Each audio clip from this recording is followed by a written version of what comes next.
यथाग्निर्दहिका शक्ति राम कृष्णे स्थिता हि सर्व विद्या स्वरूपां तां शारदां प्रणमाम्यहम् ॐ जननीं शारदां देवीं रामकृष्णं जगद्गुरुं पादपद्मे तयो श्रित्वा प्रणमामि मुहुर्मुहुर् प्रणमामि मुहुर्मुहुर् Oh, I bow again and again at the mother of the whole world, she who is the one in whom all Mahavidyas appear and disappear. She is Kali, Tara, Shodashi, Bhuvaneshwari, Bhairavi, Chinnamastaka, Dhumavati, Bagala, Matangi, Kamala, Durga, Vani, and others. She is to the fire what she is to Ramakrishna what heat is to a fire, its burning power, and by her grace alone is he able to do anything at all. May this be an offering at her lotus feet. She who is the embodiment of all gods and goddesses, and the paragon of Indian feminine power. Om Shanti Shanti Shanti Hari Om Tat Sat. Shri Gurubhyo Namaha Ganeshaya Namaha. So today is Kabir Jayanti. This Jyeshta Purnima, the full moon that we're celebrating today, is associated to Kabirji, Kabir Das, and today is his birthday. And his story is so important and so meaningful, and it's something I want to talk about a little bit. I'll tell you a little bit about what I was thinking for this lecture. It's kind of... I'm excited about the concept of this lecture. I don't really know what the execution is going to be like, because it's a bit of like a standalone lecture that's a bit different from some of the things that we've been talking about recently. I'll try to weave into this talk some of the stuff about the Kapalikas and early Shaivas, and make a point about Bhakti with regards to the foundations of the Shaiva or Tantric movement, perhaps. But mostly I want to talk about Mirabai. And it's interesting because it's Kabir Das's birthday, so it would make sense to talk about Kabir. But also, you should note that both of them are medieval poets. They're both very celebrated Bhakti figures, both from like the late 15th and 16th centuries. So they could have been about 100 or 200 years apart. Like, it's a bit anachronistic to say that Kabir and Mirabai were both contemporaries. They were contemporaries in like a bhavic sense. I think that's a good word. Bhava means mood or flavor, and both of them are very related in terms of bhava. They had very similar bhavas, and in that sense we say they're part of the same bhavic lineage.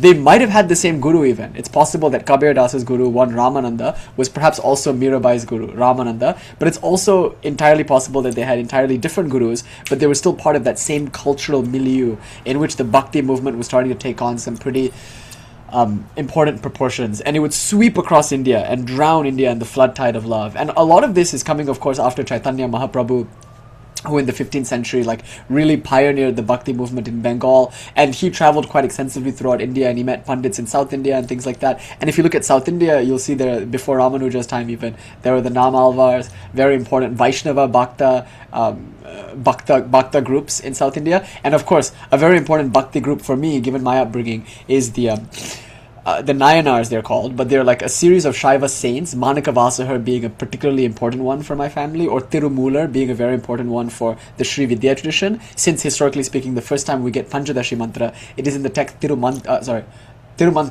attributed to Tirumular. So that whole Agastya Muni, Nayanar, like Sambandar, Tirumular, Manaka Vasahar, all of that stuff is what I grew up in. Like, that was the atmosphere of Shaiva devotionalism that my family was very much steeped in.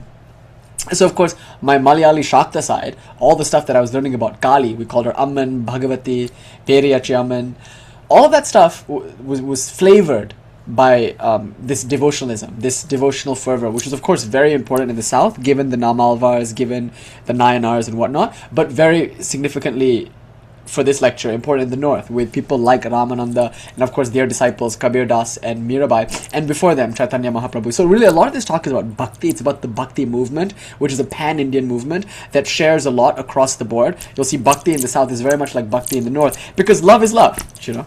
And it's also the end of Pride Month. It should never be the end of Pride Month. We should be proud all the time. It's every month is Pride Month, but just as a kind of like final Pride Month sentiment, given that some of our lectures have been themed around that this month, just a discussion about love. And importantly, in our tradition, it's always easy to distinguish between one deity and another because you're so iconographically distinct. Krishna looks like this, Kali looks like that. And then you make statements like, okay, they might share the same bija mantra, and that's what makes them similar.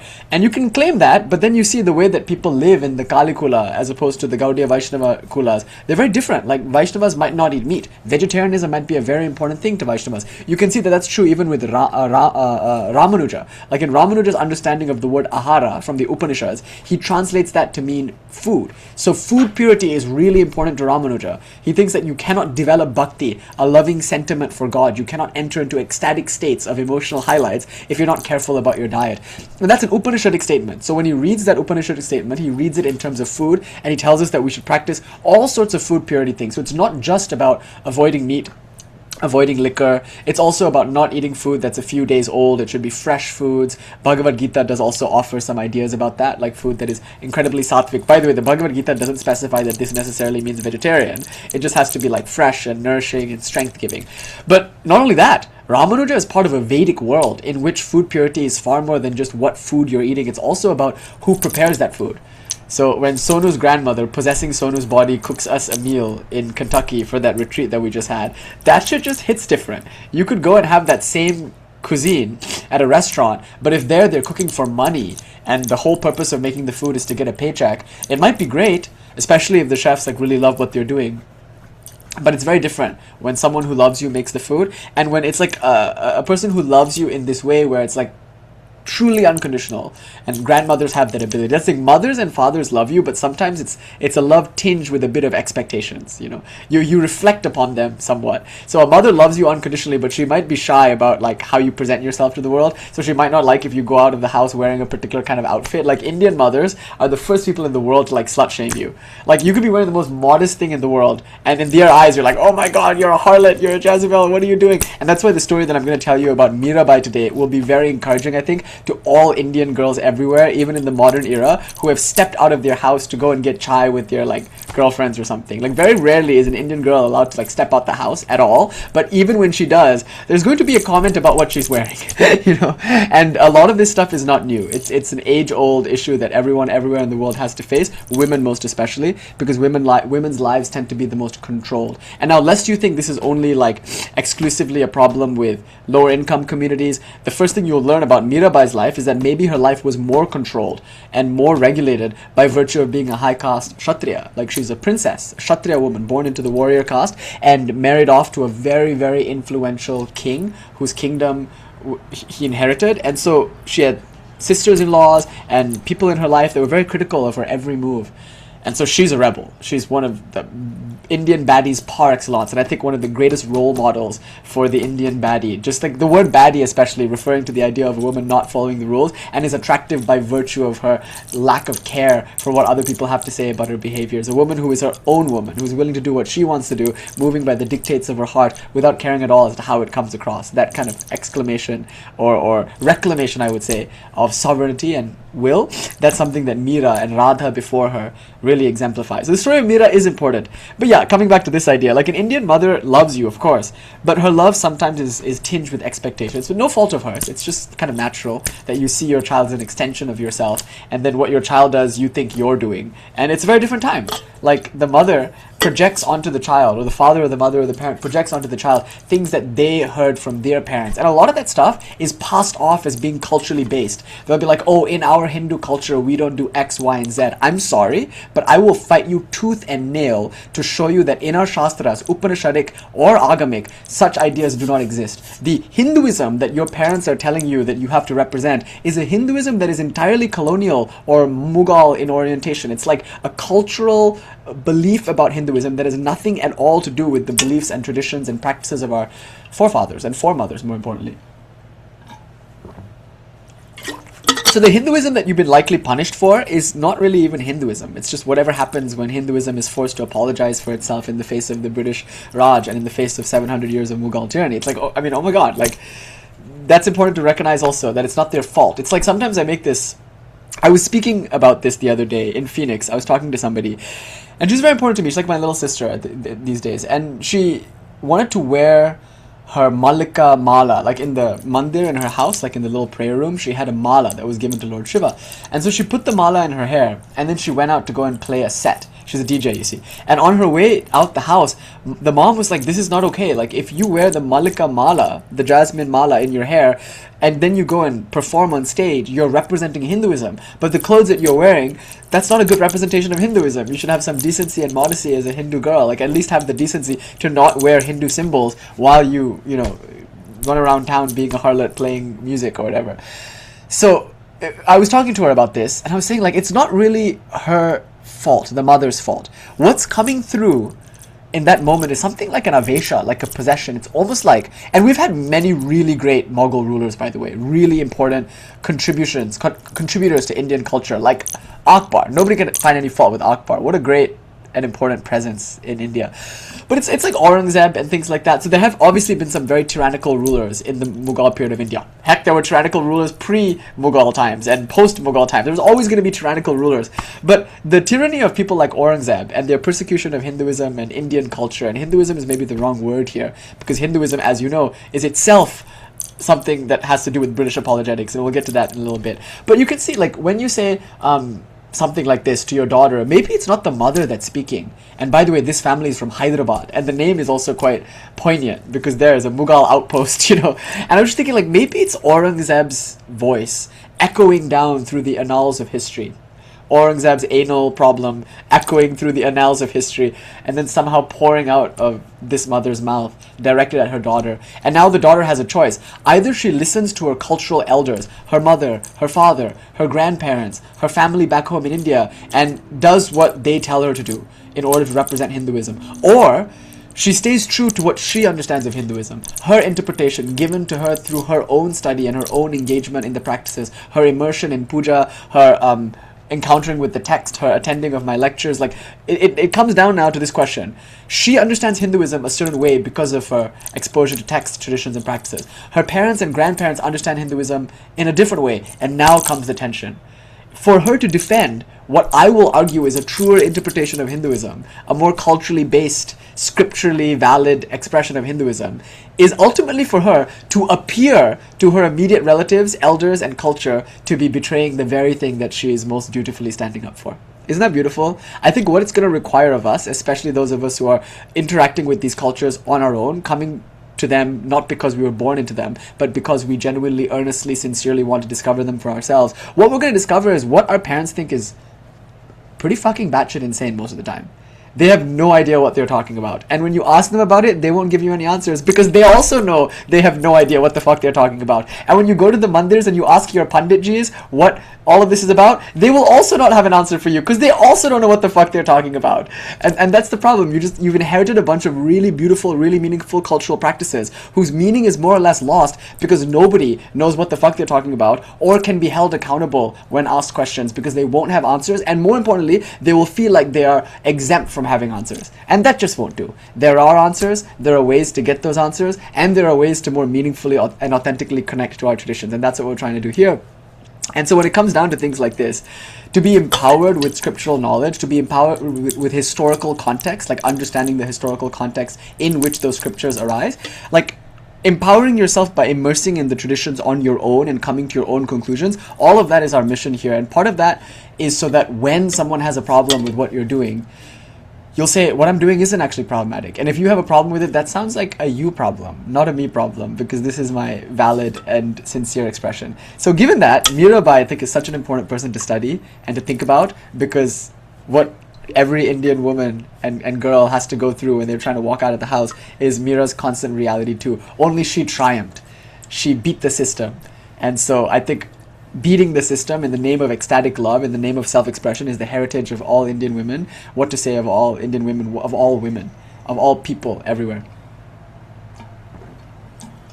So whether you're a member of the LGBTQIA or a minority, whether you're a woman or some intersectional experience with all of these things, and whether you're a person of any shape, size, color, and experience, like, it's going to come down to this. When you want to express yourself and the entire world around you, especially those nearest and dearest to you, who you depend on for your sustenance, for your safety, who you feel some kind of familial responsibility towards, when they stand in your way, when they impede your self-expression and they tell you that you're wrong for doing what you know in your heart is right to do, that is the test of true metal, and that's where religion happens. Not in mandirs or in books. It doesn't happen when we're practicing quietly on the mat in front of our altar. All of that is like preparing for this moment where all of your Kshatriya sentiments are aroused and you know that you must fight for what you believe in. And sometimes what that fighting looks like is just not backing down, just sticking to your guns, even if it means being dragged off to the stake and burnt alive for it, as so many women here in America and all over the world had to experience as a result of like witch trials and things like that. These women would rather burn at the stake than stop healing people with their knowledge of herbs. You know, it's a wonderful thing. We're part of a movement, and a movement that started from the dawn of time, and Mira is one of its most important proponents. So that's why I want to study Mira. But coming back to the Sona's grandmother thing, like when mothers cook for you, it's wonderful. It's an unconditional, loving thing to do. But always there's like necessarily going to be something in there, maybe every now and then, where it's like expectations and whatnot. Grandmothers are slightly freer of that. A grandmother, it doesn't really care about things the way your mother might. You don't really reflect upon your grandmother the way you reflect upon your mother. So when a grandmother cooks you that food, my God, it's something else. It's really beautiful, delicious food. It doesn't come with strings attached, as it were. So Ramanuja, coming back to our original inquiry, Ramanuja didn't really leave food purity, didn't stop at the type of food when it came to his understanding of food purity. He extended food purity to ideas of who prepared the food and for what reason. And so a Brahmana should not eat food prepared by someone other than his own caste. And more importantly, there are some Brahmanas whose food that even a Brahmana, that Brahmanas won't eat. Like say a Brahmana who used to be a Brahmana, but they're still a Brahmana technically, but now they're like plowing a field, like Ramakrishna's parents. In one sense, they're called fallen, because Brahmanas should not be accepting money for, or rather they should not be growing their own food. Like that's not the job of a Brahmana, but many Brahmanas, priestly elite, members of the priestly elite, were forced by poverty, by financial hardship to become farmers. They had to till the soil and grow their own food, and that was the condition that Sri Ramakrishna's family was in. So Sri Ramakrishna's father had a plot of land that a family friend or a family relative donated to him, and then he planted his own food, and they lived off of whatever meager food their land was able to provide them. But this is called touching the plow. And if you look at certain texts, it will show the lineage of the Brahmanas responsible for the text, and it might in Indian classical literature, you see in the early 20th century, late 19th century, you'll see statements like this: and this family of Durgachara Mitra, or this Bhattacharya family or whatever, they have never in 9 generations touched the plow. That's like a matter of pride for a Brahmana. Like we've never stooped so low as to have to grow our own food. What that means is that we're good Brahmanas. We know the text so well that we're able to officiate marriages, we can officiate funerals, we can answer scriptural questions, we can write exegesis on text. All of these things have ensured that we've been patronized by the king, we've been given duties like at a marriage or at a funeral. That's enough to sustain us. We've been fed by society because we have successfully executed our societal function of officiating at marriages, at funerals, at all the various samskaras of like a child's life. Because you know, a child in a Vedic system goes through so many different rituals. There's the annaprasana, the eating of the rice. I remember when I was a kid, like I had that little, the first time that you draw your first Sanskrit letter. And for us, we draw a Sanskrit letter and we draw a Tamil letter. And it was cute because I'm divorced now, but when I was married, like the person who did my marriage, that was the same priest who did my annaprasana and all my like early 16 samskaras or whatever when I was a kid. So it was kind of sweet just to see that these family priests, they're just there your whole life. They're just going to be the ones that you go to do all the various rites as you, and there's so many rites of passage for everyone in Vedic society, that if you're doing your job as a Brahmana, arguably like that's what would sustain you. Why would you need to till the soil? It would be a kind of a shameful thing to have to go and do that, because in one sense you're demonstrating to others that you're incompetent at your real job. And not only that, another thing you have to understand about Brahmin culture is that working as a temple priest is also considered really debauched. It's a really terrible thing for a Brahmana to have to work at a temple. So in one sense, like my main duty here is as a priest. Like I keep up the altars, I do the puja, and most of my functions that I execute are like priestly functions. But you have to remember that that's looked down upon by Brahmin communities, because if you're a priest, then you're making a trade out of that which could never actually be sold. So when you go into the temple and you're praying to God, first of all, the idea of like a temple itself is kind of new, because the temple is fulfilling a role for society, and it's for people who maybe don't have personal practices at home. They might not have a shrine at home, and they might not know what to do at that shrine. So they come to the temple and they expect the priests, the officiants, to do the rituals on their behalf. So the priest might do things like archana, where you pay the priest some money and the priest does a prayer on your behalf, chanting the right mantras and things like that. And so that's like selling religion. You know, like you put a poster up in front of the temple that says $5 for this ghee lamp, $10 on Saturday you can get a ghee lamp with a black cloth in it soaked in sesame or mustard oil, and that you can offer to Shani to like deal with all of your Saturnian problems. And then, you know, if you want this done or that done, like you pay money to the priest, and based on the money that you give, maybe that will be the length and the duration of the prayer. You know? And that's pretty irreverent, to take something that you can never put a price tag on, and then to say, now pay me 10 rupees and then I will intercede on your behalf with God. So that's like kind of a problem that is looked down upon. So when Ramakrishna was about to be a priest at the Kali temple, he had two problems with this. One, that temple, as I explained in previous lectures, is owned by a Shudra woman. It doesn't matter that she's like a wealthy Shudra woman of royal like personage. She was married to like a great Kshatriya king, but that doesn't take away from the fact that she's a Kaivarta class woman. She's a fisher woman, and her great beauty caught the eye of a particular king. They got married, and now she has all this money. Her husband died, and now she has all this money, and she's using all this money to like do wonderful things. She's loved, she's celebrated. Nobody denies her virtue. Everybody loves Rani Rashmani. So much so that even now there's like a Bengali serial on her. Not serial as in Kashi Golin, but serial as in TV series. And it's just like not even about Ramakrishna. Ramakrishna appears in it. I really love the actor who does Ramakrishna in this series. But the TV series in Bengali, I don't think there are English subtitles on the YouTube version. But this series is about Rani Rashmani. She's the main character, not even Ramakrishna. And that's important to point out, because in Bengal she's like a national hero. Like Mirabai, she's an example of an Indian woman, and more importantly of a low caste who just didn't follow the rules. She just didn't give a fuck about what people had to say about things, and she defended the lowly and the downtrodden and the outcast. Today is Emma Goldman's birthday, so I wanted to say a few things about that too.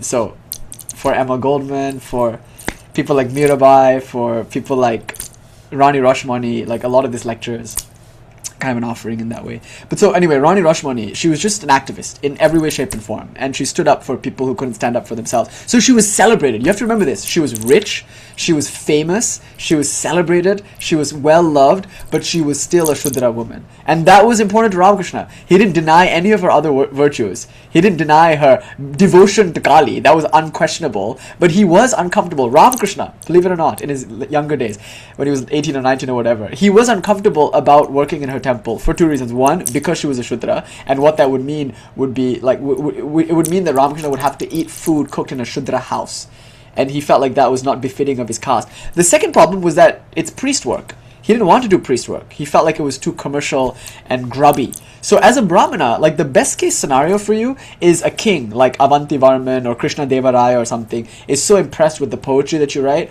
or so impressed with your musicianship, or better yet, so impressed with your scholarly knowledge, like your ability to answer questions, your ability to memorize scripture, and maybe also your ability to officiate at ceremonies like marriage and like funerals and like coronations, your ability to perform a Vedic yagya. These are all very different from temple activities. These things should win you a patronage. And so if a king was impressed in this way, you just live in their courtroom, or they would just like give you money just to do what, you know, you do best, answer questions. So you would just sit in the courtroom, and whenever the king needed to like have an issue resolved, if you were the best of them, you would be the mantri, the minister, and you would be like the king's advisor.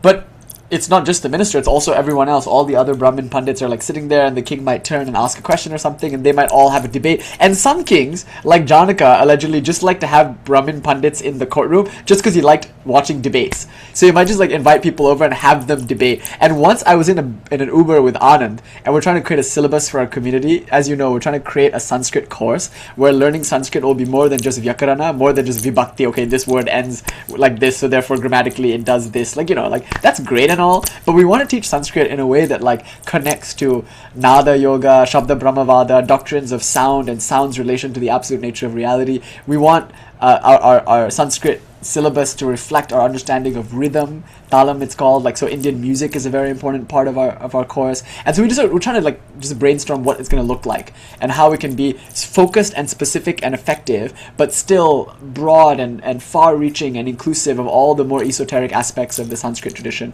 It's obviously a mantra shastra, like tantrically oriented Sanskrit course. Now, I was compiling, and I am compiling. I'm in the process of I'm going to prove it to you that I'm compiling this shit, okay? Just before you start to like question whether or not this thing is actually happening, it is, okay? So I'm trying to put together what is called, okay, so it's going to be like a compilation of all the books that I think are important for our tradition. And what's been taking so much time is just all this stuff, just finding the places in the Vedas where Shiva is referenced or Kali is referenced, or there's some kind of early tantric material. Of course, Atharva Veda, it's kind of easy to do that because we have Bhaskararaya and Lakshmidhara, but so much of this stuff comes from the Yajur Veda. So just trying to locate where all that stuff is of course the challenge. And then with the Lakulisha stuff, I've got so much work to do here to try to figure out whether or not Lakulisha's Pashupata Sutra is the same as what we would call Pashupata Shaivism, and it gets particularly convoluted when we look at like books like Shaddarshana Samuchaya, where there's comparisons between Pashupatas and Nayayikas, as well as Shaivas and Vaisheshikas. So understanding the Vaisheshika, Shaiva, Nayayika, Pashupata connection, all of that is like necessarily making this work a little harder to do than I initially thought it would be to do. So anyway, I'm working on that thing. So like we were in the back of the Uber trying to figure all this stuff out. And we realized that it wasn't enough just to have a list of all the tantric texts. Like if you just had all the texts in front of you from the early Shaiva Kapalika traditions, then the Shaiva Siddhanta, then Veera Shaivism or like Vishishtadvaita Shaivism, Lingayat Shaivism or whatever, and then you had all the non-dual Shaiva texts starting with Nandikeshwara Tantra. Like even if you had all of that in front of you, you would miss the context in which a lot of these texts emerge. For example, if you don't know any Nyaya, if you weren't interacting with Gautama or like Kaundinya, like if you weren't interacting with Tattva Sangraha or Chintamani, these are important Nyaya texts. If you didn't interact with those texts, then you wouldn't really understand the way that some texts like Pashupata Sutra approach spirituality. Like the whole cause and effect logic in the Pashupata Sutra, the idea of Hetuhu, the idea of like Anavasta Dosha, the problem of infinite regress, all of these logical problems, all of these dialectical strategies, all of that is in Nyaya. And without understanding the categories of Vaisheshika and Nyaya, it would be hard to understand what a tattva is. So we were realizing that this is a very difficult task because it wouldn't just be a directory of text within the Tantric, Shaiva, Shakta world. It would also have to be a directory of texts in other worlds that are sharing DNA with this world. We need a bunch of Nyaya texts and a bunch of Vaisheshika text, and I'm like, whoa, I don't want it to be overwhelming, but at the same time I don't want to flatten. I want it to be as diverse and as dazzling and as beautiful as it could possibly be, while still not being overwhelming and giving people a chance to like actually in a structured way approach some of these primary sources for themselves. So then we had this very important question to ask: to what extent do we include Buddhist and Jain texts? As you know, a lot of early Shaivas are cavorting with Buddhists and Jains, and it's a lot of like shared information. So we were talking about Buddhism, the different forms of Buddhism, and Bhairav Anand was saying in the back of that Uber, he was just like, yeah, I don't know to what extent we need to get into this stuff. And then I said, if you were a Brahmana in the court of King Avanti Varman, it would be very, very important for you to master Buddhism and Hinduism, because you never know which king would be in office next. If you got a Buddhist king, as a Brahmana, you better hope that you have your Buddhist chops down so you can stay in the court. But then the next king might be a Hindu king, because, in this time in Kashmir, the kings are switching out one after another so quickly. So it's like you have to be a master of Buddhism and a master of Hinduism, just so that you would stay relevant in the courtroom. So the best case scenario for a Brahmana is that you're so versed in your scripture, whether Buddhist or Hindu, that you'd be patronized by kings. Or by, if not kings, then some wealthy family, some Kshatriya family. So it is the duty and joy of Kshatriyas to sponsor Brahmins. It's like something that makes a king look good. So even when you look at the Shakta Pramodaha, maybe Devanandan Singh Ji really loved Tantra. Maybe he was a Shakta. His family was. They legendarily, this is a Kshatriya family who were down on their luck, and then they worshipped Kali, and then their fortunes changed. And so they owed Kali, I guess. They were so devotional because they had witnessed a miracle in their family. So what ended up happening was then Devanandan Singh, he maybe as part of his devotion to Kali, his family's love for Kali, or as part of his family's desire to pay off this debt, he just did this awesome project in Mithila where he just collected all these disparate tantras floating around here and there. Some were to Chinnamastaka, some were to Dhumavati. These might have all been independent traditions without referencing one another. The Dhumavati people might have only worshipped Dhumavati, and the Chinnamastaka people might have entirely only been interested in Chinnamastaka and not any other tantric deity. And then he put all of this together in an important work called Shakta Pramodaha. The word Pramodaha means, like, just as in mudra, the same root as in modakam, as in sweet. Mudra, modakam, they all come from this root mudita, which means to delight. So it's modaha, Shakta Pramodaha means the delight of all Shaktas. And really, if you get that book, it's all in Sanskrit, but it's a compilation of different padhatis. And there are about, like, I think 15 of them. There are 10 Kali, Tara, Shodashi, Bhuvaneshwari, Bhairavi, Chinnamastaka, Dhumavati, Bagla, Matangi, Kamala. Those are the 10. And then there's another 5 dealing with the Panchatayana puja of Sri Shankara. So that's like Ganesh, and then there's Shiva, and then Surya, and then Agni, I think, Jaya Durga. There's Durga puja in there. And then I think there's also the Kumari puja, the worship of the young girl as part of Durga puja. So there's like 16 different pujas in this book, right? So therefore it's a compilation book. And this might lead us to think that the Mahavidyas are like these 10 deities. Very likely there were 10 different traditions that because of these types of literature were all then compiled into a sequence of deities, a series of deities. I don't know. But when he does this, he looks really good. It's not just that his family are all Kali devotees. It's not just that they owe Kali for like that miracle that one time.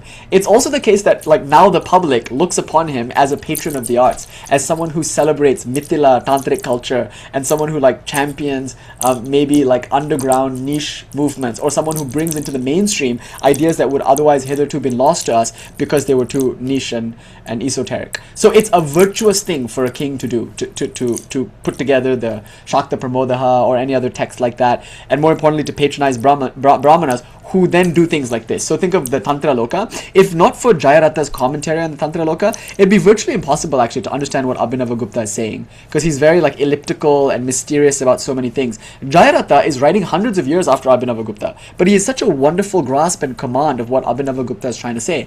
He himself is a tantric master, but importantly, he's patronized by a king. So all day long, he just gets paid to like read the Tantra Loka and write commentaries on it. So he does a good job because he has the space and leisure to do so, and infinite resources to be able to do his best. And thank God. So it's partly the king's merit that Jayarata composed the Tantra Loka, because without the king, Jayarata might not have had the resources or the time or the ability, and he wouldn't have even accessed the sources that he would need anyway to do his study. So it looks good on everybody. It looks good on Jayarata for composing this commentary. It's a public good for him to have done so, and it looks good on the king who patronized him. So Kshatriya culture has always been about supporting Brahmanas, and Brahmana culture has always been about supporting culture and supporting academic life and supporting state rituals and keeping up traditions, as it were. And so they play off one another really nicely. But anyway, if a king wasn't sponsoring you, if a family wasn't paying you, and if you weren't somebody's tutor, and you ended up plowing the fields, or if you ended up, oh my god, even worse, working in a temple, these are all kind of debased things. It's like a fallen Brahmana will do things like that, you know. So to what extent Ramanuja cared about Brahmanical values? This is a very important question, because he, as you know, as a young kid, didn't care about caste very much at all. So he might not be saying that, like, oh, we should care about food rules in the same way that we should care about caste rules. I think he's kind of expanding the idea, because we know with Ramanuja, this South Indian Vaishnava par excellence, we know with Ramanuja that he really, really loved devotees, and he didn't care what caste they were. So this used to horrify his Brahmana family, because he would run out into the streets and like hug people who loved Vishnu. People would be walking to the temple of Vishnu in Kanchipuram, and he would just rush out into the streets and want to talk to them and follow them around and hug them and just like love on them. And his parents were horrified, because like, oh my god, you should not be touching people from lower caste, you're a Brahmana. So one thing you notice about Chaitanya and about Ramanuja, all these great bhaktas, lovers of God, who are Brahmanas, a lot of them didn't care at all about caste, because there's something about love that just breaks through the bounds of caste.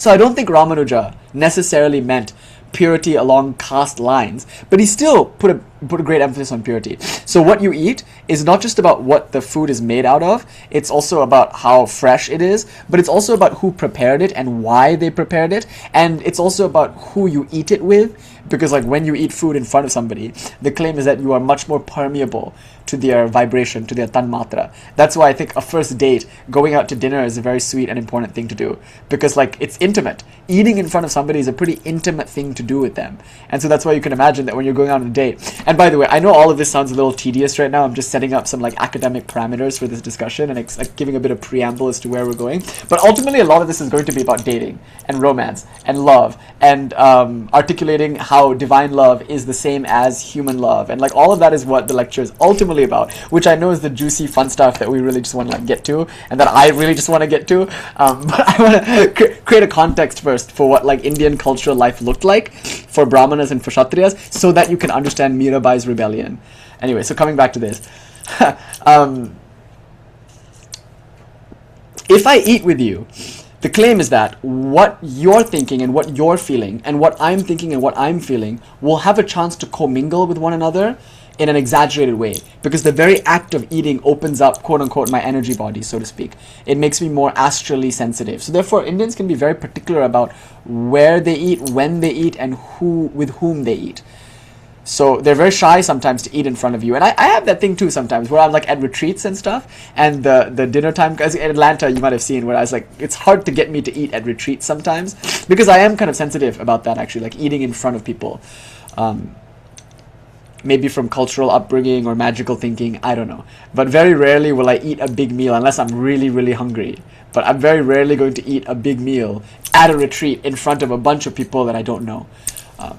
Indians can be very private about eating. So that being said, maybe that's what Ramanuja means. You can take it in a caste direction too. You could say, I will only eat with other Brahmanas, or I will only eat with other Kshatriyas, or I will only eat with other Shudras. I won't go to a Kshatriya restaurant, for instance. You might think in those terms. But again, the evidence that we have from Ramanuja's biography, from his history, is not of an overly dogmatic, bigoted, caste-oriented Brahmana. He was a lover of God, an ecstatic lover of Vishnu Bhagavan. And so he loved everyone, especially those who loved God. So when he says, be careful what food you eat, be careful who prepares your food, be careful where you eat that food, and with whom you eat that food. Again, I think it's unfair to say that he's making like a bigoted caste case here. I think he might just be saying, eat with bhaktas. Bhaktas think holy thoughts in the sense that they're thinking of God, they're filled with love for God, and so when you eat with them, the energy of that will come across to you. Whereas if you eat with people who are just like complaining about the world and who are full of negativity and bitterness, who are cynical, then you might actually take some of that also. And because they're looking at your food, that food is prasad. That's why if you've come here and we've done like a ghost puja, I often make sure that nobody eats the ghost prasad.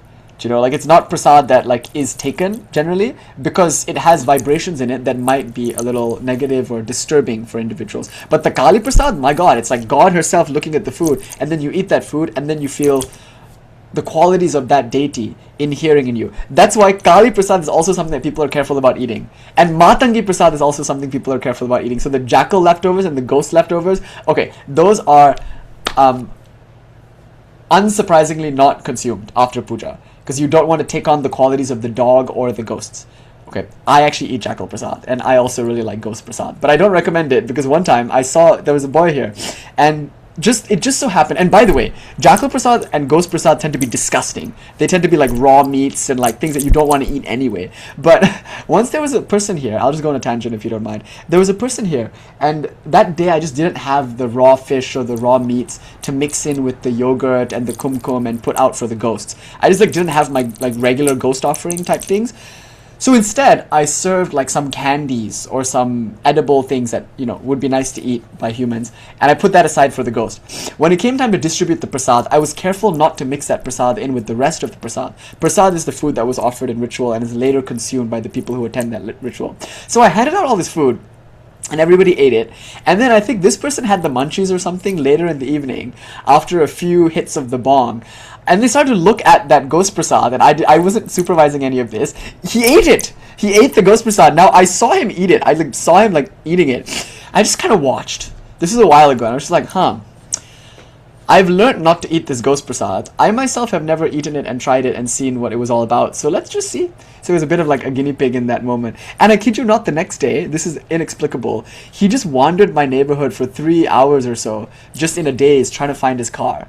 It was like, dude, where's my car? And it's not because he was smoking weed or anything. That guy can really smoke some weed. Like, he's not a stranger to the devil's lettuce, you know. It's not because he was discombobulated from the weed. He stayed over that night in my house, so he had ample opportunity to like get sober and get clear. We served him breakfast, so he was nice and grounded. And then he left the house, and he just couldn't find his car. He was wandering and wandering and wandering, and the car was in the most obvious of places.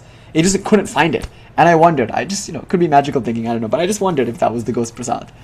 And that's the belief anyway with ghost prasad. Like, what you put into your mouth and digest, that will carry with it the vibrations of the one who gave it to you, the one who prepared it for you, the one in whose company you ate it, and also the place in which you ate it. So eating food in a cemetery is usually forbidden. Like when you have stomach issues, the sadhus in Manikarnika, the Kashi sadhus will say, don't go to the cemetery if you have stomach issues. You know, like if you have digestive issues of any sort, and who doesn't have digestive issues visiting India? But if you have digestive issues of any sort, like don't go to Harishchandra Ghat or Manikarnika Ghat, because a lot of those energies kind of work on that level. So speaking more mystically, more tantrically, from a more ritual point of view, it's like important that we think about who made the food, where we're eating the food, and whether or not the vibrations of the place, the vibrations of the person, are vibrations that we are going to consider nourishing and healthful and good for us. So there's a certain point in your sadhana where like a non-dual approach makes it possible for you to maybe want to eat matangi prasad, and then from there you can try to eat jackal prasad, and from there you can try to eat the ghost prasad. But that's a particular kind of sadhana, and it's actually incredibly disturbing and disequilibrating. You know, I used to be a good boy. I used to be way more balanced and way more put together, and then I started eating ghost prasad and jackal prasad and like playing with deities like Kali and Bhairava, and look what happened to me. You know, it breaks you in a certain way, and therefore people are very careful about Kali prasad. They won't take Bhairava prasad, they won't take Kali prasad, and oftentimes the kinds of prasad that you get from these deities are also the kinds of prasad that you as like Hindu might not even want to eat. Like you might not want to eat the meat that's offered to Kali, the fish that's offered in Tarapit to Ma Tara. She's very fond of fish there in Tarapit. You might not want to eat the goat that's killed and offered to Kali, the goat or the buffalo sacrifice and the goat sacrifice. Those are things that you might not be like interested in eating. And I told you my story like a while ago when I was in my vegetarian period, which I was in for a very long time. I was at the Kali Puja, and the goat of course had been sacrificed for Ma Kali. Now again, I come from a Kshatriya family that eat meat. Like I was eating meat all my life, and then I decided to go yogi on them and become like a brahmana as it were. When I was 16, I was just like, okay, I'm just gonna be vegetarian. But my parents like still ate meat, and there was still meat in the house, and my mom, as you know, like ate her pet goat because it was sacrificed to Kali. And so one day she was like, where's Atakutti? Where's my pet goat? And my grandmother was just like, on your plate, it's the curry, you know. So that's the kind of cultural context that I come from, that Kerala Malayali Kali Puja context. But when I was in my vegetarian phase and I was at my Kali Puja that I was telling you about, I didn't actually want to eat the goat prasad. Like I had the vegetarian food to eat. But then I went with my friend to go and get the meat prasad just to accompany him. And there was that big lady I told you about. She was like so fierce and strong and had like wild hair, and she was about to put this goat curry in my plate, and I was like, no ma, it's okay. And she was like, hey, prasad, and she slapped that goat down on my plate, and then I ate the goat curry, and I was in bliss. Like I went into a religious ecstasy. It's probably like all the B12 that I hadn't had in like all the past years of vegetarianism, but it was just such a nourishing, beautiful experience. And the next day I had another Kali Puja. I usually do 3 back-to-back Kali Pujas, and the third Kali Puja, first is the one I do in my mandir, the second one is that Kali Puja at that mandir, the third one is, that's actually a paid gig. That's where I go and perform the Kali Puja for a family.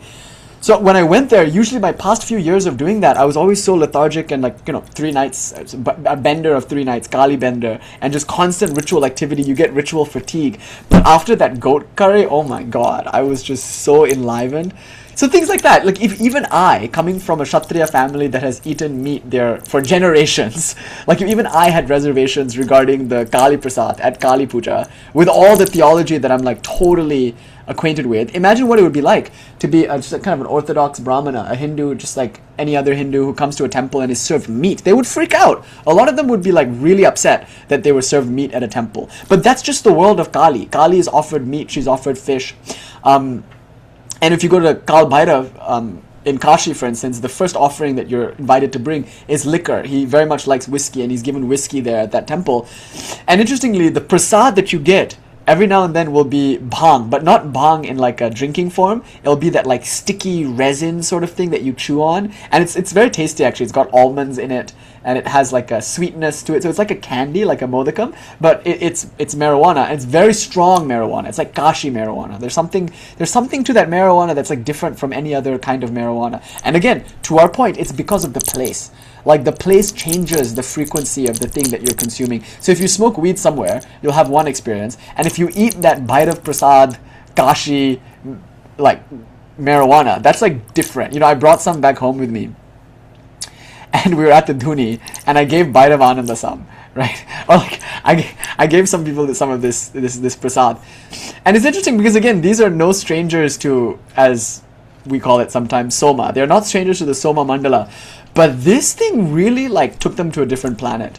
Like they were just, and some of them had to like go home right away because of how strong it was.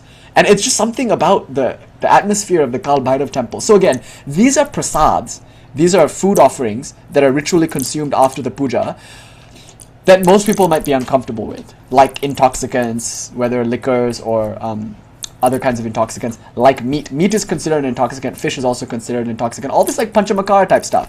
Now, Ramanuja is making the point that there are no hard and fast rules, maybe, except this: we should be conscious about what we're eating, who is preparing it, who is giving it to us, who is consuming it with us, who has looked at it, who is watching us eat it, all of these things, and where we're eating it, and how we feel when we're eating it. All of these things affect the food. So the best thing to do then is to eat food that is ritually offered and ritually consecrated, and that's going to purify the food. But more importantly, food that is offered to deities that you actually like, whose qualities you're trying to imbibe. So the Ishta Devata thing becomes important here. If you want certain qualities, you would eat the food offered to a deity with those qualities, and avoid the food offered to deities with qualities that you might still consider holy, but not part of your journey right now. So there's a very respectful way to do this. You can look at all these things and say, hey, look, there is one God called by different names. You like to call that God Kali, and I prefer to call that God Vishnu. And so Vishnu Bhagavan's prasad is like vegetarian, it's milk, it's all these wonderful, healthful, nourishing things. Kali's prasad, fish, meat, intoxicants. Okay, cool. That might work for you, but it doesn't work for me. So respectfully, I won't go to the Kali temple, and even if I go to the Kali temple, I will respectfully decline the prasad. Shri Ramakrishna, at a certain point, although he previously ingested the wine and ate the meat, he was very fond of goat curry because he remarked one time, oh, they make very good goat curry at their house. Like, he's fond of goat curry as a Shakta, but there was a time in his sadhana when he couldn't bear to watch the animal sacrifice, and also he couldn't eat any meat, and he couldn't drink any wine. So when the wine prasad was being distributed, he would just touch the wine to his forehead or a little bit to his tongue, or he would take a little bit of the goat curry, just the curry part, and touch it to his tongue, and that would be that. And he would say, so as not to offend the Divine Mother. Speaking from a more devotional, dualistic point of view, I don't want to offend Kali, so I better drink some of her wine and eat some of her meat. But it doesn't go well with me. It doesn't suit my constitution, drinking wine or eating meat. So instead of like actually drinking wine or eating meat, I can symbolically just touch some. If you get handed a chilam, you can just touch the chilam, where the sadhus smoke out of the chilam. You can just touch that to your head and pass it on. Or you don't have to smoke it. It's enough to just receive the prasad, receive the blessing, and pass it on. Of course, consuming the prasad, like in the case of the Eucharist, in the transubstantiation idea in Christianity, that's considered to be the best delivery system to bring that energy into the body. And even if it's a deity whose prasad is in question here, the energy of that deity might be spiritually nourishing to some people and not that spiritually nourishing to other people. So practicing discernment with regards to your own spiritual life, and remaining respectful for how your path would look different from another person's path, that's always been one of the calling cards of Hinduism. That's the best thing about Hinduism. The fact that we can have such a dazzling diversity of representations for God with very different food purity rules, temple purity rules, with very different rituals and modes and codes of conduct, and yet still recognize that we're all of us heading the same direction, ultimately going the same way, just by very different paths. And your path is not necessarily my path. So given that, they don't take Matangi prasad.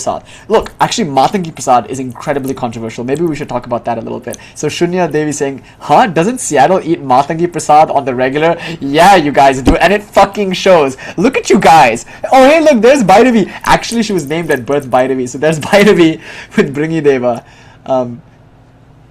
Wait, is that Bhairavi or Shri? Oh my god, I just assumed it was Bhairavi because Bringi is always hanging out with Bhairavi. That's, what's up, Devi? Wait, this is crazy. It's fun. This is crazy, Ma, because like you and Bhairavananda, it's such an important idea that like there are these like Tirupati Telugu Brahmanas or like Sringari Mata Brahmanas, and you're now helping restore traditions that are at the foundation of Tirupati, because there the Sri Chakra is worshipped. Like Sringari Mata worships in a very Kaula way Ma. But then of course now the Samaya idea has come, and like people have become very like divorced from those goddess traditions. So the fact that there are Brahmanas of your standing doing this is like exciting to me. It's like really thrilling, because the question is, should we eat Matangi Prasad? Should we chant the Matangi? Whoa, like that's a big ask actually for someone who's rooted in Brahmanical ideas of purity. In fact, like me and Ringy, they were had a conversation about like the whole caste situation, and like I had to explain it's not something that's based off birth. It's nothing to do with based off birth. In fact, I love Matangi, and she is the goddess of Madigas, like the lowest of caste people technically in the hierarchy. And I'm like, bro, they are not lowest of the caste people. They're actually essential workers. They are the people who actually makes the rice that grow in the fields, the people who make your streets look good, the people who can treat you when you're really sick, right? They are Madigas, and that's what Matangi represents. It's not like outcasts. It's the essential people that we decided to exclude from the society and are calling outcasts. And Matangi prasadam is like eating from, when birds feed their babies, the bird first has to like, bite the food first, then digest it half, and then feed it to the babies. So I feel like Matangi prasadam has that vibe. Like, in fact, Brigitte was baffled with my lack of paddati because I was like mixing everything, eating it, and to Matangi. Yeah, no, because we can go further, right? Like Matangi, if she represents the quote unquote salt of the earth people, like if indeed she's a Shudra, that would be like super respectable actually. Because like they are contributing to society in the same way that a Brahmin is contributing, that a Kshatriya is contributing, and a Vaishya is contributing. So Matangi is not necessarily a Shudra. She's an outcast. She's a Chandala. And the argument here is that not only is she not contributing to society by virtue of not belonging into the Vedic understanding of urban, like what do you call role division or division of labor. She doesn't fit into that scheme, because in the ideal case, using the Purusha Sukta, you can see like there's no sense in which the head is better than the legs, or the legs are better than the arms, or the arms are better than the belly. I think credit where credit is due. Before the Mughals, and definitely before the British and their whole divide and conquer ideology, where like Brahmanas started to be praised as like the heads of society, the best caste, like a lot of times like Brahmanas and Kshatriyas both felt upper caste in that they were leaders of society, but they needed one another, and they've often had much respect for one another. And Vaishyas tended to be very important to Kshatriyas, because a Kshatriya couldn't rule their kingdom if they didn't have like commerce flowing. And so a Kshatriya might be very reverent of the Vaishya, and the Vaishya in many cases might have way more influence in the courtroom. And a Brahmana who is a very good minister might also themselves have way more influence in the courtroom. And a Shudra, importantly, is the one who makes the pots that are used in the puja, or the Shudra designs like the chariot and then builds the chariot that the king will then take to war. Thank you, Ma Jaima. Speaking of prasad, yeah, God is real. Thank you. I must be on to something right now because the boba arrived, so I think I needed a bit of time to warm up. I'm sorry. I started lecturing today, and I was just like, wow, I have no idea what to talk about. I kind of know, but it's gonna take me a while to like figure out what all I want to say before. Because here's the thing. I really need you to understand the caste-oriented cultural context in which we're gonna have our Mirabai discussion. Like the Bhakti tradition becomes so incredibly radical only when some of these ideas are first understood. And I'm just going to say this, I don't think it's necessarily the case until recently that Brahmanas felt themselves to be superior, mostly because a Brahmana's income was entirely donation based. Like a Brahmana is not allowed to sell anything, and if they did, they would then be seen as like a temple priest, no better than like, somebody who sells their own mother or sells food. Selling spiritual knowledge is considered to be as bad as like selling your own mother or selling food. Just like using something for your own personal gain without reverently respecting it as an ends in and of itself. So a temple priest is arguably the worst of them. A person who's plowing the soil, they're being self-sufficient. They're growing their own food.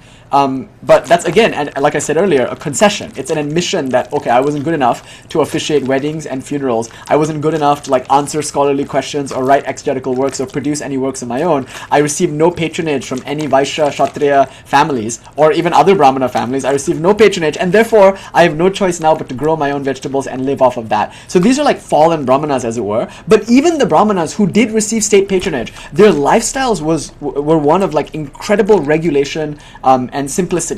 So for a Brahmana to be respected, they wouldn't be opulent or lavish. They wouldn't like engage in the pleasures that a Kshatriya would. It was well and good for a Kshatriya to gamble and to cavort and to enjoy dancing girls and dancing men and dancing everything. It was fine for them to like drink wine and eat meat and like have a great time. And this is because you might die tomorrow. So when we do our puja for my grandfather, it's very important that we pour out the Guinness. You pour one out for the boy, like he was very fond of Guinness Stout, and that made sense as a Pillai, as a member of the Malayali Kshatriya tribe. It's like it's warrior culture. The reason why intoxicants are so revered by warriors is because when you're on the battlefield and you're scared shitless, it could help to be a little drunk or to be intoxicated. And more importantly, the night before a battle, what do you think you're going to be up to? Like, partying. Like, this could be the last day that you experience embodiment. Like, you know, you better have a good time. And having a good time the night before a war is part of Kshatriya culture. The Durga Puja, which is where we bless our weapons and we ask Durga for strength in the battle, a lot of that will involve meat and intoxicants, mostly because meat is important for physical strength, which a warrior needs, but also because it's delicious in that culture, and because wine, it's offered to Durga, arguably because the Kshatriyas consume it. So when you think of Durga Puja or Kali Puja as being like a Kshatriya sort of ceremony, there are many ways to think about this kind of thing, but if you think about it in this way, you can see that it's not so much about Brahmins transgressing purity rules that meat and fish and wine are offered. It's more like just Kshatriyas eat that stuff anyway, so they might as well make a sacrament of it, make it ritualized and make it religious. So if you think about it in this sense, I think, to take up Shri's point here, I think it is possible that there was a time in India prior to the Mughals, and I would say maybe even during the Mughal period, where the Brahmana would not have considered himself or herself or themselves superior to the Kshatriya, nor would the Kshatriya consider themselves inferior to the Brahmana. And I think the Vaishya, a lot of times the Vaishya gets the last laugh, because the Vaishya is the one that runs all the funds in the state. So like the Vaishya secretly might feel themselves to be superior to the Kshatriya or to the Brahmana. They might be like, okay, look, all those Brahmanas, they just like read and stuff. They read and they write books. I also can read and write books, but I can read accounts and write accounts, and I can do math. They might not be able to do math, but because I can do math, I live in a bigger house than them. You might have grounds to say you're the shit as a Vaishya. And you might think, well, the Kshatriya, what are they going to do if I don't manage their trading outposts and manage like trade and stuff like that? And the Shudra, I think the Shudra, especially the Shudra, gets so much work. In a place where the king is active and doing lots of rituals, the Shudra will be building lots of things. Where the Vaishyas are plentiful, there'll be lots of flow of money, and so the craftspeople will be hired quite regularly. The Shudras might be the ones who are contributing the most to society, as Sri Devi pointed out, by virtue of being needed for everything else. So they're the legs, arguably. Without the Shudras, Vaishyas wouldn't have anything to trade. The Vaishyas depend on the Shudras for the goods and wares which they're then going to trade on behalf of the Shudra. So the Shudra should not be trading. That's an important point. If the Shudra were to trade, that would be disastrous, because the Shudra might not have business acumen. Is it always the case that an artist or an artisan is a good entrepreneur? Sometimes, but rarely. A person who is a good craftsman might actually really suck at setting up an Etsy store and like marketing their work. They might feel kind of bad going on Instagram and posting about things that they could, that you could buy off of them. So the Shudra's job is to do one thing and one thing only, just to make the goods. The Vaishya's job is not to make the goods. The Vaishya's job is to sell the goods, to help with the trade of those goods. So without the Shudra, what will the Vaishya do? And without the Vaishya, how will the Shudra sell? But because of the Vaishya, the Shudra can focus on what they do best. And because of the Shudra, the Vaishya can focus on what they do best. Trade and math and economics and deals and correspondences. The business people, I often make a joke, like back in the day, they used to have this like kind of stupid looking thing like they have in their ear and it goes into their mouth because they're always on the phone. So my friend and I were making a joke. Actually, Jaya, my friend in New Zealand who was here, we were both making this joke about Indians who do business. We're like talking about our friend who was a business major, and we're like, you business people, you all have this like thing in your ear. It was just something we joked about. Because it's funny, like you're just always on the phone, like I know a lot of people who do business, and when I ask them what they do, they can't really tell me. But I know it involves being on the phone a lot. So a lot of, trading stocks, like hedge funds, like stock market stuff, it's not about making goods, but it's about like doing something economical, which I don't understand at all, that allows those goods to flow. And so then you could say, a Vaishya might be a really bad Vaishya if they're trading penny stocks or something. Like if they're doing something that doesn't actually relate to real goods and real value. So if they're like just playing with numbers on a screen, and if they're taking advantage of financial loopholes, if they're using their vidya, their knowledge of economics, in order to make money, to profit, without actually contributing to the flow of resources and the flow of goods, then they're not a good Vaishya. And so a Vaishya has a code of honor, actually. They are very careful with what they purchase, and they're very careful with how they sell what they purchase and what kind of profits they make and everything like that. So they're middlemen in a sense, but that's good because they can do what the Shudra cannot do. And if the Shudra can do that, then maybe the Shudra can do both things. But the logic here is that like if you're good at something, you shouldn't be expected in society to do anything other than the one thing. The Shudra should be given full space to make stuff. The Vaishya should be given full space to sell stuff. The Kshatriya should be given full space to lead, to revolutionize, to fight, as it were, but like fighting here doesn't just mean on the battlefield. It means to protect in all ways, shapes, and forms. And a lot of like activist NGO type people, like people who are revolutionaries, activists, not just political leaders but social leaders like Emma Goldman and things like that. They like a good fight. They like a cause. And even if they're not fighting on the battlefield, more or less they bring that same warrior energy to the courtrooms, to the parliament, to the streets, and they're generally like very rule-breaking type people. Whereas, if you just had that and no brahmanas, there would be nothing to temper that revolutionary zeal and that fervor. There would be nothing to like base it in some deeper wisdom. So I think it would be really fair for us to say that in Indian society, up until recently, no one had any just grounds to say they were better than anybody else. Because it would be hard to like defend that claim. It would be so easy for, if I say I was a Shudra and Shri Devi, Vaishnavi Devi were to say to me, I'm a Brahmana and I'm of the highest caste. Now she would never say that because she's a Brahmana. No Brahmana would ever say that. It's like not, can you imagine? You probably won't even tell people how good of a singer you are. Do you know that she's an incredibly gifted dancer and singer, but you will never hear it from her because she's been cultured as a Brahmana to be very soft-spoken and understated about these things. You see what I mean? Like, you have to really understand Indian culture and understand what it's like to grow up as a Brahmana. Like, lajja is very important. Modesty and, like, being, like, kind of classy. So she would never, in any way, shape, or form, say this kind of thing. She would never be like, you know, I'm the shit. Because she is actually the shit. Like, her understanding of Sanskrit, of Indian dance, of Indian classical music, her ability to sing, her ability to do, like, you know, she sends me stuff. It's so cool. Your understanding of different Indian cultures is only possible once you understand art in that way, because she'll just do songs from, like, different languages. Telugu songs, Tamil songs, she'll do, like, Bengali songs, Hindi songs. All that's really cool, right? Now, she will never say anything about that.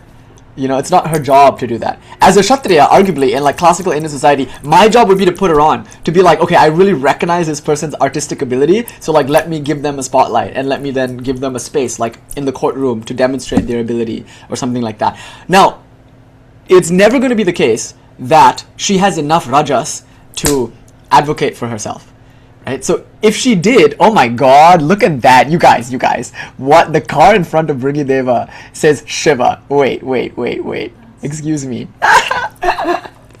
Isn't that crazy? What the fuck? I think I'm in spiritual psychosis. Yeah, you guys, I think I've gone into full-on spiritual psychosis. It's no. I mean, what the fuck is this lecture? Like, what am I talking about? Right? I'm not on anything. Like, I'm not, like, on shrooms or acid. I didn't even smoke any weed today. Like, I'm not, like, in any way, shape, or form intoxicated. I didn't drink any alcohol. But, like, this is the least lucid... Like, what the fuck am I on about? And why is there a car in front of Bringadeva that says Shiva? Like, who are all you people? Where am I? What are we supposed to talk about today? I don't know. Oh my god. Yeah, this is psychosis maybe. Anyway, it's been good. It was bound to happen. Something was bound to snap somewhere. It was because Patrick, Bonnie, and I partied too hard.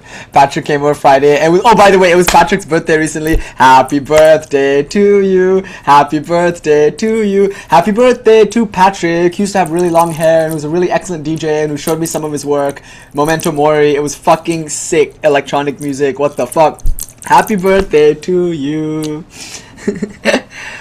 But yeah, Patrick came over Friday. Patrick, Bonnie, and Pepe, and we went so fucking hard that like now I'm just like, whoa, maybe it broke my brain.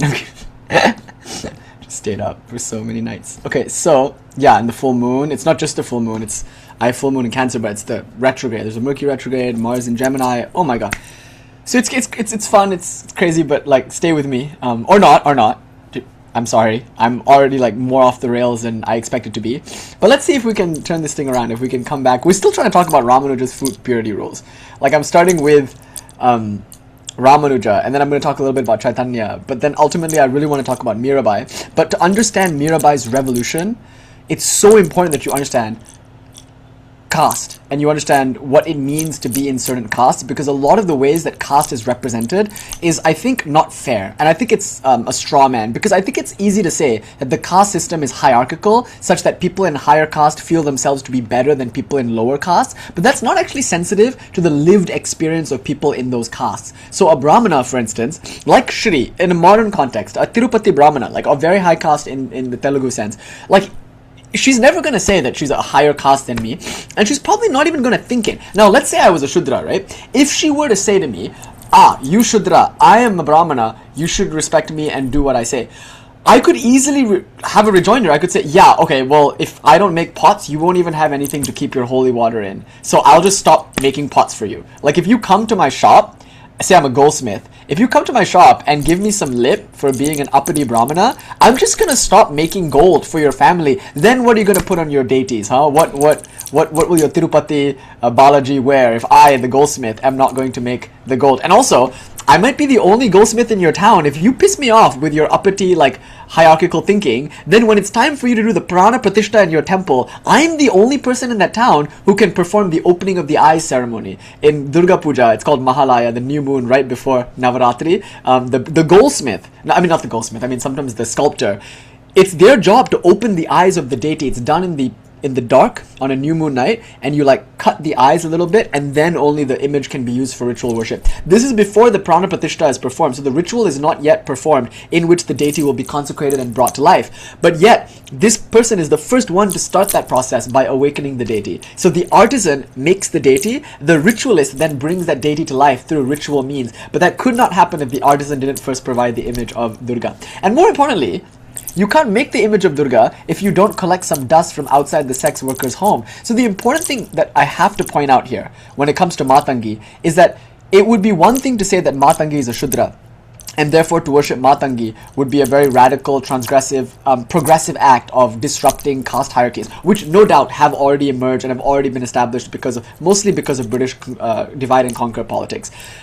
But I think Sri Devi is actually going much further than that. I think in the best case scenario, most Indian societies all around India, and by India again, I don't just mean what is politically known as India now, but I mean to include Nepal, Tibet, I mean to include maybe even Sri Lanka, of course some parts of Central Asia, maybe even Southeast Asia. By India, I mean Indic and Sanskritic civilization. And I think it's fair to say that in most parts of the Sanskritic world, it would be untenable to say that you, as a Brahmana or as a Kshatriya, were of a higher caste. Because in the Purusha Suktam, when we think of the entire universe as being God's body, it is so anatomically improbable that you would consider the head more effective than the arms or the legs or the belly.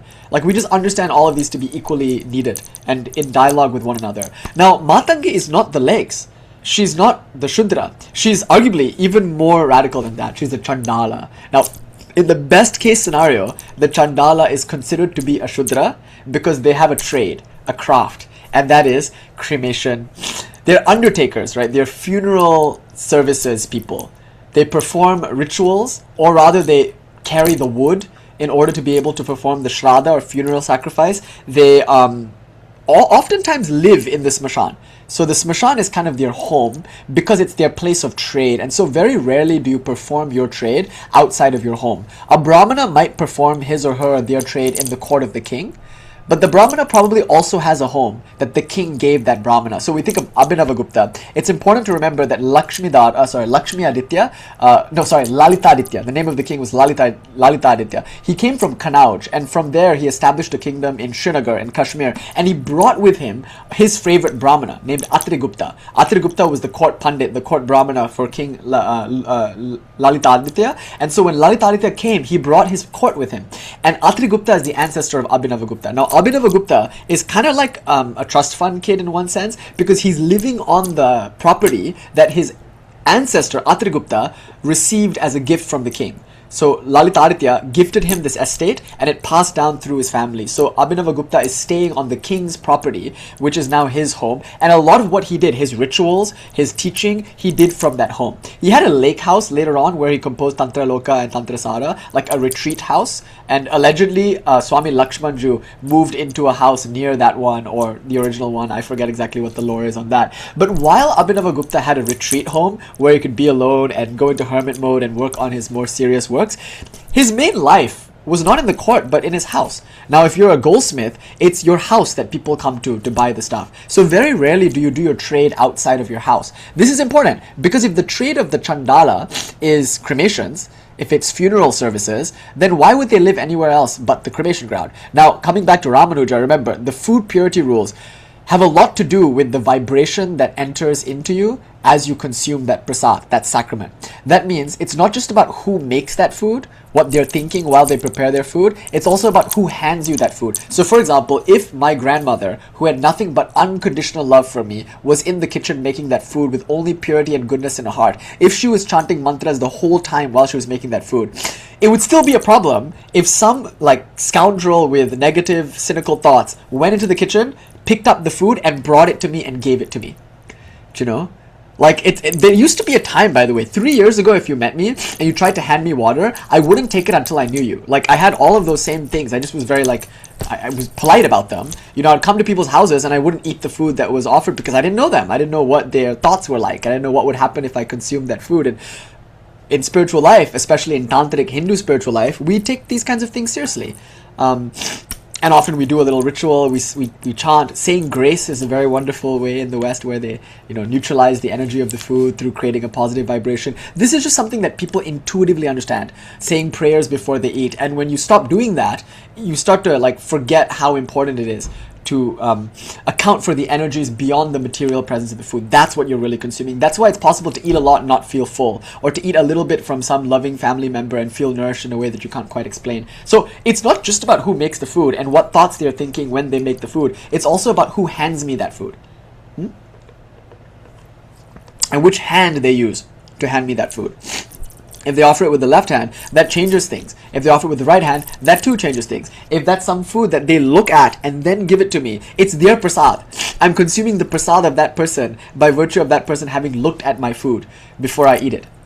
So that's like an important consideration, and it's often done according to caste. So the Brahmana is probably thinking Brahmana thoughts. It would make no sense for them to like take food from a Shudra, because then what, are they going to start thinking about crafting gold? Like the Shudra ideally is thinking about crafting pots and gold and making chariots and like, you know,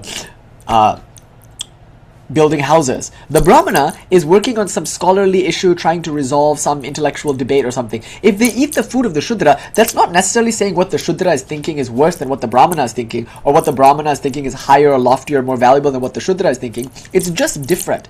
And because it's different, they might not go together, you see. So the Brahmana should reject the Shudra's food, not because she disrespects the Shudra, looks down upon the Shudra, but because she acknowledges, ideally, that the Shudra is doing something that she cannot do, that the Shudra is uniquely suited for, and has thoughts that are uniquely suited for, and those thoughts are not necessarily going to be nourishing for me. I don't want to think what the Shudra is thinking, I can't and won't do what the Shudra is doing, and thank God they're doing it, and I love them for it. They're great, but I won't eat their food. Do you see?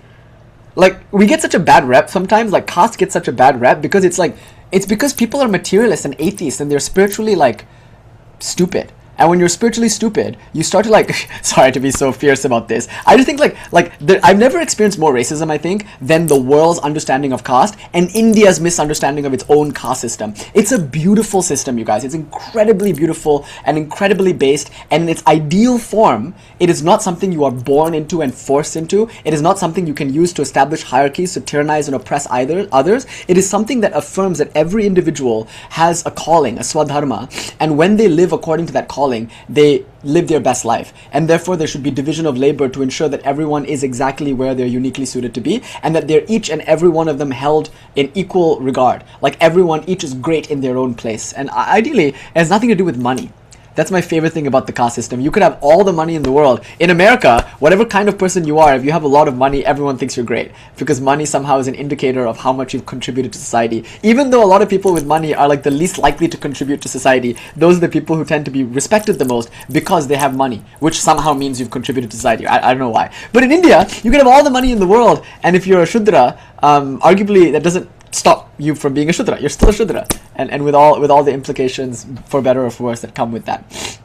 It's not based on money. Ideally, it's not based on birth. It's based on guna, your quality, and more importantly, it's based on karma. So what kind of person you are, qualitatively speaking, will determine what kind of work you do. So that alone should be the indicator of caste. It doesn't matter whether or not you were born to Brahmin parents or Kshatriya parents or Shudra parents. What your calling is based on your guna and your karma, your vocation, that is how you end up in a caste. So if I was born to a family of Kshatriyas and I became interested in like scholarly pursuits of a religious and traditional nature, I might go and apprentice myself to a brahmana, and that brahmana adopts me. More or less, when that brahmana takes me into their household and teaches me shastra, I am adopted by that brahmana. He will consider me his son, and I will from that point on consider myself a brahmana. Similarly, if I was born in a Brahmin household and I had this like tendency to want to like fight or lead or be an activist or govern or something like that, then arguably I could go and be part of a court and learn matters of strategy like Dronacharya or something like that.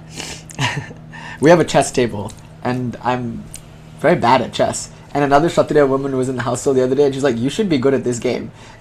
Your people invented this game. Like as far as caste is concerned, like we would settle wars over the chessboard. So I realized like, yeah, thank God we don't live in 15th, 16th century classical India where I would be expected to resolve disputes with enemy tribes over the chessboard, because we're not going to do too good on that, fam. Like, we probably should go to war. Like probably we shouldn't play on the chessboard. Perhaps a debate instead. Now the point here though is, if you're taking the caste system in its best case, you're taking a system where everybody was respected, each was great considering their guna and their karma, and each was great in their own place. There was social mobility. The best version of the caste system allowed for social mobility, and more importantly, not just social mobility, it allowed for equal opportunity and equal respect, with everyone being able to do what they needed to do and what they wanted to do without being expected to do anything other than the thing. Thank God. Now, where it goes wrong, I suppose, is when, after the Mughals and after the British, we get this sense that, like, as Shri pointed out earlier, that there is a higher caste and a lower caste. Yes, and I think Jayarata is making the crucial point here about mlechas. Mlechas and chandalas. Chandala, mlecha, these are important words we have to consider in just a few moments. But I would argue, internal to Indian society, even in the best case, where caste is something that allows for social mobility, where caste is something that allows for a person to do their job and be respected and loved and celebrated and compensated for that job without being required to do anything other than that job.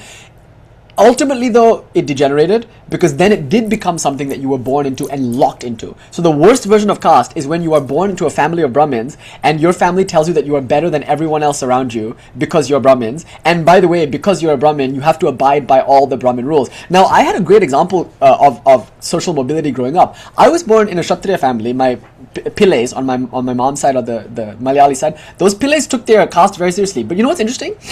When I decided to be vegetarian, it was not a problem for my grandparents or my parents. They weren't like, don't you know, it's Kshatriya culture, Kshatriya males drink and eat meat. All Kshatriya people eat meat. Like, isn't it weird that you just now want to be vegetarian? No, nothing like that. They were just like, oh, he's on this like yogi path. They understood perfectly that I wanted to study Shastra. I was deep in the Upanishads and the Gita, and at 16 I was doing a lot of Hatha yoga, and it was important to me to fast a lot, to not eat meat, to like avoid onions and garlic. And they were just like, yeah, based, cool. And my grandmother immediately started making more vegetarian foods for me. You know, like that was a good example of caste mobility, where I was becoming interested in things that were typically associated to Brahmanas, and even within a contemporary, like arguably diasporic, because I grew up in Kuala Lumpur, Malaysia, Kshatriya household, I was still able to articulate that Brahmana Vidya according to my own guna and my own karma. So that's the ideal version of things, right? And then like after doing that for a while, from like ages 16 to 22 or whatever, after doing that for a while, then coming into the Kalikula and reconnecting with the stuff that my grandparents were doing before I started doing all this like Vedanta and Upanishadic stuff, like that was cool, because then it was also like, okay, now he's eating meat again, fine. Like, it was not weird for me to move between these two ways of being, which I felt really complemented one another in my life. Ideally, it's like that, where if you wanted to like work in a workshop as a mechanic and you were born to a family of astrophysicist professors, they would be so down to support your journey and like allow you to work at that mechanics workshop. Whereas if you were born to a family of mechanics and you wanted to go to university and study and become an astrophysics professor, they would support that too. So notice, we're not free of the caste system just because we're in America. Even here, there's a sense that like it would be valuable to some people to go to university. It wouldn't be valuable to others to go to university. Some people really value their education and learning. Other people value vocational skills. Like, everyone just values different things because they all have different value to contribute, and they're all equally great, each in their own place. So where this degenerates is if I was born to a Kshatriya family and I was not interested in activism, in governance, in leading, in demonstrating warrior-like traits of fighting for what I believe in. If somehow I was not interested in the things that my family were interested in, and they had a problem with that, that's when the degeneration of the caste system occurs. If a Brahmana family insists upon you doing what they did, that's again the degeneration of the caste system. So now, when we take this seriously, we see that in contemporary culture, there is a hierarchy with Brahmanas and Kshatriyas considering themselves to be upper caste. It then creates this condescension and uppityness. There is not only that, a kind of social immobility where people are locked into what they're born into. But at the end of the day, though, you have to remember this one fact, which is so important. It's still internal to the Vedic urban civilizational model. So the Shudra, the Kshatriya, the Vaishya, the Brahmin, they're all considered Vaidikas. They're all part of the Vedic system, you see.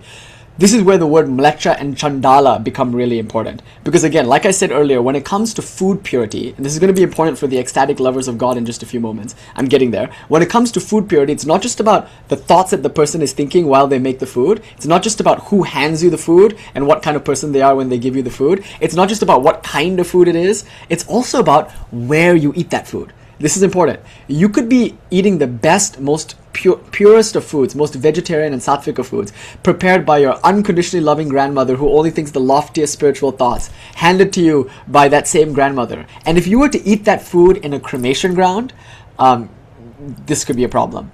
And you can see that some of these things are more like biological, and maybe you know how sage. Also, Sage, hi. Happy birthday. Sage, weren't you supposed to be here on the summer solstice? I thought you were going to come into LA for the summer solstice. I think it was your birthday on the 21st. But did I miss you? Okay, you haven't come to LA. No, I ended up rescheduling because, yeah, we'll talk. But I'm happy to be here. Happy solstice. It's cool that you're in the hammock. Happy solstice and happy birthday. Yes. Thank you. With my Mercury placements, I love all the Geminis in the world and I celebrate all the crazy, playful, mercurial Geminis. And so happy Gemini birthday, Sage. But yeah, come anytime. We're ready. We're always ready for you. So about sage, there are cultures that will sage the house. Now, it's important to notice that a lot of this could be antiseptic in nature too. There are antibacterial properties to saging and to smudging. And so the idea that a pathogen can both be psychological and physical, that's an idea that a lot of ancient cultures and a lot of autochthonous tribal communities have no problem with. Because for them, the physical world and the astral world are not dichotomously juxtaposed to one another. There's a blurred line between the physical representation and the astral impression of that thing. They're two ways of looking at the same thing. So if I'm smudging the house, yes, I'm getting rid of spirits and pathogens like that, but I can also understand this as getting rid of things that will make me physically ill. Often we're physically ill, not necessarily because of a pathogen, but because we're so stressed and we're so depressed that our body's immunity has fallen and we're susceptible to those pathogens. Just an important idea. I'm not saying that there's no H. pylori. I'm not making the claim that somehow you get a stomach ulcer because you're stressed. And yet I kind of am though, right? There is definitely a link. And diathesis stress theory, there are all these ways in which in chemistry, in science, in biology, in our modern understanding of the physical world, we're willing to admit, and the placebo-nocebo conversation is very important to have here, we're willing to admit a great degree of influence that the mind has over the body and vice versa. So with that in mind, I think you can talk about pathogens. Yeah, thank you, Kalidasa. It's both virus and host, and by virus or by bacteria is here meant more than just what can be physically studied in a lab, more than just what appears under a microscope. We're talking about those things that appear in the astral world also. Okay, so this is important because in the smashan, in the cremation ground, bodies are burning. And the claim is that if your immunity is already weakened, that's why sadhus will say don't go to the smashan if you have belly problems. If you're already sick, if your body is weakened in any way, shape or form, and you go to the smashan, then with compromised immunity, you're subjecting yourself to all these pathogens. You know how you Americans are always playing with dogs and shit? You maybe don't understand how transgressive and radical it is for Bhairavas to live in the cremation ground with dogs. They'll just hug their dogs, right? And by the way, I put out a video on on Instagram a long time ago. I was at my dhuni and it was an all-night homa, and I like to have dogs around me when I'm doing that kind of homa. At the end of the homa, I was having my prasad. We were fasting the whole. I was so excited to eat my prasad. So I'm eating my prasad and I'm sharing the bowl with this dog, right? And somebody takes a video of that because they're very excited. I'm eating with the dog, and then I posted on the internet. People still freaked out. People were still oh my god, you're gonna get really sick. And it's true, you could get really sick. We will drink the same water as the dog. We'll eat the same food as the dog. But there's something you have to remember also. There's a certain kind of mental toughness that sadhana develops that might correlate with immunity. So the risk that we sometimes take in tantric kaula sadhana is a calculated risk. We know that going to the smashan and sharing a bowl with the dog, and this isn't your cute dog that you take to the vet, and whose teeth you brush, and who lives inside your house. This is like it's like a New York sewer rat. I think that's the equivalent. My mom first visited me in America. She walked into somebody's house and they were like cuddling a dog, and you should just see the look on her face. We had dogs at home. They were just like never allowed in the house, right? When she saw this person cuddling the dog, I think the dog even had an outfit on, and she saw this like dog in an outfit. You should have seen her face. It was like walking into a house and seeing someone play with a raccoon or something. And that's the only cultural analog I can think to point to here. It's like she was just like, okay. And she was nice about it. But it's strange. It's like this like affinity for dogs is something it's special in the Kaula tradition because they can carry disease. They're mangy sometimes. They're rabid. They're unpredictable. Like you don't know if they're gonna like attack you. You don't know what kind of traumas that street dog has gone through. It could be territorial. It could be in like a pack. Like they usually come all together in packs, and they're not necessarily your dogs. I mean, I knew a lot of Bairavs in Kashi. I knew one who just picked up a puppy like this and put it in his pocket, and that was just his puppy. It was so cute. Whenever I would see him, he would have this puppy. Because in India, you don't go and like sign papers and get the dog from a shelter. You just pick them up on the street because nobody really owns them. They all still have their sexual generative organs intact. There's no spaying or whatever. So it's just all dogs all over the place, and they get into the trash and all that. So they're eating trash. They could be carrying diseases. Who knows? Now, if you're in the smashan, the place itself is filled with the noxious fumes of burning bodies. All day long, bodies are being burnt out in the open. So there's like a hygiene thing there, of course. And not only that, the smashan is full of dogs and wild boars and other kinds of quote-unquote New York subway rats. Just things that feed on refuse, And those are the beings that you're going to like hang around? Yeah, right, Kit? Thank you so much. I'm glad you think so, Kit, because like I'm just realizing now how much is lost in translation because so much of this is assumed by Indian teachers and Indian authors when they start talking about caste. But I don't think they've spent enough time in America or in the UK. I don't think they've really assimilated enough to understand that these things need to be explained. And the way that I hear caste represented sometimes too, I also realize that I don't think we did a good job explaining caste, and I think we need to.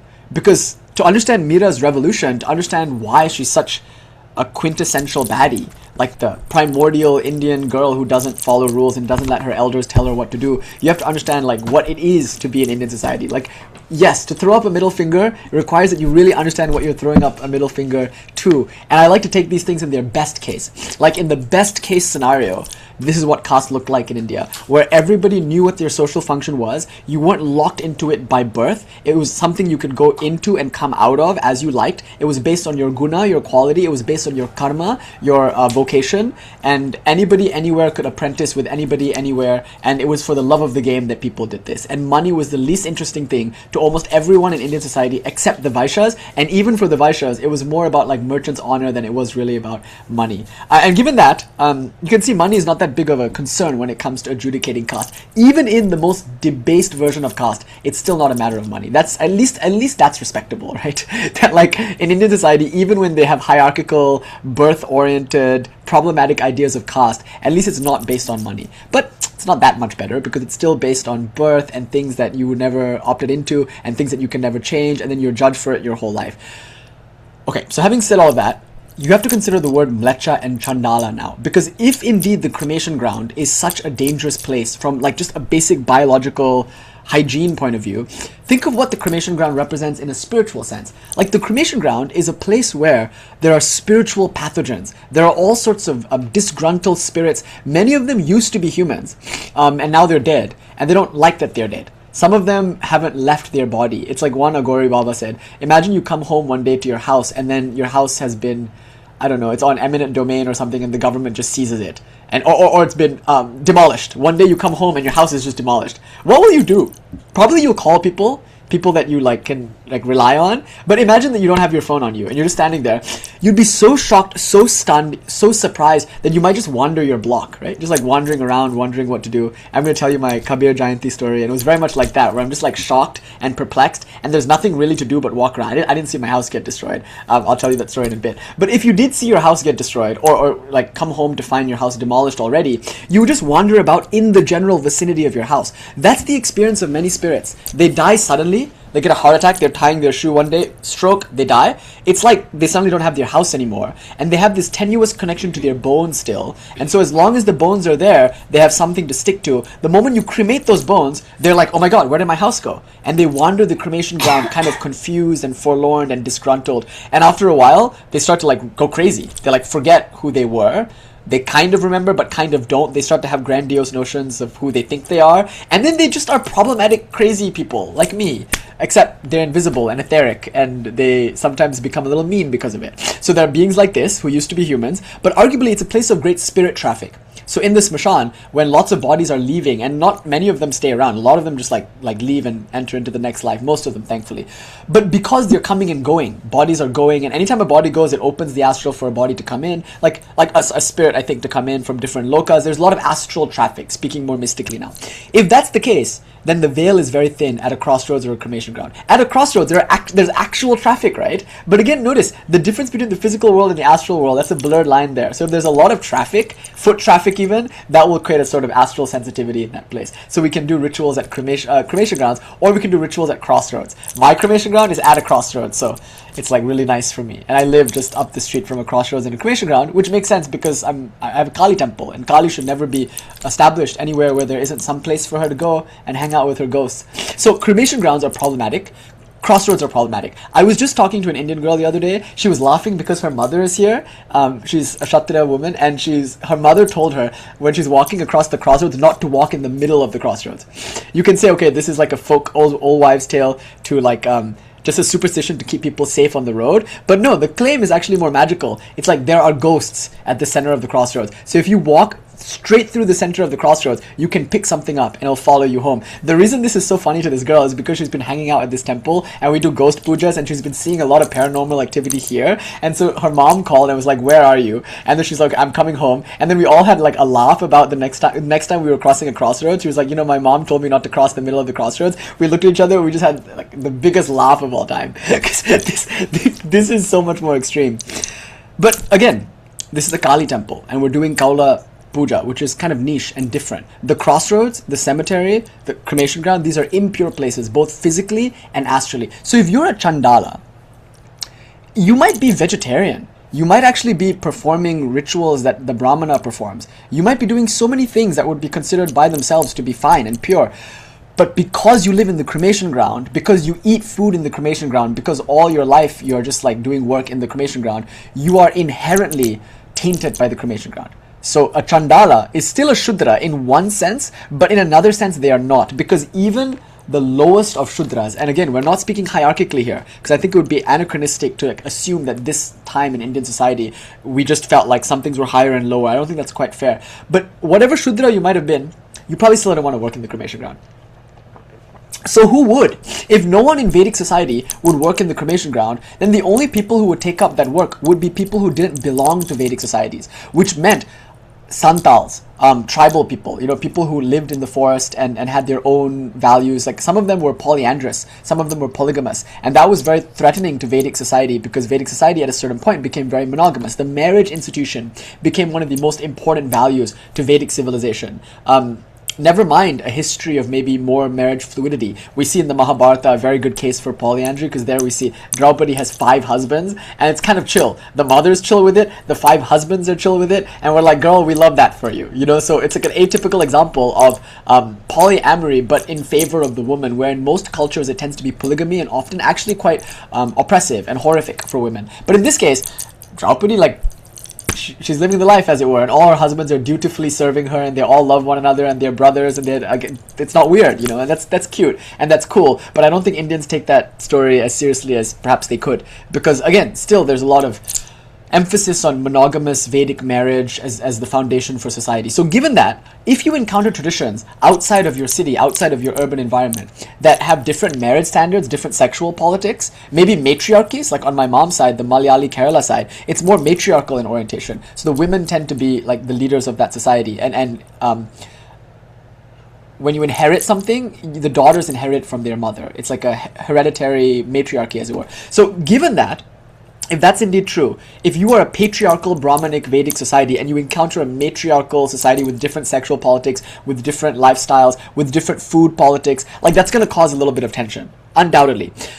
Importantly, those people will be obviously excluded from any of the professions within Vedic society, but the one profession that you might be most comfortable with them doing, which they might be most suited for, is working in the cremation ground. So they are chandalas, meaning they are undertakers. And to Vaishnavi's point, Shri Devi was saying earlier, what does Matangi represent if not that? Not necessarily the Shudra. We have no problem with Shudras. Everyone in Vedic society ideally is respected.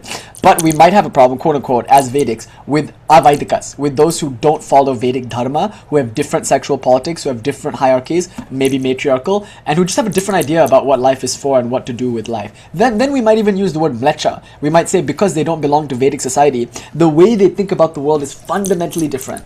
They might have different hospitality and guest rules. They might have different rules of war. Like when Kshatriyas fight other Kshatriyas, we often feel like we should never fight anyone who's like less capable than us. So a Kshatriya on the battlefield will look for his counterpart. Like Arjuna will look for Karna and will engage in one-to-one battle with Karna, arguably. Like it would be unfair for Arjuna to pick a fight with a common foot soldier. So like those rules in war might not be observed by other tribes who are just like, okay, like free for all, let's just have at it.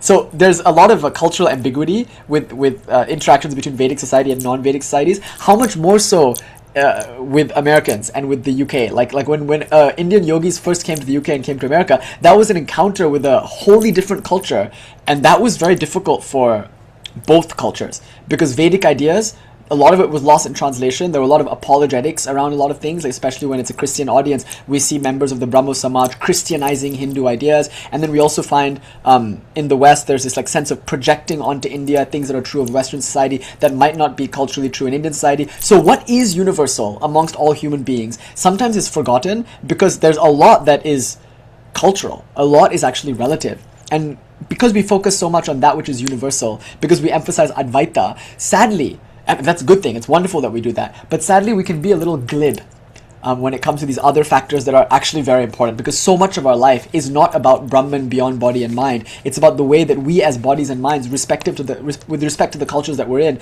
it's how we then articulate this Advaitic view in the context of our life. So given all of that, Matangi Shri Devi is not necessarily considered a Shudra. She is a Chandala. And go further, not only is she a Chandala, she's a Mlecha, whose ideas and thoughts might not be different just because she's in a different profession. They might be so different as to be what your culture might call immoral, right? She might be immoral. Like Matangi is sometimes considered to be the paragon of amorality because she might function by a different moral standard than yours.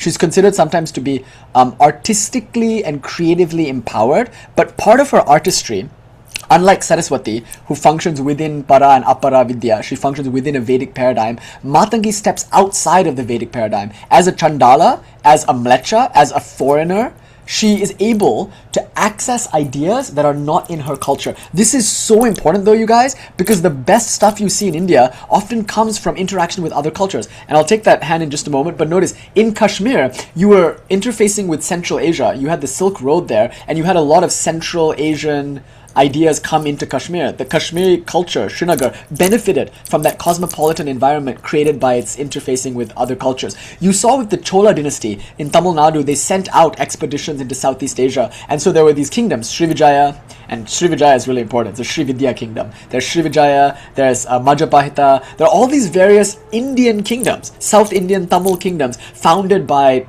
South Indian merchants, traders, and sailors. And they speak Sanskrit. Like so much of the Malay language in Malaysia is Sanskrit based. It's really easy for me to speak Sanskrit in the sense that I grew up speaking Bahasa Melayu, and Bahasa Malaysia, Bahasa Melayu, it's pretty much Sanskrit. You know, the word for culture is buddhi, and the word for donation is dharma. Like it's basically a Sanskritic language with some Arabic influence. So it's important to note that this is because these Chola dynasties were founded there from as early as like 5th century, 6th century AD. These are Tantric kingdoms. Now look at what that did for Tamil Tantric culture. Like in the court of Krishna Deva Raya, there's so much Sri Vidya that was developed because of interfacing with cultures across the oceans. Look at what happened to Bengal. It had the Bay of Bengal, and I would argue that its connection to Assam, and through Assam to Burma, its connection to Tibet. Look at Nepal, Tibet, and like Gangotri. These are all very important places because it's a place of great cultural exchange. So whenever you have a metropolitan environment that is a cosmopolitan environment, let's say New York, let's say Los Angeles, let's say any diaspora community anywhere, this is actually really exciting. That's where Matangi lives. Oh my god, she just hijacked this lecture. Like, what the fuck? I'm trying to talk about Mirabai, and I'm gonna get to it in just a bit. Oh my god, it's gonna be so fun. It's a full moon. I want to read you poetry. That's the main thing I want to do. And I know it's been 2 hours since we started talking, but hey, I'm just gonna keep going until I read the poems I want to read tonight. And like tell Sonu that she's a baddie just like fucking Mirabai, and that she's keeping up the legacy of not listening to fucking elders when they tell you to do things, because fuck that. So anyway, that's the main thing I want to get to. That message.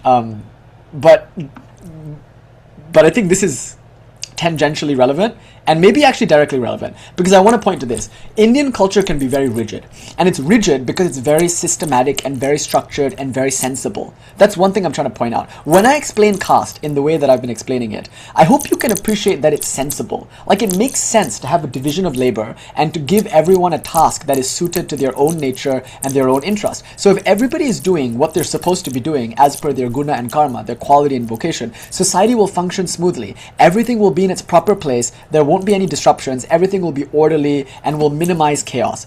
That sounds like a wonderful thing. It's good to be sensible. It's good to be structured. It's good to be ordered. And if Vedic society is anything, if the Vedas are a testament to anything, it's this, that things can be ordered, structured, and sensible. Matangi is not sensible, because she brings into this world of order and reason and structure some element of disorder, of unreason. She brings into this Vedic world some unpredictable wild card element.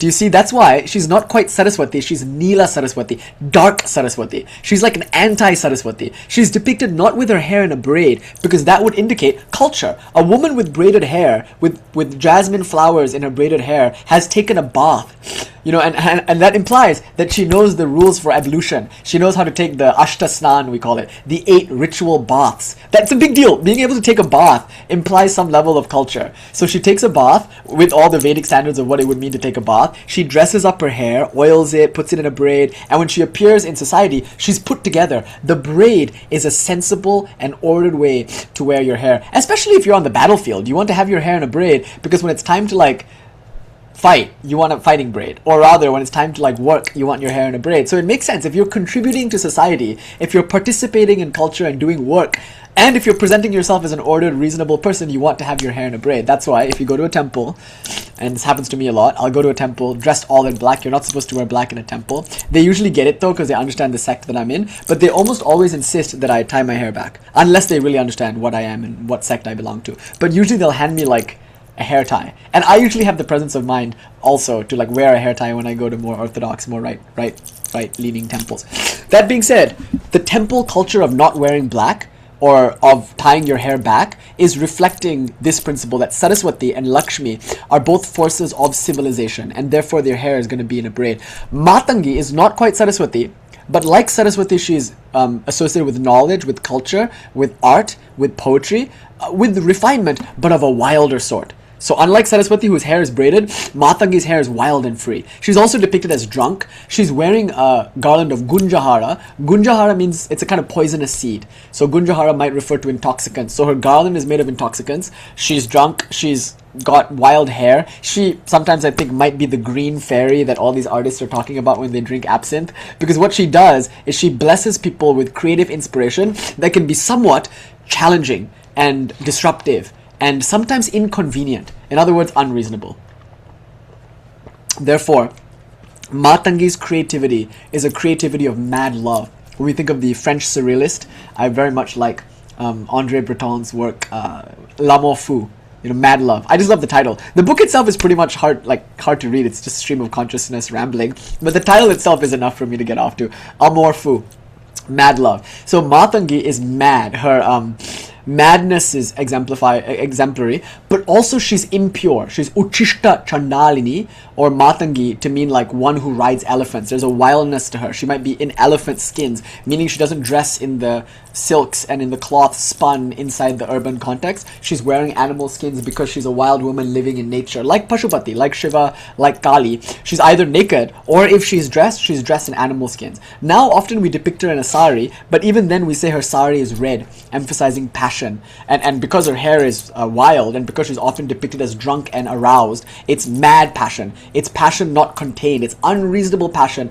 that is bursting at the seams, as it were, and is quite frightening in its raw intensity.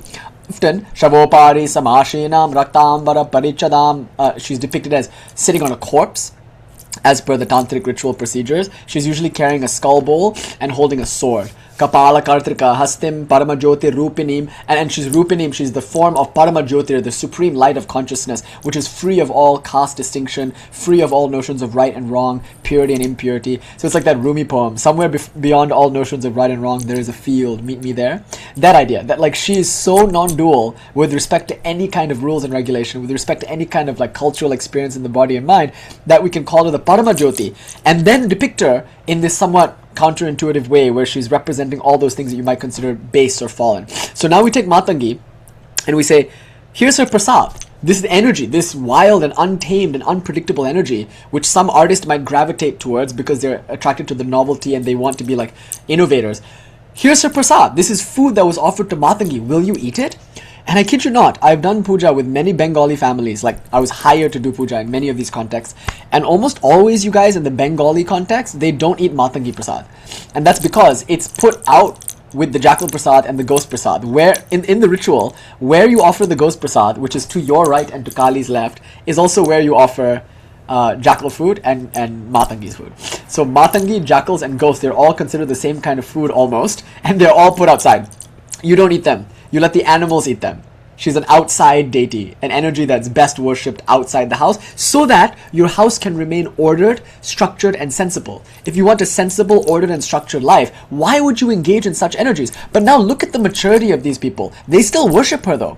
They still have a place for those energies. They still respect Yamaraj and Nairiti in the south and the southwest corner. They still respect Matangi, and enough to give her food at least. They revere her, but like the tiger god Sri Krishna likes to talk about, sometimes it's nice to worship the tiger god from a distance. We bow from a distance. So when it comes to deities like Matangi, it's good to bow from a distance. It does not surprise me at all that in Seattle, they're of course taking the Matangi prasad. That makes perfect sense to me, because that's kind of what we were taught, in the sense that we're non-dualist and we're kaulas. And as kaulas, we tend to invite such energies out of the understanding that we know how to hold such energies, because we have the ritual modalities for that kind of thing. So given this, when we offer Matangi prasad in the house, I've always eaten it, but I didn't always eat the ghost or the jackal prasad. I wouldn't go that far in the past. I would eat the Matangi prasad, and that itself can have very destabilizing influences in your life, or, if you're the right kind of person for it, very inspiring and enlivening influences in your life. But for most people, sort of disturbing and destabilizing influences. You might just start to have antisocial thoughts or contrarian ideas, or your Uranus complex, your Pluto complex, your Neptune complex might start getting exaggerated. These things can happen because that's the energy that you're taking in through the food. So be careful whose prasad you take. And just because you turn down prasad doesn't mean you're like being irreverent to the deity whose prasad it was. You can still respect that this might be for someone, it's just not for me. So we eat Matangi prasad often because we do Kaula pujas and we worship Mahavidyas. But do we eat jackal prasad and ghost prasad?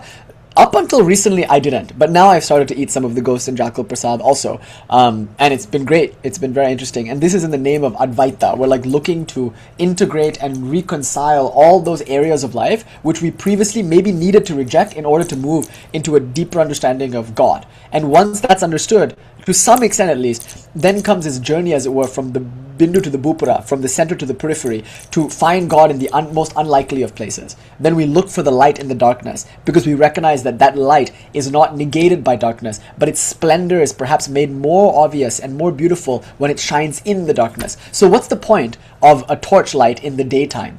I could stand outside with a torchlight. I will never appreciate the full grandeur of the torchlight. But the torchlight in a pitch black room, my God, then the light shines with such brilliance.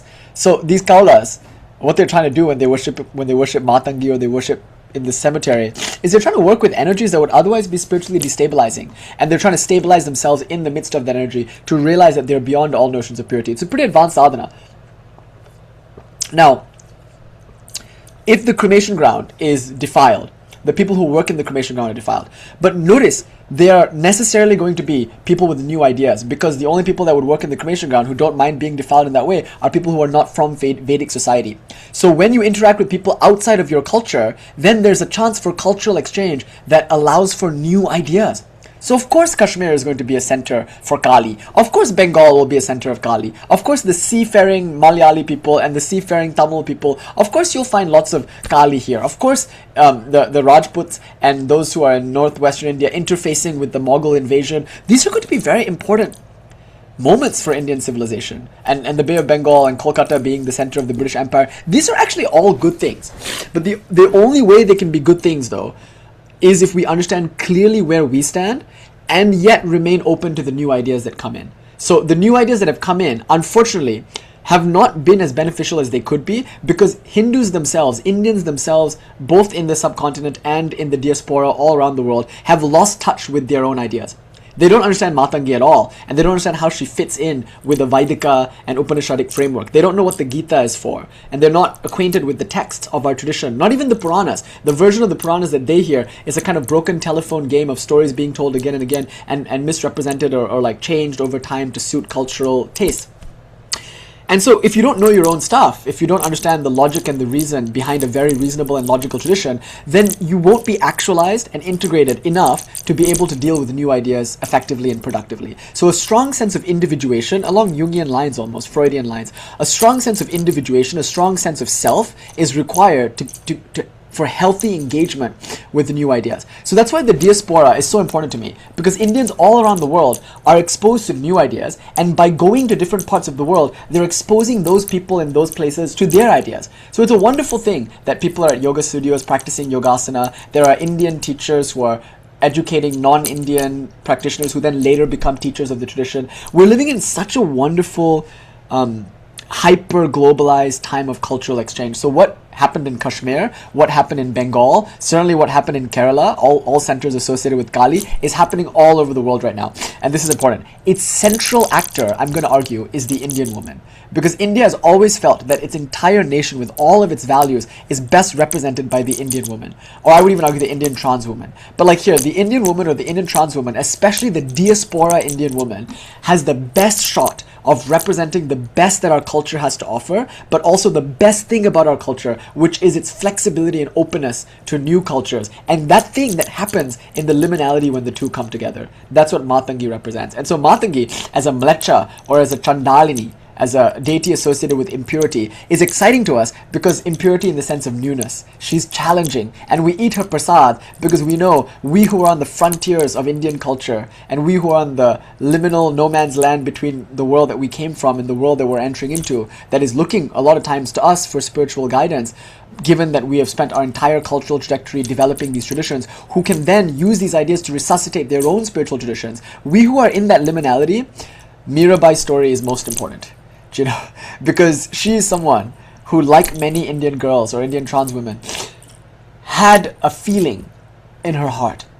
And it was such an ecstatic, unreasonable love that necessarily to express that ecstatic, unreasonable love meant inviting social censure. It meant being kicked out of her Kshatriya, like princess, warrior environment. It meant dealing with the scorn of her family. Many of them tried to sabotage her. They would like release snakes into her room and things like that. They would mercilessly tease her and abuse her. What happens in Instagram comments when you post about Hinduism? A lot of that was happening in Mira's life. Like everybody just had an opinion. Her life was not free of public scrutiny, especially given that she was a princess of high repute. Like, she was somebody that people knew and looked up to and expected to like rule the kingdom. And then once she fucked off to follow her heart, to like express her mad love, her amour fou, that was when obviously everybody had a problem with it and jeered at her and condescended to her and refused to help her and in many ways actively sabotaged her. So in the face of such persecution and resistance and opposition, to read such poetry that comes from a place of ecstatic love that is exalted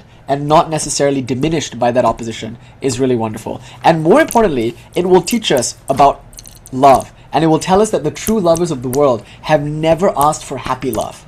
Like, no lover has ever been content with a love that brings happiness and satisfaction, because such a love is non-dynamic. Such a love is reasonable. Such a love is safe. Such a love is sensible. But the love that we're going to encounter from Mirabai is like Matangi's love.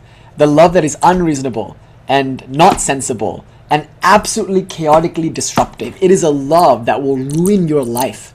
And in so doing, it will bring you in touch with your real life.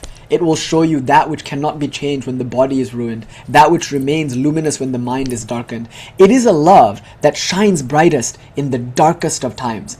And in one sense, we're not masochist in that sense, because we're not looking for love that is also just bad, because you can make the exact opposite problem occur too, where it's like you want happy love and then you get it. God forbid you get happy love. The moment you get love that's happy and is always happy, you have a stagnant love. It'll be boring. It won't be love. It'll be sensible. It'll be orderly. You'll get what you want. And God forbid you get what you want, because if you get what you want, you can only have what is within your understanding to have. If you get what you never expected, what you could never have planned for, in that way only are you expanded. You only learn and grow when you get something other than what you thought you want. So in one sense, when you want love, you're not actually looking for the love you want. You're looking for the love that wants you. And what that love wants out of you might not actually be what you want to give, and is the nature of love that it brings it out of you anyway. Do you know? So if I was like doing a bunch of substances and I met someone for whom it would be important not to do substances, that love brings out of me a desire not to do substances. If I was just like, hey, I'm just going to do substances and tough luck, you just have to love me for who I am, it's great. That's wonderful. But in one sense, if that love is unreasonable, then it can sometimes come at the cost of your own idea of yourself, which is so radical, because it's not just other people's idea of you, it's also your own idea of yourself that this love tends to challenge. You know? And in caste-ridden India, I'm about to start talking about love now, and this is where we'll really go off the rails, but this is, I think, where it gets good. I think we have enough information now about the caste system in India, and more importantly with its rigid and very sensible and very ordered and very structured rules, to understand why what we're going to say now matters most especially. If you have this feeling of love in your heart, it's the kind of love that might be, like Matangi, liminal, unpredictable, unreasonable, and disastrous. But if you say, then okay, from this you then reason, I want love that wrecks me. I'm only going to look for partners that are bad for me. Arguably, that would still be better than looking for partners that are good for you. Because if you look for partners that are good for you, that's just going to be safe. It's going to be more of what you already know, and you will never grow from that. You'll just be stagnant. And so that love itself is not dynamic. It doesn't meet the criteria of Shakta worship. It's not a dynamic, changing, progressive love. It's a safe love, a sensible love, an ordered love. That's fine. Now, if you look for love that's just bad for you, also that's not it either. But it's at least better, because in that case, you're constantly being challenged and you're constantly being changed, and your idea of yourself is constantly being loosened. And in that sense, you get the freedom of knowing you are not the kind of thing that is determined by who you think you are. Because every time who you think you are is destroyed, first of all, you survive it. Like, a bad love is something you might survive. And then you get the joy of surviving a bad love, which is very edifying and strengthening. But it's also bad only in the sense that it's unpredictable. It does things that you didn't expect it to do. It brought you to places that you didn't yourself want to go. And as a result, you're now deeper and richer and you've learned more lessons. But that's not it either. We're not talking about a love that is either good or either bad only. What Mirabai shows us is that to love Krishna, to love God, and I'm going to get to God in just a bit. I'm just talking about love now, and they're not necessarily different things. For Mira to love God is for her to experience both the highest ecstasy of union and oneness that she can ever know as a human being, and, contrastingly, the deepest anguish that is known to a human being. This is called viraha. It's a kind of pain that is so deep that there isn't even an English word for it. It's a Sanskrit word, almost untranslatable. The word is viraha. It means yearning for that which alone can complete you, which in this moment is not available. What Mira discovered, as you'll soon see, is that the experience of God can be had by a human being in this body and in this mind. God can be experienced. God can be seen, spoken to, tasted. God can be fucked. This is the beauty of Mirabai's poetry. She's in Radha Bhava, or she's in Mathura Bhava. She has sex with God in a way far exceeding any kind of sex you can have in the body and mind, but which somehow seems to include the experience of sex physically, and I would say intellectual rapport is sex psychologically. Like mental experiences of interfacing with another mind, and then when both of you are really just in that flow of connecting, that's a kind of sex. It's a union. Remember, the tantric word vaktra means both mouth and generative organ. So like the sexual organ that gets pleasure through connecting with another body, or bodies as your case may be, and the mouth which enjoys connecting not just in a kiss or in oral sex, but in a conversation with another mouth or with other mouths, plural as your case may be. Now that is also considered union. So the yamala of physical sex and of intellectual rapport, that's not excluded from Mirabai's experience. She's experiencing that, and so she's speaking in terms of that. That's why all lovers everywhere, whether or not you think about God, the fact is, if you've ever been in love, if you've ever yearned for love, or if you've ever yearned for a particular person, or if you've ever been in a relationship with that person, you will immediately connect to what Mira has to say. You'll connect to what Rumi has to say, because Rumi and Mira are both ecstatic lovers of God. You'll connect to what Ramprasad has to say, especially if you're dating a goth baddie, because Ramprasad's Ishta is Kali. So if you have a somewhat intense plutonic scorpionic partner, then yeah, Ramprasad's poems will hit a little more. But any lover of any other person or any other being, anyone who's ever loved anyone, they'll connect to Mirabai without even thinking about God. Mira doesn't necessarily even think of Krishna as God in many of these poems. She just calls him Giridhara, the one who carries the mountain, or she'll call him all sorts of names, as you'll soon discover. Beautiful names. But you guys, if you didn't know anything about Krishna as God, let's just imagine this is a guy. It's just a guy whose hair is really nice, whose smell and whose fragrance is really nice, who plays the flute really well. Her poems are gonna sound like she's writing to a guy she has a crush on, who she is in love with. She's not gonna talk about God. This is my favorite thing about Mirabai. Like, you can forget all about God or any like refined theological abstraction about God. The fact is, this is a woman in love.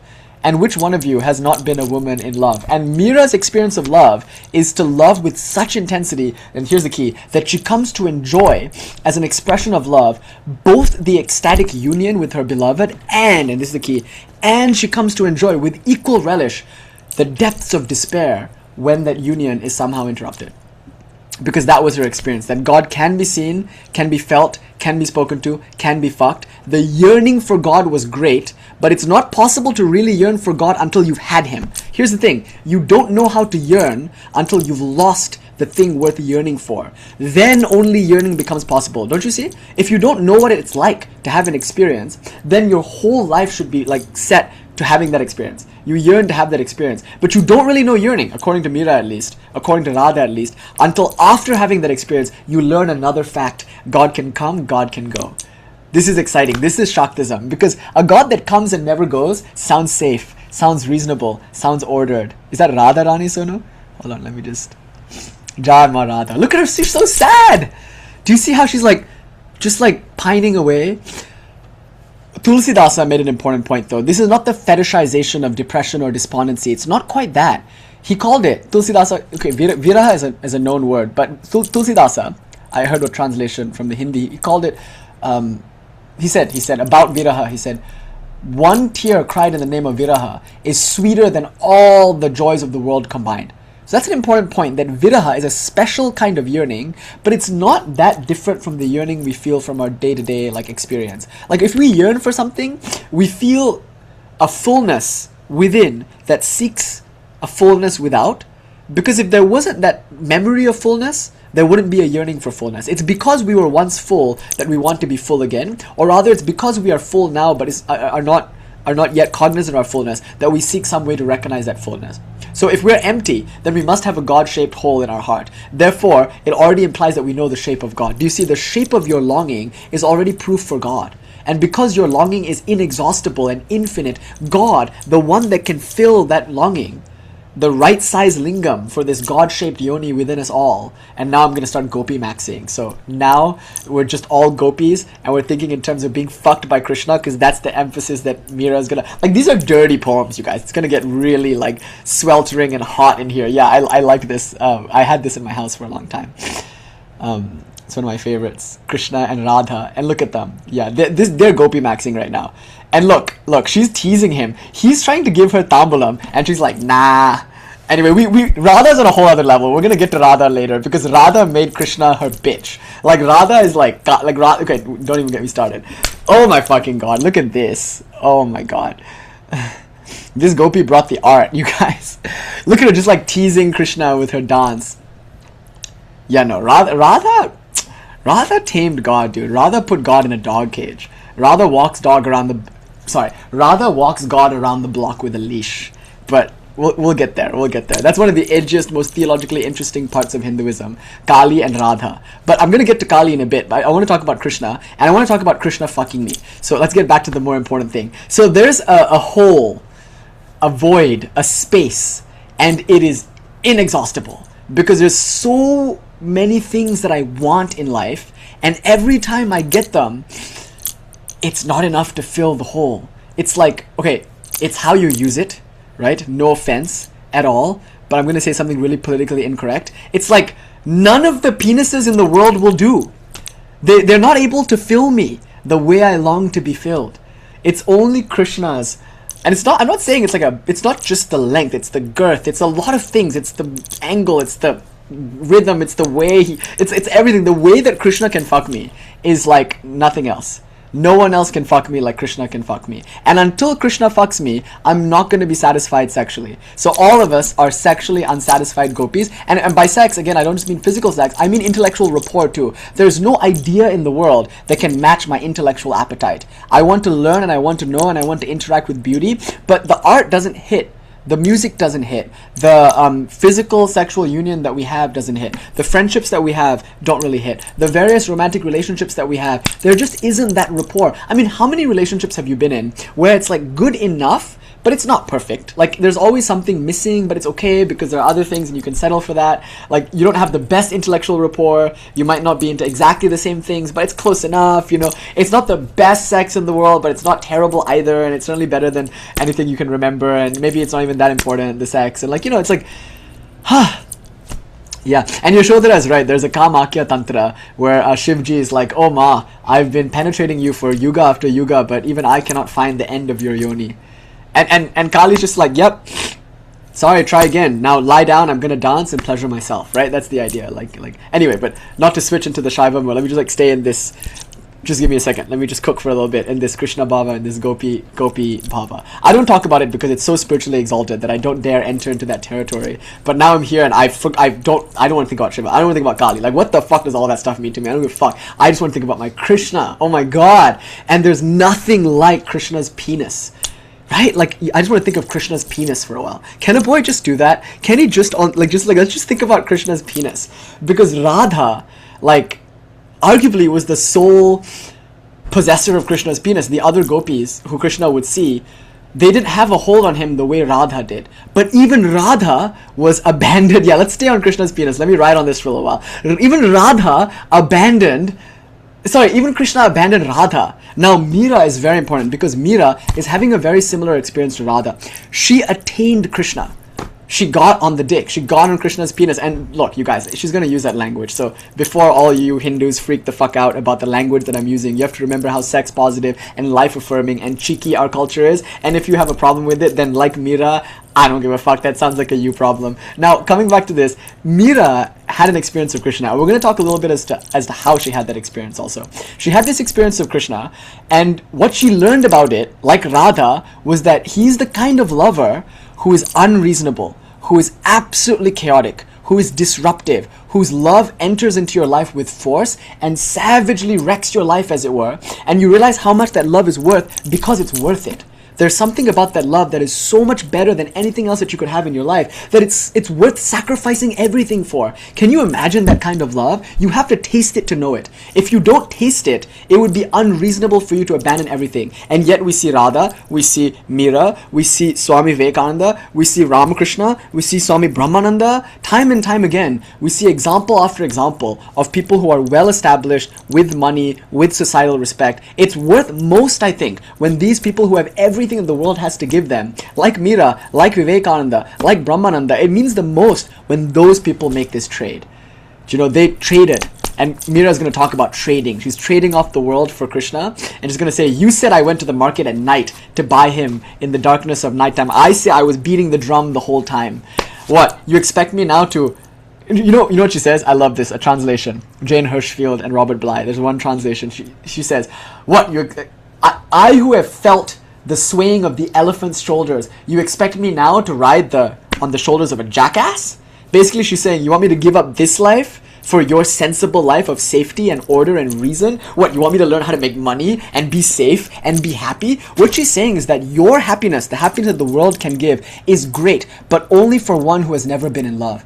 And we're going to talk about God in just a bit, but I'm still talking about regular love. This is the kind of love you go to war for. It's the kind of love you give up a war for. It's the kind of love that you die for. So we've only ever talked about love. So I'm going to make a reference to one of my favorite Heath Ledger movies of all time. Of course, he was a great Joker, but it's called A Knight's Tale. I don't know if you've seen it. It's actually really cute. And Heath Ledger plays actually an outcast, or rather a low-caste boy who dreams of becoming a knight in feudalistic Europe, probably England, where what it meant to be a knight was to be born into a noble royal family. So I hope you can see the parallel here. There's a caste system, a feudalism in Europe. Before you come at us, Indians, for our caste system, you should probably look at your own, because there's never been a culture in the world without a caste system. Also, have you never fucking read Plato's Republic? Plato, your favorite Western philosopher, establishes a caste system within the first few movements of that discussion in Plato's Republic. The caste system is obviously an idea that every culture understands and is articulated differently.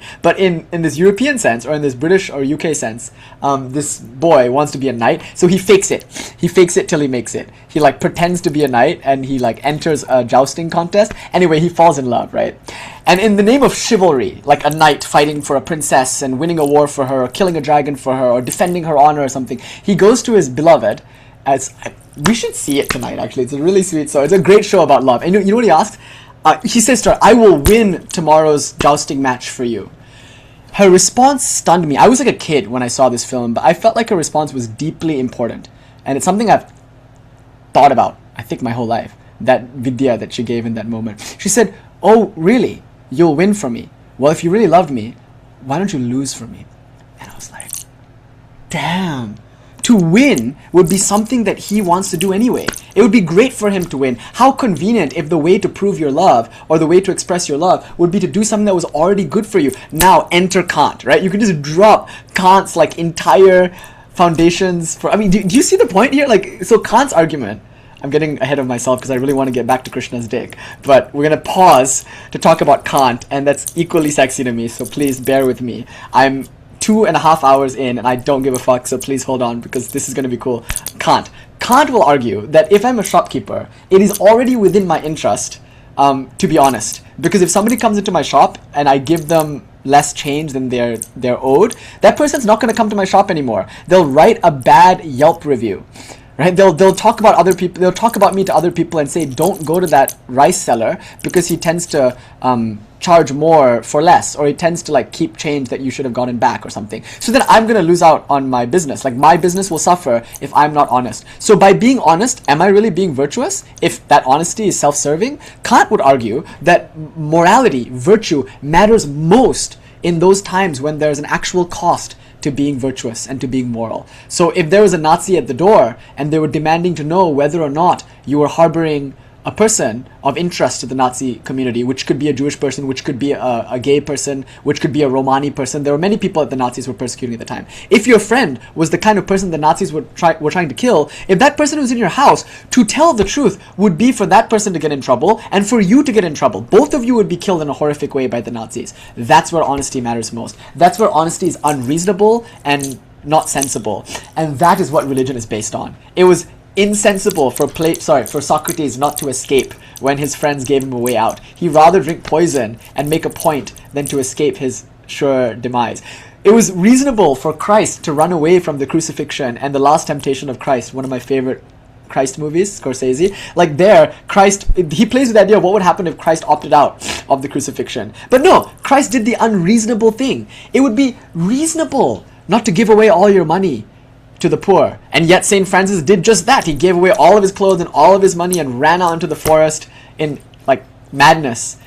Everything you have ever seen a saint do, every time you've watched a martyr burn at the stake or be torn to shreds by lions in the Colosseum, every great moment of human civilization has been a moment of sheer madness and insanity, but it was a madness and insanity prompted by love. The true lovers of God have rushed out into the streets and expressed their love in very insensible ways. And that's what we saw with St. Francis. That's what we saw with every one of the great saints. We saw it with Teresa, both Teresa of Avila and Mother Teresa in Kolkata. We saw it with Socrates, and certainly with Ramakrishna, with Premananda, with Baburam Maharaj especially. He said the price of bhakti is your head.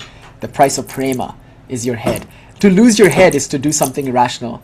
So Blaise Pascal has that beautiful quote, the heart has its reasons that reason knows not. It's like that. If you just cannot justify why you're doing this, if it actually harms you to do this, if everybody in the world around you thinks it's an abjectly stupid thing to do, and yet there is something in you that still makes you want to do it, love is the only thing that could make you want to do that. Like, self-hatred cannot go deeply enough to get you to do the thing either.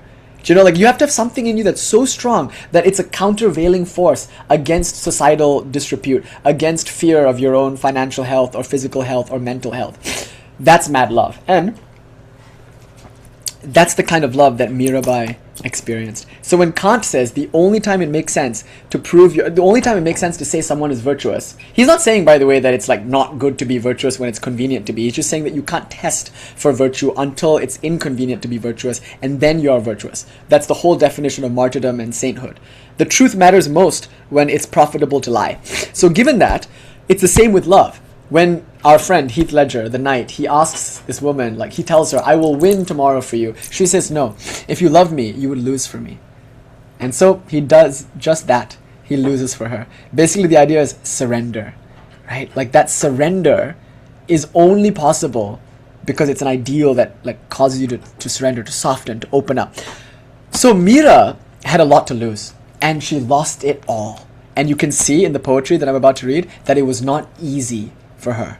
Like, she had to weigh Krishna on the scales. She was weighing Krishna against the world, and she is upset at times.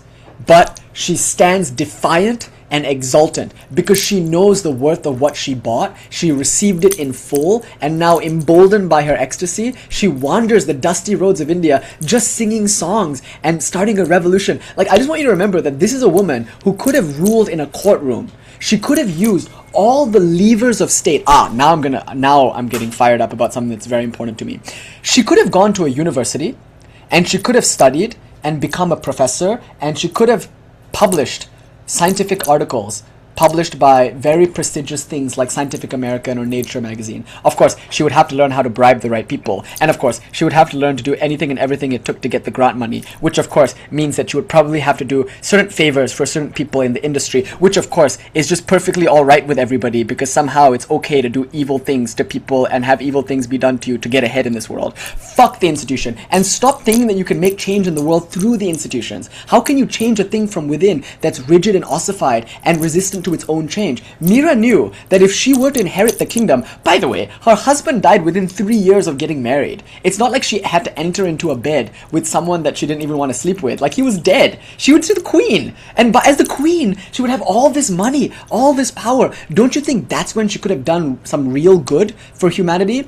No, mark my words. India has always known this. It's forgotten this, but it's always known this. It is not a king that makes a difference in the world. The Buddha changed the entire known world, not because he was a king, but because he was a beggar.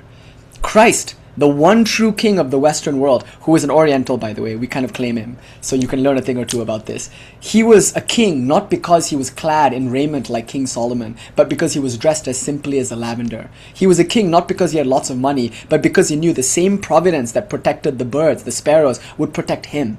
He did not store, he didn't sow, he didn't reap, he didn't have a savings account. He didn't have a throne. He didn't even have a crown, except a torturous crown of thorns. And can you name one person in the Western world that has been more influential? It is only beggars, my friends. It's only beggars that are true kings. It is only the poor that have true wealth. It is only the ruined that are truly whole. And the people that will make changes in this world are not people in throne rooms or academic institutions. They are not people who get voted into office. I don't believe in election. I believe in revolution. Democracy is a tyranny imposed upon you by your colonial powers to get you to buy into a system that assumes you have political power, but is really co-opted by super PACs, 501c4s. Like the fact that you think that somehow you can change things from within by being good, by being structured, by being sensible, by being reasonable. Have you no love? Like, do you not care enough to throw yourself into harm's way? Like, why are you all the way back there in the battlefield, behind, like, fortifications, hoping to have enough money in your bank, hoping to have enough societal appeal. Why aren't you here in the trenches, on the front lines, with nothing to protect you but your own zeal and your own berserk fervor for that thing which is worth living for and worth dying for? In another one of my favorite movies, which you have to watch when the topic is about love, it's called Don Juan DeMarco. And Johnny Depp and Marlon Brando have a conversation. We already talked about A Knight's Tale. That's another love story that like I really recommend you watch to understand Mira's love. It's good to watch love stories. But in this Johnny Depp movie, it's I think my favorite movie of all time. I don't know, I always say that one. I always say that, but I think this actually might be my favorite movie of all time. Johnny Depp thinks he's Don Juan.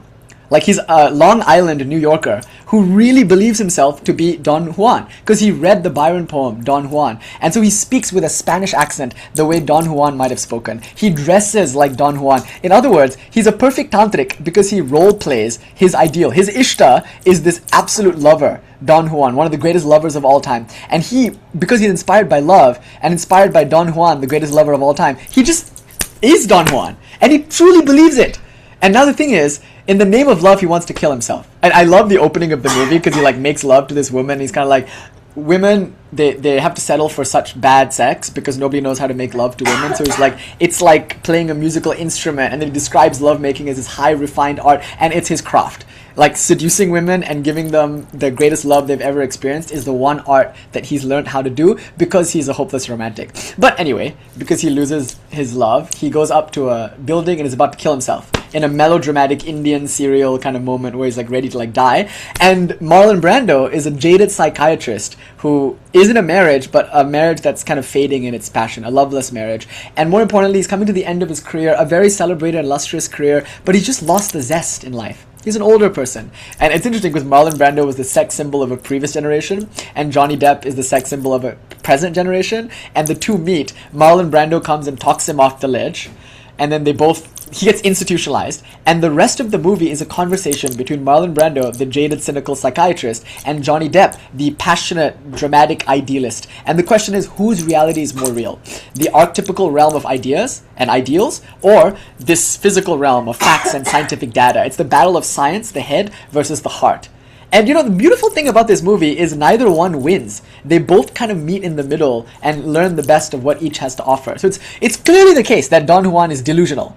It's clearly that, like, throughout the movie you understand as the movie, sorry to spoil it, but as the movie progresses, and I don't think this spoils it because the message is good anyway, but as the movie progresses you realize, like, yeah, like, he's an idealist and delusional, but Marlon Brando is no less delusional. They're both delusional in different ways, and the question is, which delusion is more life-giving, which is more ennobling, which is more beautiful?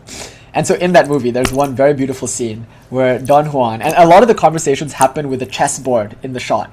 So there's like a chessboard. Obviously, Marlon Brando and Johnny Depp are playing this very intricate game of chess, navigating their two realities. And a lot of it is kind of retrospective. So you get beautiful scenes of Arabia and the Spanish countryside and like sword duels and things like that. Very fanciful stories that Johnny Depp is telling to relate his life to Marlon Brando. And then Marlon Brando goes back home to his wife. And so you see this like what real life scenarios against narratives that Johnny Depp is painting for us, and it's just such a clash of worlds. Anyway, there's a moment where Johnny Depp says to Marlon Brando, who he calls Don Octavio, he says in his mock Spanish accent, "There are only 4 questions worth asking of life, Don Octavio. Of what is the spirit made? What is worth living for? And what is worth dying for?" I forget one of the 4 questions. But of what is the spirit made, what is worth living for, what is worth dying for? And then he said, and the answer to all 4 questions is the same. So this idea of love, it doesn't just have to apply to God. It's like if you truly felt love in your heart, it is self-effacing. It is self-effacing because it is the nature of love that you will pursue something in the name of love even if it wrecks you in every other way. But you know what? Another thing to point out here, it's not actually self-effacing, because as you'll see in this poetry, Mira knows what she's getting in return. She's not a masochist. She's not looking for pain. What she found is so blissful, but she can't explain why it's so blissful. And it's so blissful that it's easy for her to give up everything in the name of that blissful thing. And that's where she like stands her ground. So she's happy. She found a happy love. But here's the thing. The love that she found is only a happy love because it's dynamic, it's rich, it's deep, it brings her into contact with that which is truly worth contacting. So now we can start talking about God. I have a God-shaped yoni. that's so big that only Krishna's lingam will fill it. How do I know? Because every other kind of love I get in this world is a kind of transaction. It's the kind of love that is kind of like, what do you get in return? What do I get in return? This is a good deal for us both. Let's sign here. You sign there. Now it's the contract. And if I stop providing you with the goods that you signed for, and if you stop providing me with the goods that you signed for, now the love is done. So this kind of love, it's great. It's fine, but it won't satisfy you in the way that you long to be satisfied. Because again, Swami Vivekananda said, it's not love if it's based on fear, or if it's a sanctified kind of shopkeeping. So if there's fear in that love, it must be because there's something to lose and there's something to gain. I fear not gaining the thing I want, and I fear losing the thing I have. That fear for not gaining and that fear for losing, that turns this experience of love into nothing but sanctified shopkeeping, a transaction. This is the vast majority of romantic and friendly relationships we're likely to have. A friendship premised on this kind of transaction is common. It's what most of us enter friendships for, but it will never be fulfilling. And you'll find there'll be backbiting. There'll be a time when someone who you think loves you will throw you under the bus because they don't want something bad to happen to them. Or there'll be a time where you're in a relationship with somebody and they will betray you, or you will betray them. And then later you look back and you can't believe that you did that. You can't believe your behavior in that relationship. But you realize you weren't acting yourself because you were afraid. So in that case, love brings out the worst in us. In most cases, because it's not love. That is a sanctified shopkeeping. That is a transaction that is based on fear. But this kind of love makes one fearless.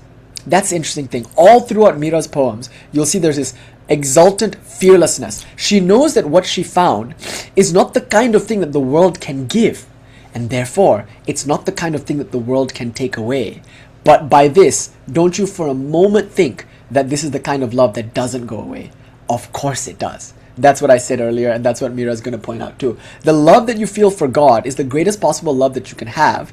So the second point I want to make now is about God. The first point I think I've already made, right? The first point about love is that it's only really love, in like a Kantian sense, if it's the kind of thing that brings out of you something you never thought that you had. It's the kind of love that brings you to a place you might yourself never have gone to. It's the love that expands you beyond the sensible, ordered, and structured confines of your being. So within us all, there is a Shudra, our legs. We are all craftspeople. We all in our life exhibit those properties. Within us all is a Vaishya, our belly, and we all transact in the world and trade. We are all traders here in the marketplace of the world. We are all of us Kshatriyas, and that's the point of the Purusha Sutkam, by the way, to understand that the entire world is God's body, and all the castes, all the parts of society are part of one continuous whole. We are all part of each other, and our welfare is determined by the welfare of everyone else. So a Kshatriya will not do well if the Shudras aren't doing well. Just like my arms need my legs to function, and my legs would like it if my arms function.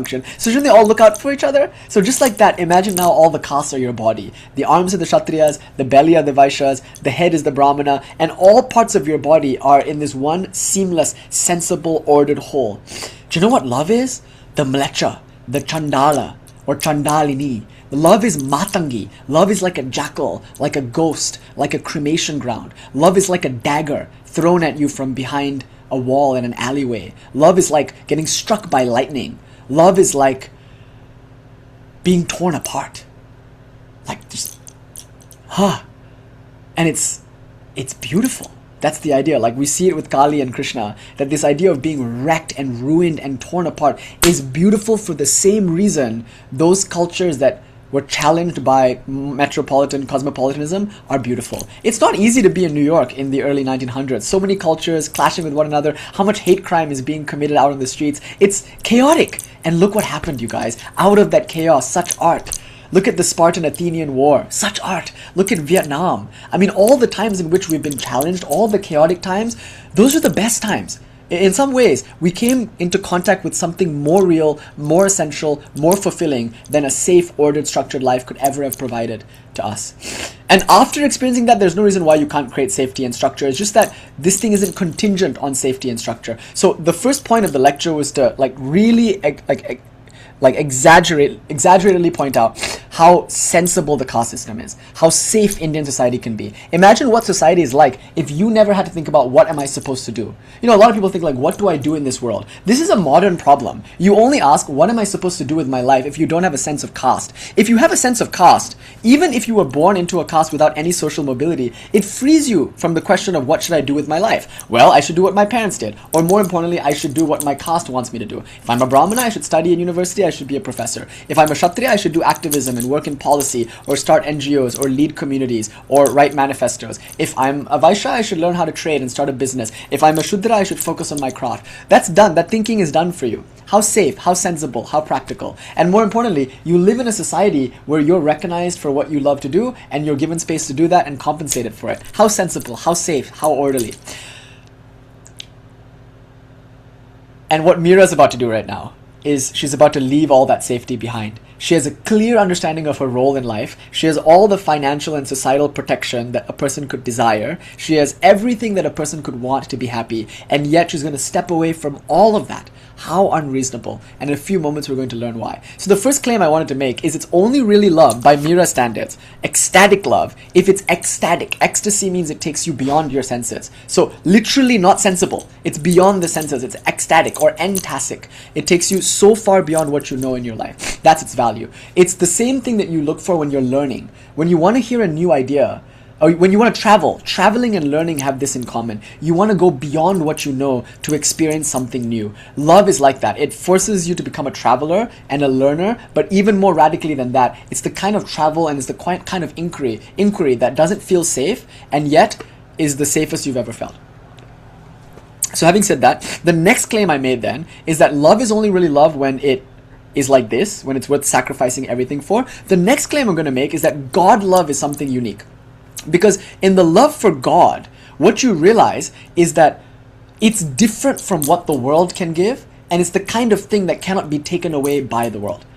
And so now the claim here is about infinity. The nature of our love, and I made this claim many times, the nature of our love is determined by the object to which our love flows towards. So if it's a temporal, spatially determined object, then our love is time-bound and space-bound. Therefore, if somebody lives near you and you love them, then it's kind of easy to love them because they live near you. But if somebody lives very far from you and you have this long distance love for them, then that's a slightly more tenuous love and it requires a little more to keep alive. Or if someone is temporally separated from you, like say someone is a historical figure and you love them and they're no longer alive anymore, again, that love is a little more tenuous to maintain than a love that you have for someone who is a contemporary of yours. So if you love someone who is near you in space and time, that's the kind of love that most of us have. We look for someone who is there in space and time to whom we can direct our love. That's how we choose our partners. Ideally, they have qualities that we like. But again, if the reason we love someone is because of certain qualities, be careful, those qualities will change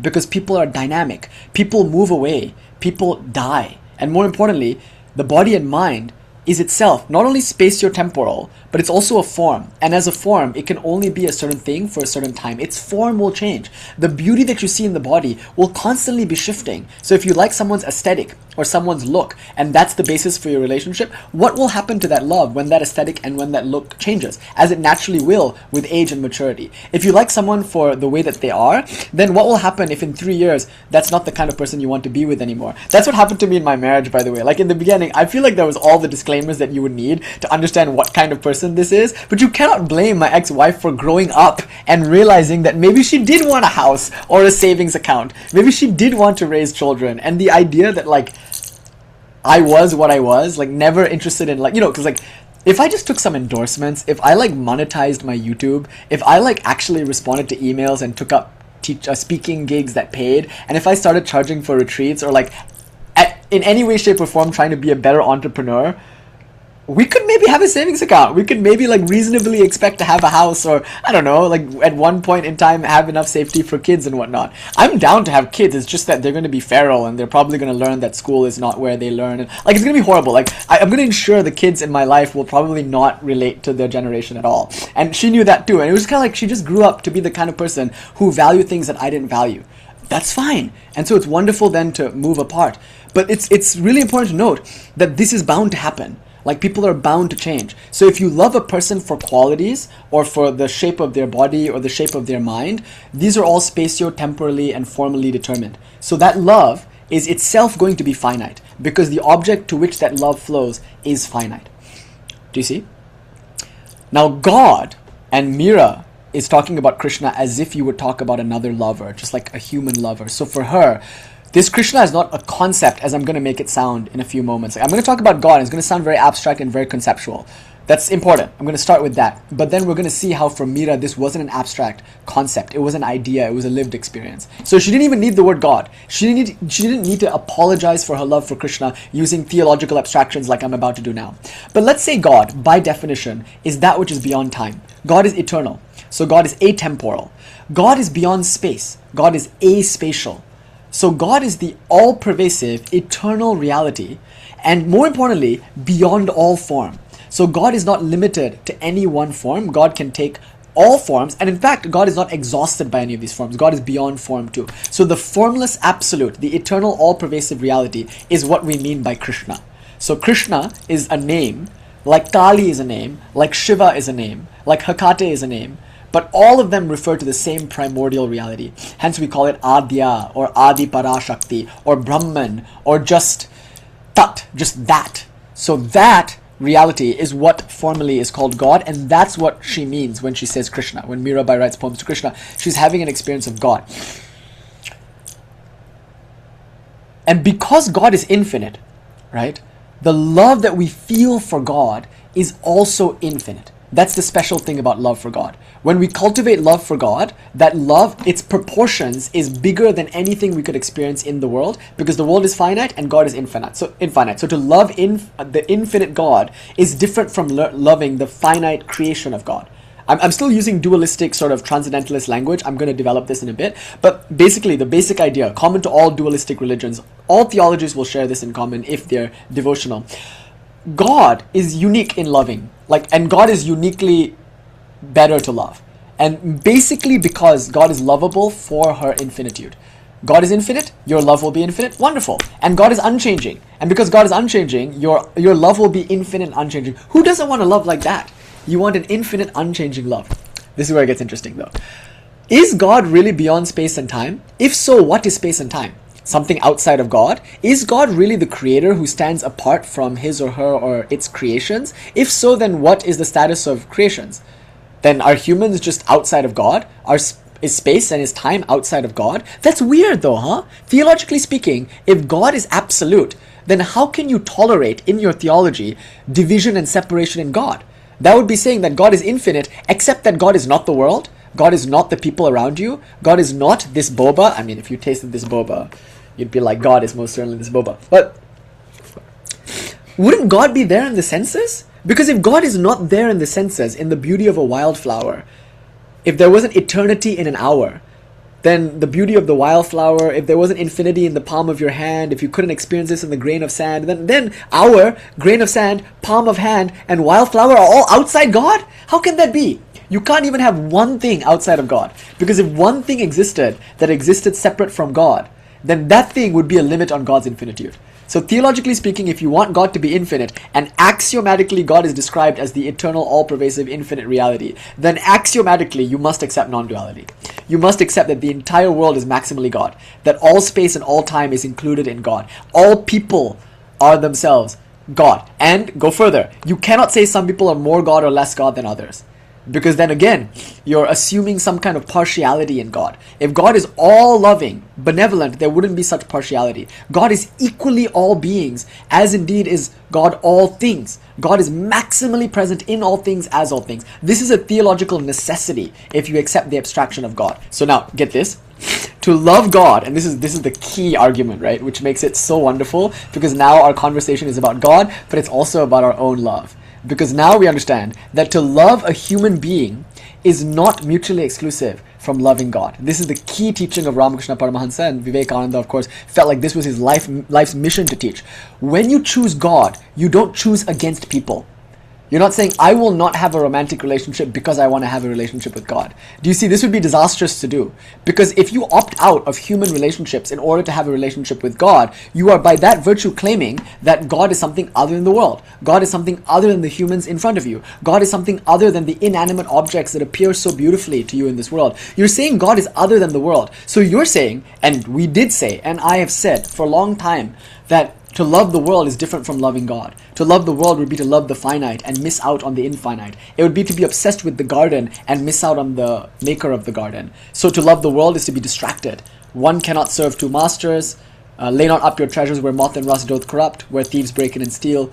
Like the idea that the world is degenerate, ephemeral, changing, and not worthy of your love, that's a well-established idea in all theologies. Hindu, Buddhist, Jain, and of course Christian and Islamic. Like Islam is a little better here. They're a little more world affirming than many traditions.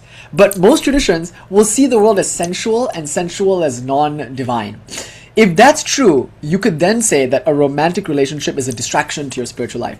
We flip that on its head. We say, no, a romantic relationship and any other relationship you can have with your friends and with your family, with your animals, and even with the inanimate objects, quote unquote inanimate objects with the world. Heck, your relationship with the world itself, that is your relationship with God. For God is maximally present in all people, in all things, even inanimate things, and in the world itself. So to fall in love with the world and everyone in it, that is what it is to have a love affair with God. Not to love some kind of abstract conception, not to think that this is something beyond death or beyond this world, and then only you'll have union with God. Mira made her claim based on an immediate experience she was having now while she was embodied. She didn't have to wait for a post-mortem salvation. She didn't have to believe in a conjecture, because if all of this comes down to a theological abstraction, if it comes down to a concept or to a belief, it will not stand in the face of all this persecution. Mira was only able to overcome all the difficulties in her life because she had something real in her heart. And what was that? Love for Krishna, love for God. But check this out. We're going to translate that now as love for the world. You know, this is the secret. Radha and Vivekananda. Vivekananda was usually called Radha. You know, it's confusing because Babu Rama is also called a partial incarnation of Radha. But it's more important to remember that Ramakrishna saw Vivekananda as Radha. And as Radha, no greater lover, I think, than Radha has ever lived in humanity. But look at Vivekananda. If Vivekananda is Radha, it makes perfect sense because he gave his entire life to the service of humanity, who he loved with all of his heart. He would say, may I be born again and again to serve the one God I love, my God the lowly, my God the sick, my God the poor, my God the sum total of all souls. He saw God in people, and he lived his whole life to worship God in those people. And this means Advaita will demand of you not to push God into a post-mortem, post-space, post-time, transcendentalist corner, but rather Advaita demands of you to conceive of God now in the context of your relationship. So having said that, she doesn't speak like a transcendentalist. She doesn't talk about Krishna as if he was God. She talks about Krishna as if he was an actual guy in her life. Now, I want to suggest a radical idea. It could have been a series of men in which she experienced Krishna. Do you know, it could have been a single man in which she experienced Krishna. Or it could have been another woman in which she experienced Krishna. It could have been, importantly, no woman or no man whatsoever. But importantly, she didn't stop engaging with the world. This woman left the palace, left all the levers of power that her money and position gave her. And instead, she wandered the dusty streets of India just singing ecstatic songs to Krishna. So look at what love does to you. It makes you mad. It makes you insensible, and it makes you infinitely creative. Do you know, like, there's something about love that makes you write songs. When the flower blooms, it emits fragrance. When the lover falls in love, he incessantly writes poetry. He incessantly writes music and records it on voice memos on his phone and obnoxiously and insufferably sends it to the person he's inflicting his love upon. There is no way to fall in love without also becoming creative. That's the point here, is that there's something creative about love. So if you're in love with somebody and it's a transaction, if the whole point of that love is for you to feel safe and for you to help that person feel safe, it won't be passionate in the sense that you won't make art about it. Do you know? Haven't you noticed? It's only when heartbreak comes that it makes sense to like write a blues song or paint a picture. It's only when yearning comes that it makes sense to make art just to deal with that yearning. So the love is as love does, and our claim here, as we've been making throughout our past few lectures and all the workshops, is that love is as love does, and what love does is serve, but what serve looks like is art. like service is art making. And Mira's service in the world was not feeding the poor. She fed us all. We are all of us impoverished, not just those of us who are hungry for food. Of course, it's wonderful to feed people who want food. You cannot teach God on an empty stomach. But even after you fed the whole world, what will you do? Everyone is sitting well fed. You know what that will look like? Fucking America, where a lot of America is starving actually. It's terrible. Food deserts everywhere. But if you come to Brentwood, people have enough to eat. That's not the problem. But they're more miserable there than in some villages in India that I had the good fortune to stay in when I was sadhuing around. Like, I've been in villages where there's no water, where uncle died last week from dehydration, and they're happier than some of these people in Brentwood. Just feeding people is very good. It's important to do. But Mira had a different kind of manna-dew, a different kind of nectar to feed us. She fed us her poems, her songs. She would sing these songs ecstatically to anyone who bothered to listen to her. She would sing these songs to herself, to the space around her, because all the while she was singing to Krishna. So as she walked down the dusty streets, a woman by herself, alone on the road, she would just sing all day and all night to Krishna. And to her, Krishna was everything and everyone. And the final point here is that it's an internal experience that is dynamic and shifting. So you'll see that she also loses Krishna, and she feels the yearning for an experience that comes and goes. And that yearning is as creatively inspiring to her as the union. So when she's with Krishna, she sings about that. When she's away from Krishna, she sings about that. Now notice how she cannot lose. Even if she loses Krishna, she has her yearning for Krishna. Her yearning for Krishna is to her synonymous with Krishna. And when she has Krishna, well, then she has Krishna. So we have a God-shaped hole, and only Krishna's penis can fill it. And when we're being fucked by Krishna, we are happy. But when we are not being fucked by Krishna, because he ran away, he does that, as an experience, a spiritual experience, an important metaphor, he like runs away.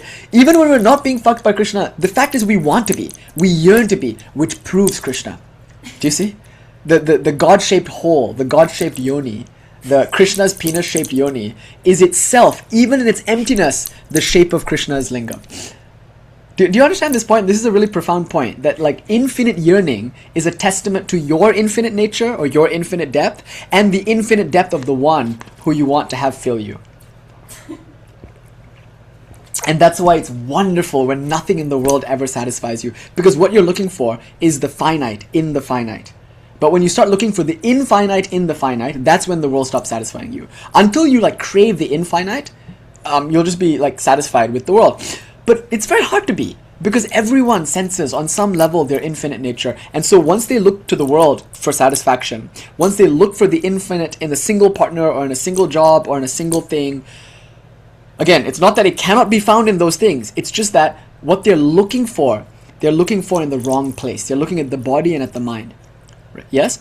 But then, when they realize that what they want is the infinite, the next mistake they're going to make, this is an obvious and honest mistake that we all make, is they realize that they cannot find it in bodies and minds. So then they say, it's not a body, it's not a mind, it's not the world. Because when I looked for the infinite in the finite, I couldn't find it. So I'll stop looking at those things and start projecting it into this transcendental space, which is not a body, not a mind, not in the world. Then you don't care for romantic relationships, then you don't care for work, you don't care for engaging in the world. That's a big mistake. That's like Alan Watts made this point.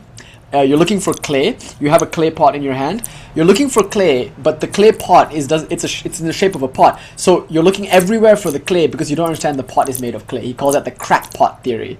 Like you're looking for clay, the pot is made of clay, but you call it a pot, so you don't recognize that the pot is wholly clay. Similarly, you're looking for God, but because you don't understand that God is the world, you look at the world and you say it's not God. When in fact, the pot is entirely clay, the world is entirely God. So if you are in a relationship with someone, that person is God actually. And if you don't know that, that cannot be used as a sadhana. If you do know that, that becomes the best possible sadhana in the world, because it's real. It's not abstract, it's not conceptual. You have a real affinity for a real experience of God in that body, in that mind. It's not even that you're looking past the body and mind to your concept and abstraction. You're looking at God. Now, you know how you know this is for real though? Because if it's God, it's not like going to be confined to that person. But then again, having said that, it is true that certain people awaken that in you more than others, and you can bring that out of some people more than others. There's something to be said for that two individuals or two or more individuals might have a better shot at this because of certain karmas and things like that. But even if that's true, you know it's real love when what you're looking for is God, and more importantly, you're able to reflect that to one another, and in the context of that relationship, there isn't that anxiety that if they leave, I will be empty. And there isn't that anxiety that if I leave, they will be empty. Because when we came together in fullness. But wait, what does that fullness look like? It doesn't necessarily have to be satisfaction. Do you see? It doesn't necessarily have to look like psychological integration and happiness and satisfaction. It can also look like what Mira discovered. Being full in your yearning.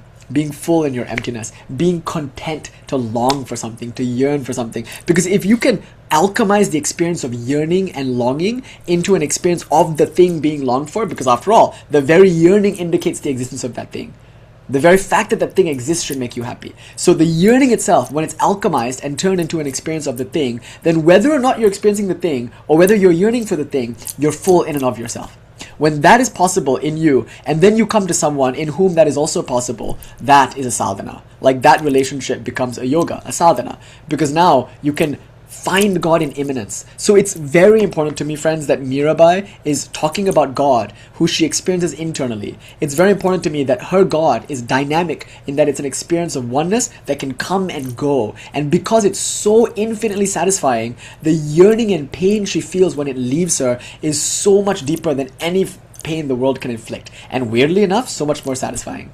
And the third thing is that she doesn't really speak about God in these abstract theological concepts. She speaks about Krishna as if she knows him. And of course she does. And so do you. Because what is this if not Krishna? So it's a love affair with the world. Mira is in love with the world because the world is non-different from God.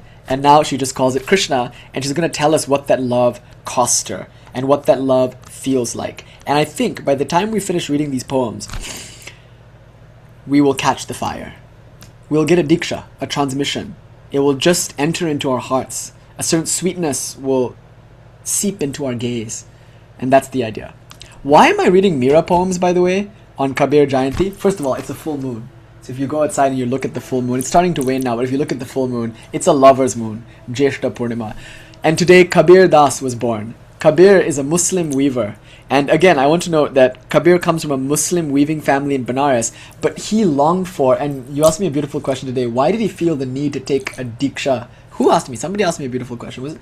Why did he feel the need to take diksha into Hinduism if you already had Islam, right? Both are viable traditions. So then why did Kabir want to get a mantra from Ramananda and practice Rama Rama Rama when he already had Allah? Again, love makes us fools. Like, it makes us do silly things. Because what he wanted was something he felt only Ramananda could give him. He wanted a personal love with a personal ishta that maybe his environment wasn't able to provide.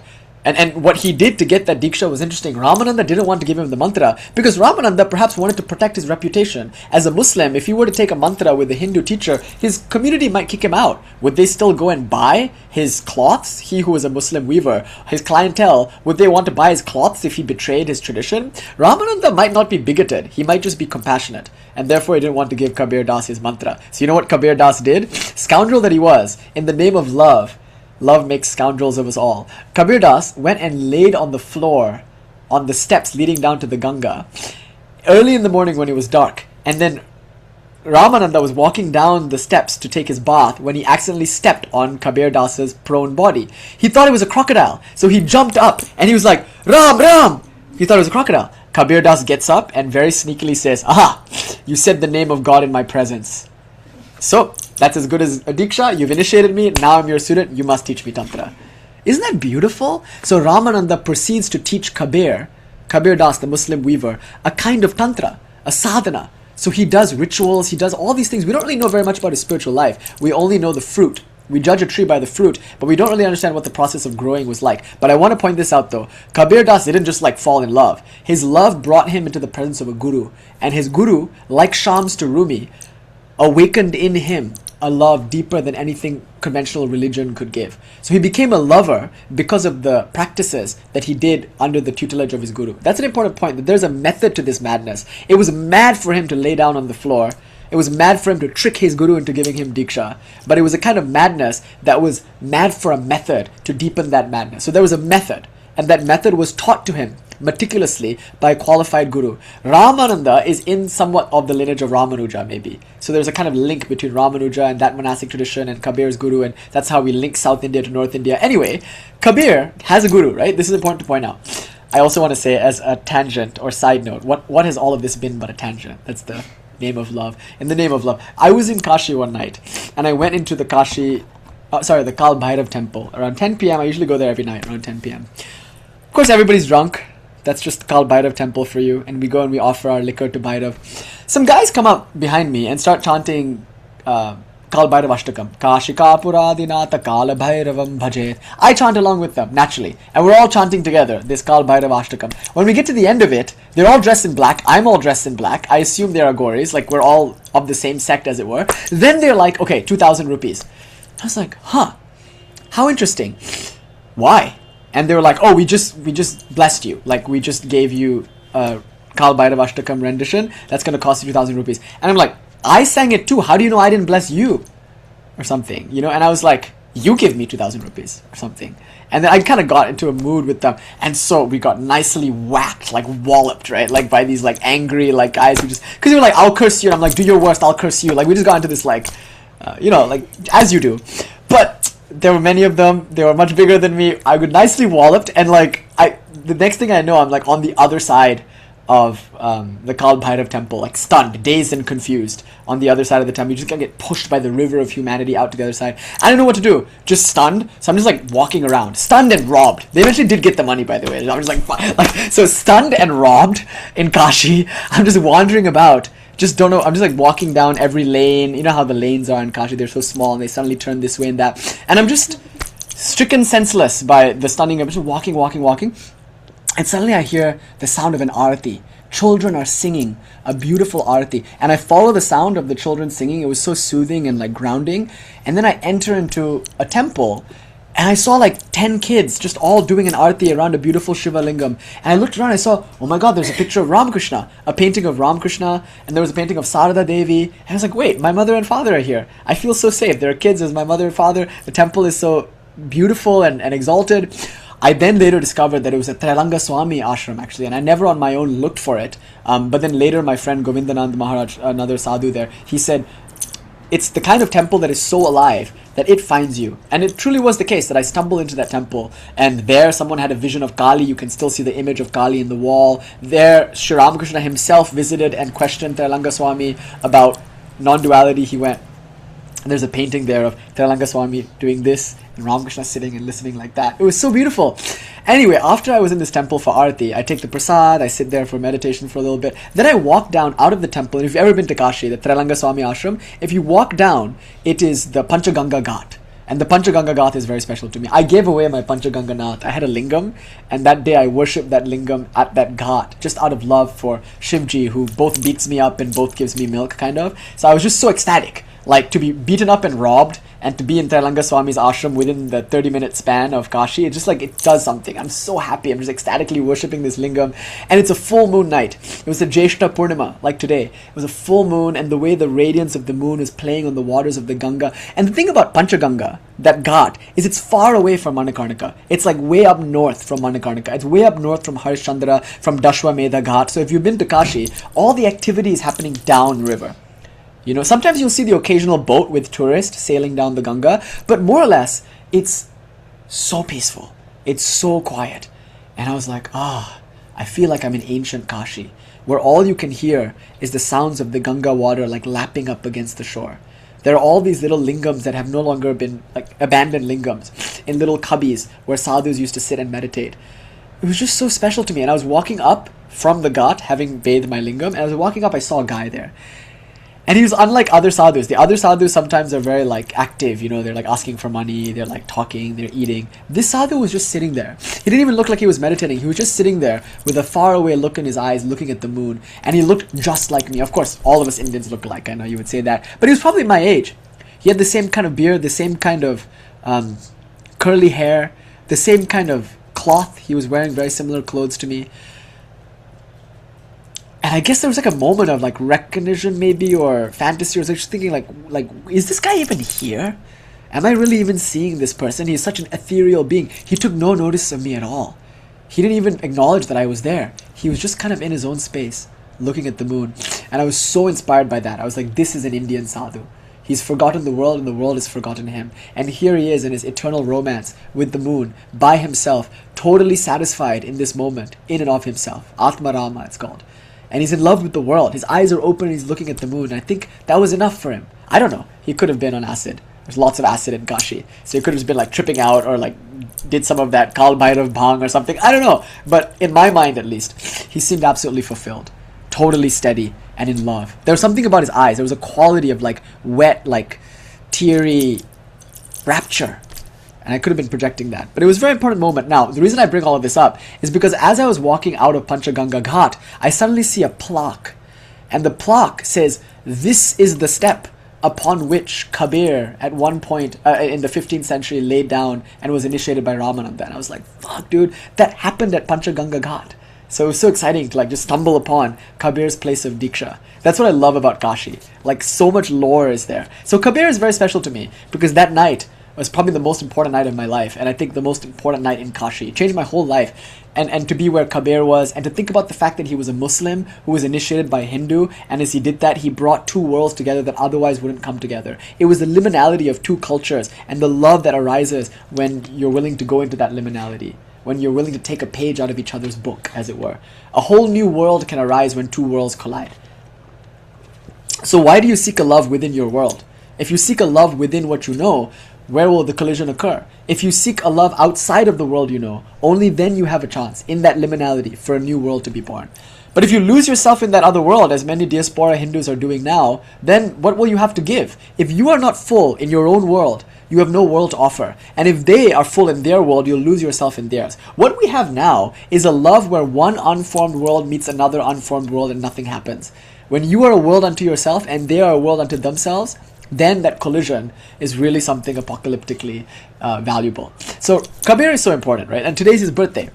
And because of that experience I had in Panchaganga Ghat, I thought I would do something special for Kabir. I would read some Kabir poetry to you and comment on them. Do a commentary on Kabir's very non-dual, very exciting devotional literature. But then I remember this other story where Kabir was invited to give a recitation, sing his songs at a gathering of sadhus. He got there and he looked around. This could be an anachronistic story because allegedly Mira and Kabir weren't actually contemporaries. So assuming they were, he gets to the venue and he looks around. He's like, "Where's Mira?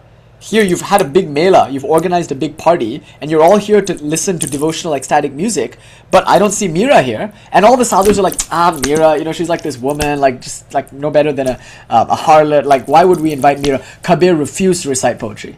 That like just really moved me, that story. That Kabir, the greatest, most celebrated poet of his culture in Kashi, he refused to recite poetry unless Mira was also there reciting her poetry because he held her in such great esteem.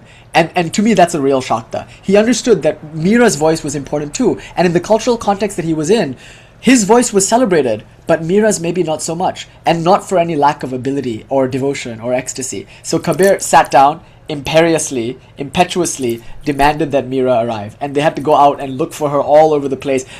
They were starving, like he didn't even want the feast to happen, like nobody could do anything until Mira got there. So they all rushed out, and after some days I think located Mira, and Mira didn't even want to come and do it until she heard that Kabir was there, and then she wanted to come and see Kabir because a lover of God recognizes a lover of God. So when Mira was convinced that Kabir would be there too, then she came running, and the two of them, hemp smokers as Sri Ramakrishna would say, would pass the blunt of God, of devotion between each other, and they both sang poetry. So then I realized, if I'm going to read you poetry tonight, although it's Kabir's birthday, he would want me to read Mira. Just like that time when he refused to read his own poetry until we first read Mira. So, do you mind if I just read you some Mira? That's how I'm going to close the rest of tonight. Let me read you the introduction to this book. Oh, I forgot to mention, Ramakrishna is an ecstatic lover of God, yes? But he did sadhana. He had tantric puja. Kabir is an ecstatic lover of God, yes? But he did sadhana. He also had a spiritual practice that he learned from his guru. Mira used to make like a rope with her blankets and climb out of her window and run to meet her guru, who allegedly is a Chandala, a Dalit, or a Chandala, an untouchable. And the story is that she would wash his feet and drink the Charanamrita, which tells us that this is a tantric setting. She got tantric diksha from a tantric teacher who gave her a sadhana, which then turned her into what she is. So the goal of sadhana is ecstatic devotion. And all of these devotees didn't just happen upon it. They developed it, they cultivated it through disciplined spiritual practice, through the guidance of a preceptor. But notice, in both cases, Kabir and Mira, they both had to go outside what was culturally enjoyed. Mira was not going to find a guru within her community. It just didn't match her appetite. Kabir was not going to find enough inspiration in his Muslim environment. And a Hindu might have to go and get a Sufi teacher. You have to recognize that it's only when you go outside what you know that it makes sense to learn from a teacher even. So there's some lessons here about how love takes you into a spiritual environment that's liminal and new. And there, because of love, you feel emboldened to learn from somebody who you consider to be able to teach you. And having learned that, you practice that, and then you become a Mira. So Ramakrishna, Mira, Kabir, Vivekananda, Brahmananda, they all prove that this ecstatic love draws you to a teacher, like a bee is drawn to a rose, or I don't know, whatever, some flower. And more importantly, that teacher's job is to then cause you, the flower, to bloom. So the bee is drawn to the flower turns into the flower then blooms as a result of this sadhana, and then God himself becomes the bee, the black bee drawn to the flower. So God is attracted to bhaktas, and bhaktas are attracted to God. But therefore the guru is an important bridge between the two. So reading this introduction, it's quite beautiful. Robert Bly's opening to his translation of Mirabai's work. So this is called Ecstatic Poems. It's my favorite translation, I think, of Mira. I don't read the Hindi in which the poems come, but some of you who speak Hindi, like Mira, is very accessible to some Hindi speakers, and she should be sung. That's one thing about Mira and Kabir and Ram Prasad and all these great poets. They're singers. So their poetry is ecstatic devotional music rather than poetry. But as poetry, it has a charm too. So I'm going to read it to you as poetry. So opening with the introduction, a few words about Mirabai. It's hard to know where to start with Mirabai. She's outrageous in 10 or 15 ways. With enormous elegance and an exquisite grace, she moves to abandon her upper-class family, all the social roles for a married woman of her time, the conservative Hindu religious establishment, and anyone left over who believes in the middle road. Can I just read that again? I love that. She gives up the social roles of a married woman. She abandons her upper-class family, the conservative Hindu religious establishment, and anyone left over who believes in the middle road. I hate moderation. I hate safety, practicality, because ecstatic, intense lovers of God will find nothing quite so offensive as playing it safe. So she is outrageous in at least 10 or 15 ways, and she abandons anyone left over who believes in the middle road. Without permission from anyone, she takes on Krishna, who in view of his dark bluish face could be called the Dark One. My friend, I went to the market and bought the Dark One. She assumes that her family would imagine that she slipped into the market by night. You claim by night, I claim by day. Actually, I was beating a drum all the time I was buying him. Some say it wasn't worth it to give up all this power and advantage. You say I gave too much, I say too little. Actually, I put him on a scale before I bought him. She gave away her social position, the warmth of her family, the link with a hereditary ruler of her area, and her right to riches. What I paid was my social body, my town body, my family body, and all my inherited jewels. Mirabai says, the Dark One is my husband now. At this point, she no longer speaks to her family. She turns to him and says, be with me when I lie down. You promised me this in an earlier life. As soon as we read the first poem by Mira, we know we are in the presence of someone who is unworldly. No, someone who is deeply worldly. She knows what this world is like. She married into an aristocratic warrior family, Kshatriya Varna. With enormous elegance, she describes how she abandoned her caste, the social roles for a married woman of her time, the conservative religious establishment, and anyone left over who believes in the middle road. Shortly before her own wedding, she insisted on being married to a small statue of Krishna. As it turned out, her marriage was brief. Her husband died after 3 years. She apparently remained living in the castle, threatened by relatives who sent her poisonous snakes. Her teacher, an untouchable, occasionally came to the small village nearby. She was not to visit him. Apparently, she would tie her saris together and climb down the castle wall at night. When she found him, she would wash his old feet and drink the water. There is no one else exactly like her in the whole history of poetry. Mira was born in Rajasthan in 1498 and had a profound influence on religious life in her time. The intensity of the sort she had appears in every century in India, as it did with Ramakrishna in the 19th century. Mirabai's genius encouraged thousands of people in her time to compose ecstatic poems and to sing them and to dance them. Many villagers treasure poems that she is said to have left behind in the town. Her poems are still being sung everywhere in India. Right? Okay. This is from Jane Hirschfield. So Robert Bly and Jane both do translations. So I'm going to read you Jane's introduction. Mirabai's teaching. Again, remember, her revolution was not from within the palace. It was from the dusty roads, a barefoot, ecstatic lover of God. And we're still singing her poems. Where are all these kings now? And here are Mira's poems. Okay, Mirabai's teachings. Mirabai's love affair with the Dark One has spoken for itself for close to 500 years. What can be added here? First, reading her words must be your own eyes, ears, and heart. Millions have memorized and sung the poems of Mirabai's passion, each finding in her words some intimate and individual truth, and also some companionship along the path of awakening. To read Mirabai is to awaken more deeply into your own life. In her poems, she calls the beloved by many names. She names also the listeners and witnesses to her path, friend, sisters, companions. She begins many poems like this. We are still traveling with her along a northern Indian road lined with dusty palaces and fields, awaiting the rains which may or may not come. Mira's poems sing of ecstatic union and of the despair that ecstatic union, having once tasted, can then disappear. Her poems sing of what it is like to see through the colors of the world to their single source, and of what it is like to find that this seemingly infinite vision can vanish. Return, she asks the Dark One, again and again, in poems that come in all the colors of the human heart. In this, Mirabai's experience is as recognizably grounded in a fully human passion as it is in the realm of spiritual realization. Anyone who has loved beyond reason knows what Mira lived, as anyone who has loved beyond self-interest also knows what love is. Right?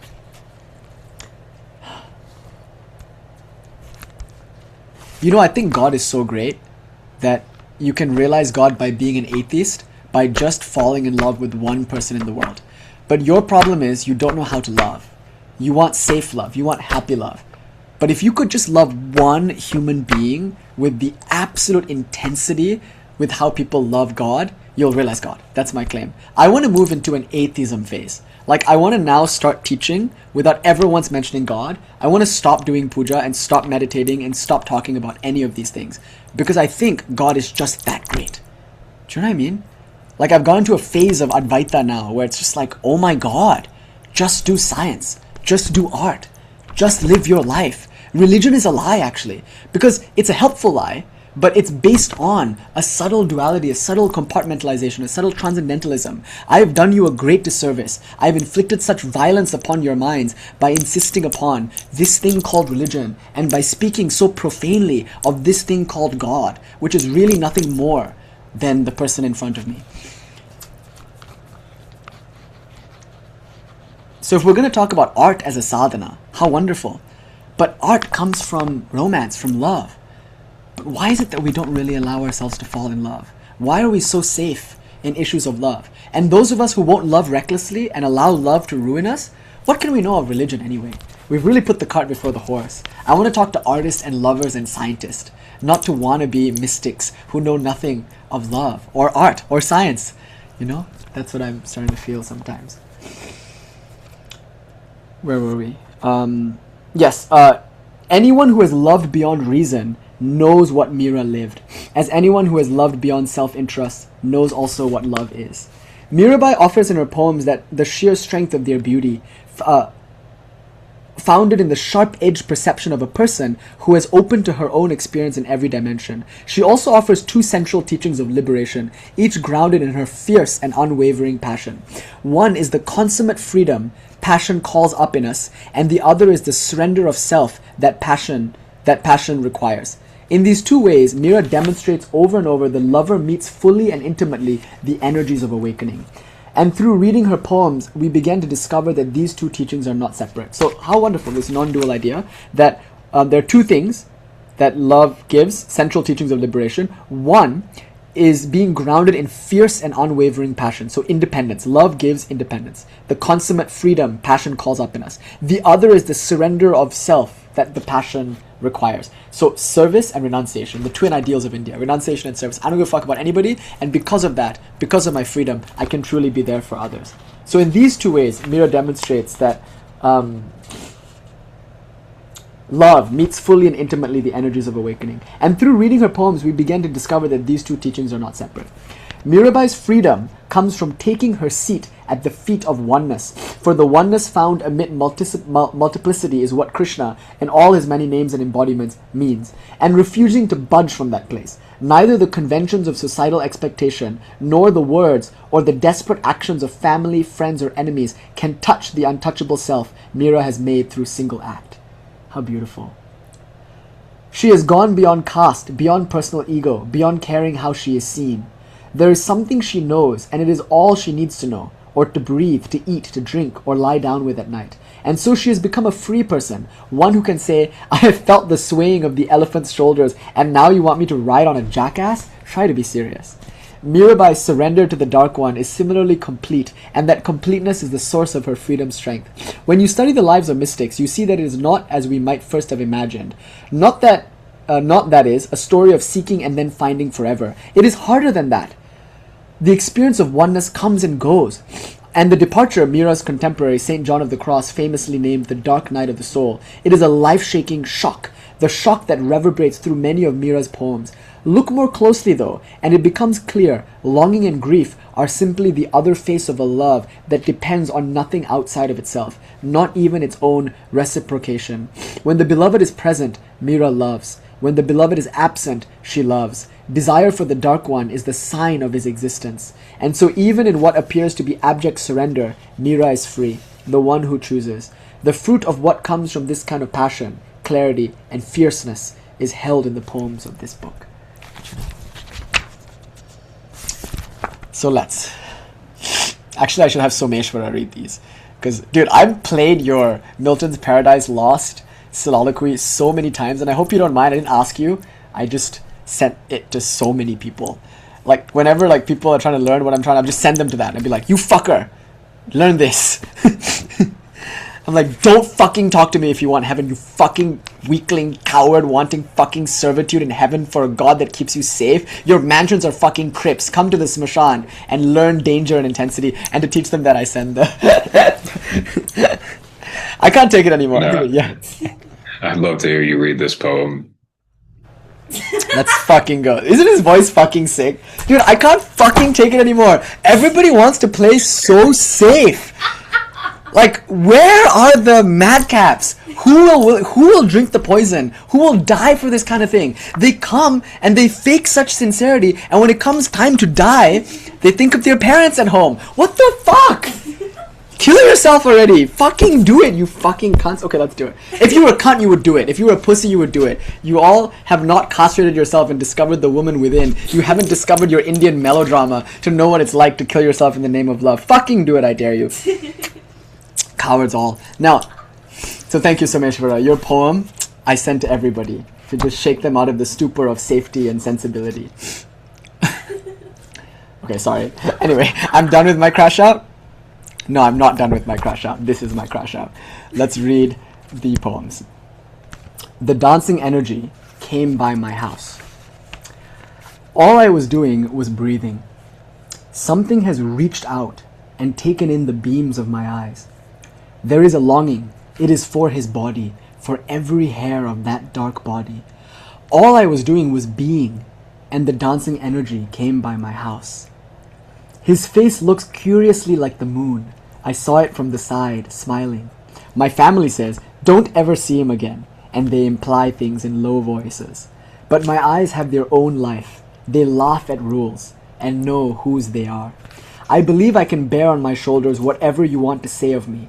Mira says, without the energy that lifts mountains, how am I to live? The dagger. The Dark One threw me a glance like a dagger today. Since that moment I am insane. I can't find my body. The pain has gone through my arms and legs, and I can't find my mind. At least 3 of my friends are completely mad. Ida, Pingala, Shushumna. I know the throwers of dagger well. He enjoys roving the woods. The partridge loves the moon, and the lamplight pulls in the moth. You know, for the fish, water is precious. Without it, the fish dies. If he is gone, how shall I live? I can't live without him. Go and speak to the dagger thrower. Say, Mira belongs to you. Mira has finished with waiting. O friends on this path, my eyes are no longer my eyes. A sweetness has entered through them, has pierced through to my heart. How long did I stand in the house of this body and stare at the road? My beloved is a steeped herb. He has cured me for life. Mira belongs to Giridhara, the one who lifts all, and everyone says she is mad. It's true I went to the market. My friend, I went to the market and bought the dark one. You claim by night, I claim by day. Actually, I was beating a drum all the time I was buying him. You say I gave too much. I say too little. Actually, I put him on a scale before I bought him. What I paid was my social body, my town body, my family body, and all my inherited jewels. Mira says, the dark one is my husband now. Be with me when I lie down. You promised me this in an earlier life. Mira the milkmaid. Friend, look. She is wandering the pathways and alleys, a pot on her head. She is calling, who will take the beautiful dark one? The gopi has forgotten the name for the curds she carries and cries only, taste Hari, taste Hari. Mira has given herself to the one who takes all. She is his slave, asking no payment. The milkmaid has seen his radiant body, and all she can do now is babble. The fish and the crocodile. When Nan's son with his dark face appeared to me, I forgot about the world and its duties. I went out of my mind. A crown of peacock feathers opened on his forehead, and I saw the spot of saffron which made my eyes glad. Light caught on his earring, his hair curls fell over his cheek, like fish who crawl out of a pond to meet a crocodile. My lord has entered the play, and the world is amazed. Mira says, I dedicate myself to every arm and leg of this lord. I give my heart without fear to the beloved. As the polish goes into the gold, I have gone into him. Through many lives, I heard only the outer music. Now the teacher has whispered into my ears, and familiar ties have gone the way of weak thread. Mira has met that energy that lifts mountains. That good luck is now her home. Now the teacher has whispered into my ears. It's the mantra diksha. In my dreams, the Great One married me. 4,000 people came to the wedding. My bridegroom was the Lord Vrajanath. Vraja is the forest, Nath, the Lord of the forest, the name for Krishna. My bridegroom was the Lord Vrajanath, and in the dream all the doorways were made royal, and he held my hand. In my dream he married me, and fortune came to me. Mira has found the great snake Giridhara. She must have done something good in an earlier life. The doorways, there are 9 of them. They're called the Navadwaras. They are the 9 pathways through which prana enters and through which prana leaves. So the 2 eyes, 2 nostrils, mouth, 2 ears, anus, genitals, like these are all the pathways, and the nabi, the navel. So these doorways were made royal, and the snake is Kundalini. How beautiful. Comparing Krishna to Kundalini, and you can see the dagger thrower is just Shaktipata or like Kundalini. Ankle bells. Mira dances. How can her ankle bells not dance? Mira is insane, strangers say. The family is ruined. Poison came to the door one day. She drank it and laughed. I am at Hari's feet. I give him body and soul. A glimpse of him is water. How thirsty I am for that. Mira's Lord is the one who lifts mountains, who removes evil from human life. Mira's Lord attacks the beings of greed, and for safety I go to him. She means highway robbers. She's a woman walking the dusty roads of India by herself singing songs to God. So she's saying Krishna protects us from highway robbers. And she's in North India, so it's desert and it's hot, and so she's thirsty. And so the comparison to water is quite important. The flute. The song of the flute, O sister, is madness. I thought that nothing that was not God could hold me. But hearing that sound, I lose mind and body. Do you see? The song of the flute, O sister, is madness. I thought that nothing that was not God could hold me. But hearing that sound, I lose mind and body. My heart wholly caught in the net. O flute, what were your vows? What is your practice? What power sits by your side? Even Mira's Lord is trapped in your 7 notes. The rope of jasmine blossoms, or the mala, Malika Mala. O Nandlal, son of Nand, come live inside my eyes. Your crown of peacock feathers, your earrings shaped like fish, the red smudge on your forehead, all of them are lovely. Your body is beautifully shaped, your face is dark, your eyes are large. You have a flute between your sweet lips and a rope of jasmine blossoms around your neck. Malika Mala, a mala of jasmine. Mira says, this Lord of mine gives joy to my heart and watches over the poor. You play the flute well. I love your curls and your earlocks. Jasumati, your mother, wasn't she the one who washed and combed your beautiful hair? If you come anywhere near my house, I will close my sandalwood doors and lock you in. Mira's lord is half lion and half man. She turns her whole life over to the midnight of his hair. Well, friend, I will praise the dear Lord with my singing. I go out each morning looking for spices and for a glimpse of him. I'll dance as well in Hari's temple, you'll hear my ankle bells. I'll make the castanets and give out his names, and I'll cross the ocean of this world. What is this world? A patch of gooseberry bushes. It catches us on the way to the one we love. The great snake Giridhara is Mira's lord. I'll sing about him, and then I will be home. I don't. This is to her brother-in-law named Rana. Rana is she's writing to her brother-in-law. I don't like your strange world, Rana. There are no holy men in it, and the people are trash. I don't wear jewelry anymore. I don't bind my hair. I've given up darkening my eyelids and doing my hair the married way. Mira's lord is the one who lifts mountains. I don't need a bridegroom. This is in the 15th century. Like, she's claiming that she's an independent woman who needs not define herself by the standards of societal conventions and marriage. I don't do my makeup, I wear my hair wild. I hate your world, it's trash, everyone's boring, there are no holy men in it. I don't need a bridegroom. Fate is strange. Look, the deer's eyes are large, but she wanders the dense-leaved forests. The bright feathered crane rasps harshly, while the sweet-tongued cuckoo wears black. River flows with pure water, then the great sea turns them to salt. Fools sit on thrones, wise men beg for a little naan. Mira takes the graceful Giridhara as her master. The king hunts down the lovers of God. Love has stained my body to the color of the one who holds up mountains. When I dressed in the world's 5 fabrics, I only played hide and seek. For disguised though I was, the lifting one caught me, and seeing his beauty I offered him all that I am. Friends, let those whose beloved is absent write letters. Mine dwells in the heart, and neither enters nor leaves. Mira has given herself to her lord Giridhara. Day or night, she waits only for him. Don't go, I touch your souls. I'm sold to you. No one knows where to find the Bhakti path. Show me where to go. I would like my own body to turn into a heap of incense and sandalwood, and you set a torch to it. When I've fallen down to grey ashes, smear me on your shoulders and chest. Mira says, you who lift the mountains. I have some light. I want to mingle it with yours. It's a Vaishnav, lover of Krishna.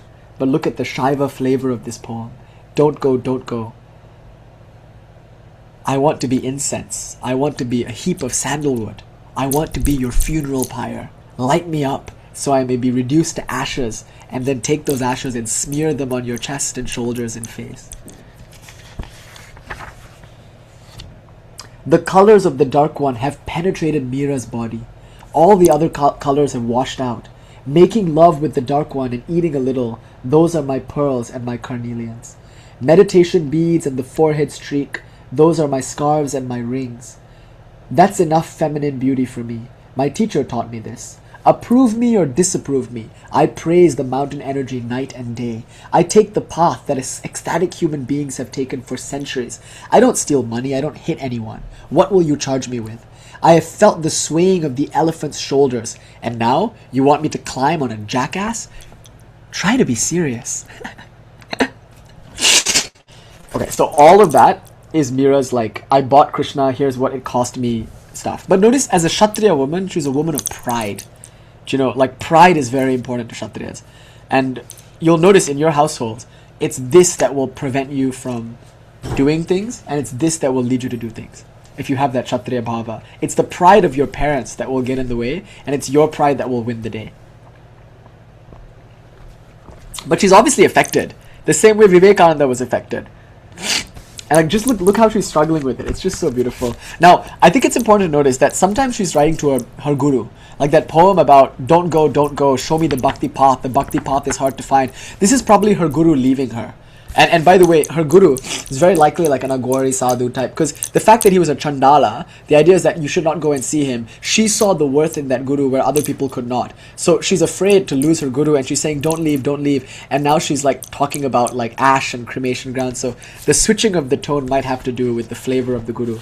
But you guys, no pressure. I'm just going to keep going because that was the first section. The next one is now about separation. So the first part in this book is called Dancing Energy Came by My House. So this is arguably the beginning of her journey. When she leaves the palace, she's still talking to her brother-in-law. She's selling her social body, all of that. Now she's on the path by herself.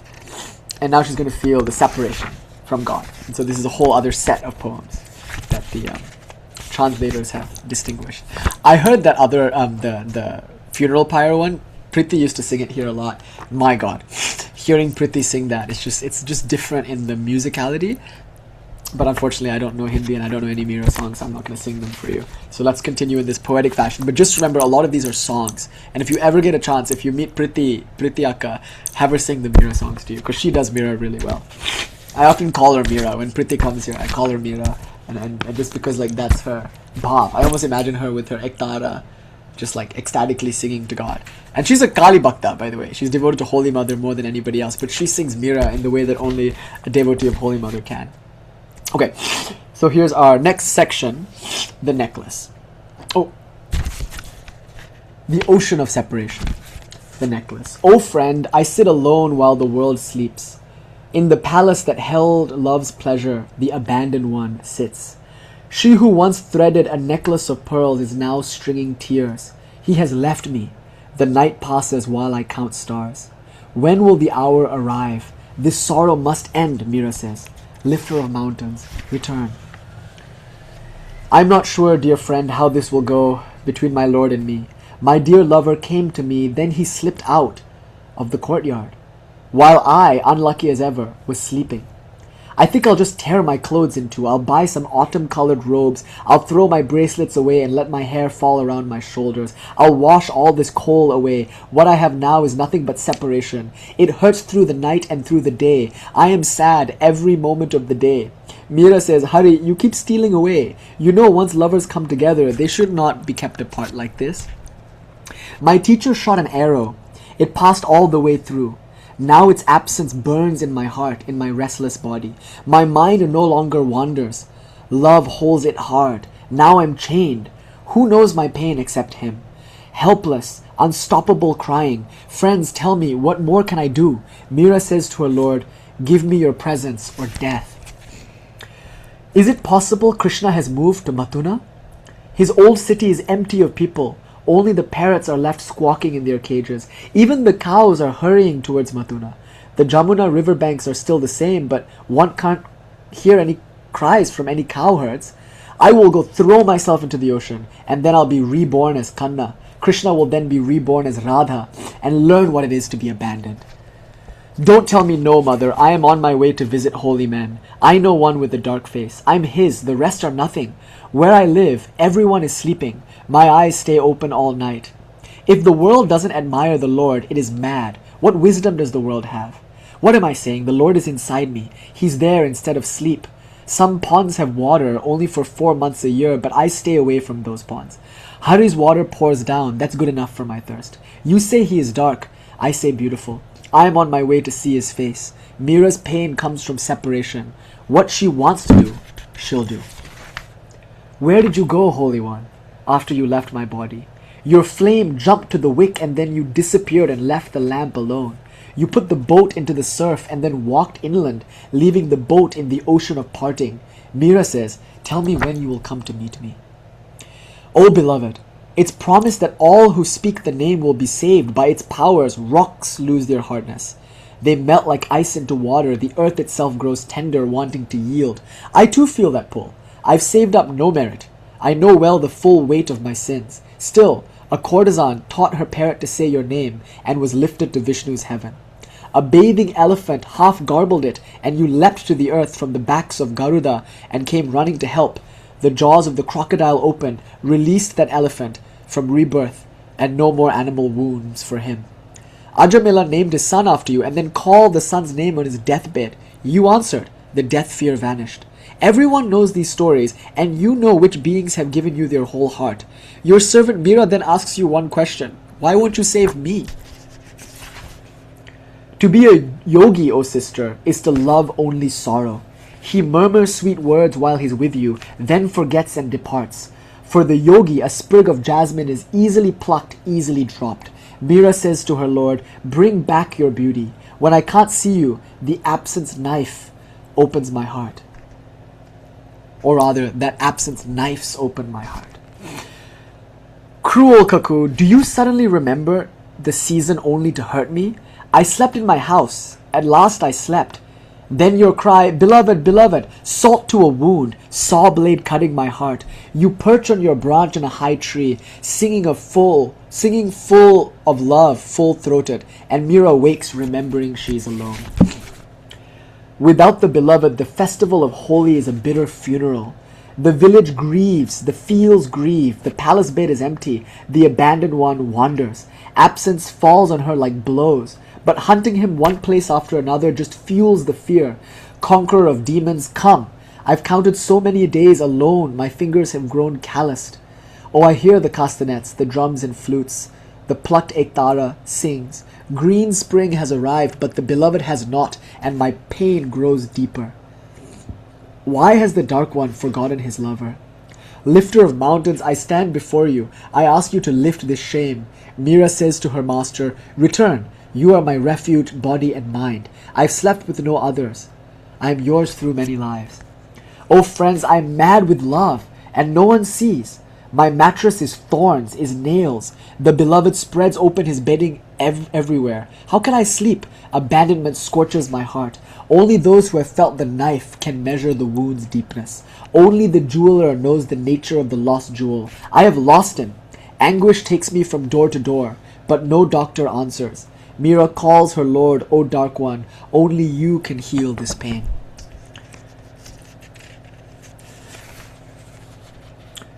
In all my lives you have been with me, whether day or night I remember. When you fall out of my sight, I am restless day and night, burning. I climb hilltops, I watch for signs of your return, my eyes are swollen with tears. The ocean of life, that's not genuine. The ties of family, the obligations of the world, they are not genuine. It is your beauty that makes me drunk. Mira's lord is the great dark snake. That love comes up from the ground of the heart. Mother, tell me why I should go on living without him. When I lost him, I went mad. My heart resembled a door eaten out by insects. The doctors could do nothing for me. Some absence inside me is eating me away. You know, a fish thrown in the bank does not go on breathing. It flaps its tail up and down and dies. I go into the high trees and listen for the Dark One's flute. My dear husband and lord, come and find Mira now. The rain clouds arrived, half mad, but I still heard nothing from him. Frogs opened their mouths. Peacocks shrieked. Cuckoos and partridge sang out. Heavy darkness came down. Bolts of lightning. The lover felt terror in her heart. But in the wind, fragrance did come, and heavy rain did fall. The black cobra of love burns. The storm-bodied one is inside Mira's heart. And do you see the storm-bodied one, Rudra? The concept of storm and darkness, bolts of lightning, daggers and snakes. Distinctly Shaiva. But this hopefully shows you that the tantric imagery is just about madness. It's just about chaos. It's just about apocalypse. So Krishna is more like Kali than we could ever imagine. And Shiva could be nothing more like Kali. Because by Shiva, sometimes we mean Vishnu. By Vishnu, we mean Shiva. But when we talk about Krishna, when we talk about Kali, you can bet your ass we're talking about love. And what is it but a knife wound? And what is sex but being stabbed by a knife? And what is stabbing but fucking? Only the lover understands this. Only one who has tasted the knife will understand the depth of the wound. So, last section now. This is like 3 acts, a tragedy in 3 parts. 1, I found God. 2, God left me. 3, I am God. And I'm still heartbroken. So, there's no end to the pain, but there is end to the suffering. So love has come home with the rains. The final act. Love has come home with the rains. Oh my friends, what can you tell me of love, whose pathways are filled with strangeness? When you offer the Great One your love, At the first step, your body is crushed. Next, be ready to offer up your head as his seat. Be ready to orbit his lamp like a moth giving in to the light. To live in the deer as she runs towards the hunter's call. In the partridge that swallows hot coals for the love of the moon. In the fish that, kept away from the sea, happily dies. Like a bee trapped for life in the closing of this sweet flower. Mira has offered herself to her Lord. She says, the single lotus will swallow you whole. I was going to the river for water. The gold pitcher balanced with care upon my head, and love's knife entered my heart. Now God has bound me tightly with a fine thread. He takes me wherever he will. Mira's Lord is the lifter of mountains. His dark beauty is all around her. Rana sent a gold coffer of complicated ivory, but inside a black and green snake was waiting. It is a necklace that belonged to a great queen. I put it around my neck. It fit well. It became a string of lovely pearls, each with a moon inside. My room then was full of moonlight, as if the full moon had found its way in through the open window. This actually happened. One of her brothers-in-law sent a chest with like gold and ivory and things, but there was a snake in it. He sent the chest so that she would be bitten by the snake and killed, because she was such an embarrassment to her family. Just like Rumi's son, I kid you not, his son hired a mercenary to kill Shams. Like Rumi's beloved guru was killed by none other than Rumi's own son, because there was like fear-mongering and rumors around like an illicit homosexual relationship between them. Can you imagine? And then Rumi said, love came and took away my prayer beads and left me only song and dance. So Rana is the brother-in-law who here gave a snake. And it's so cute because he said, you know what? The ivory is complicated, the gold coffer sucks, but I took the snake. I took the poisonous snake, I put it on a necklace, and it fit well. And now it's like a full moon has entered into my house. I go to the house of my one true lover, the lifter of mountains. When I see his beauty, I only crave him more. At dusk I go to him, at dawn I return. Whatever his pleasure, day and night I am his. The clothes he gives me I wear, the food he offers I eat. Where he wants me to be, I stay. If he wants to sell me, I want to be sold. Mira says, my love for Giridhara has lasted through many rebirths. Without him, I scarcely breathe. She offers herself to him in all of her lives. To be born in a human body is rare. Don't throw away the reward of your past good deeds. Life passes in an instant. The leaf doesn't go back to the branch. The ocean of rebirth sweeps up all beings hard, pulls them into its cold, running, fierce, implacable currents. Giridhara, your name is the raft, the one safe passage over. Take me quickly. All the awake ones travel with Mira, singing the name. She says with them, get up, stop sleeping. The days of life are short. My beloved has come home with the rains, and the fire of longing is doused. Now it is the time for singing, the time of union. At the first thunderclap, even the peacocks open their tails with pleasure and dance. Giridhara is my courtyard. He is in my courtyard, and my wandering heart has returned.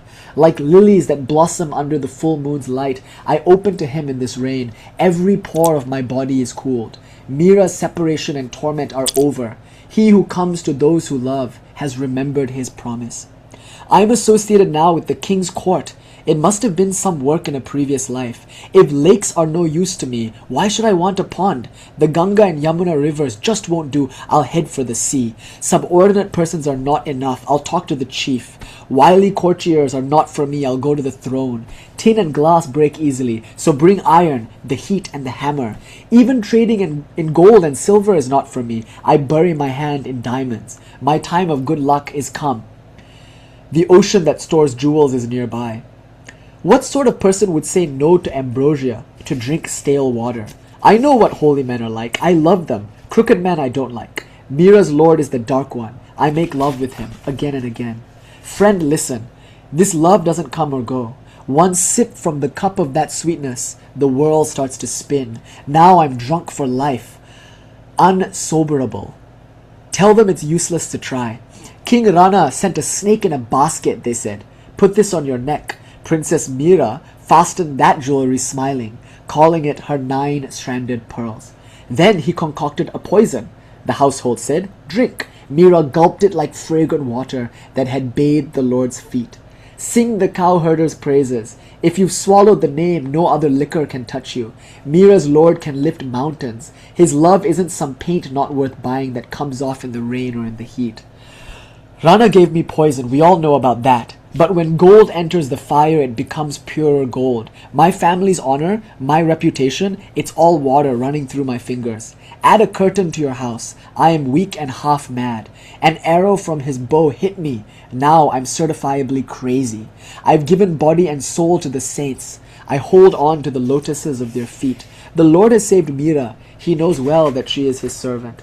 The wild woman of the forests discovered the sweet plums by tasting and brought them to her lord. This is Matangi. This is a story of Shabari in the Ramayana, where there was a woman, a wild woman, a jungle woman, a Santal woman, who ate the fruits before she offered it to Rama. Her name is Shabari, and such is not done in puja. You don't bite and then give the Lord. You give Lord the food that's pure. So Shabari ate the fruit to make sure that it was sweet, and she gave Rama uchishta food. So this is a reference to Matangi, the wild woman of the forest.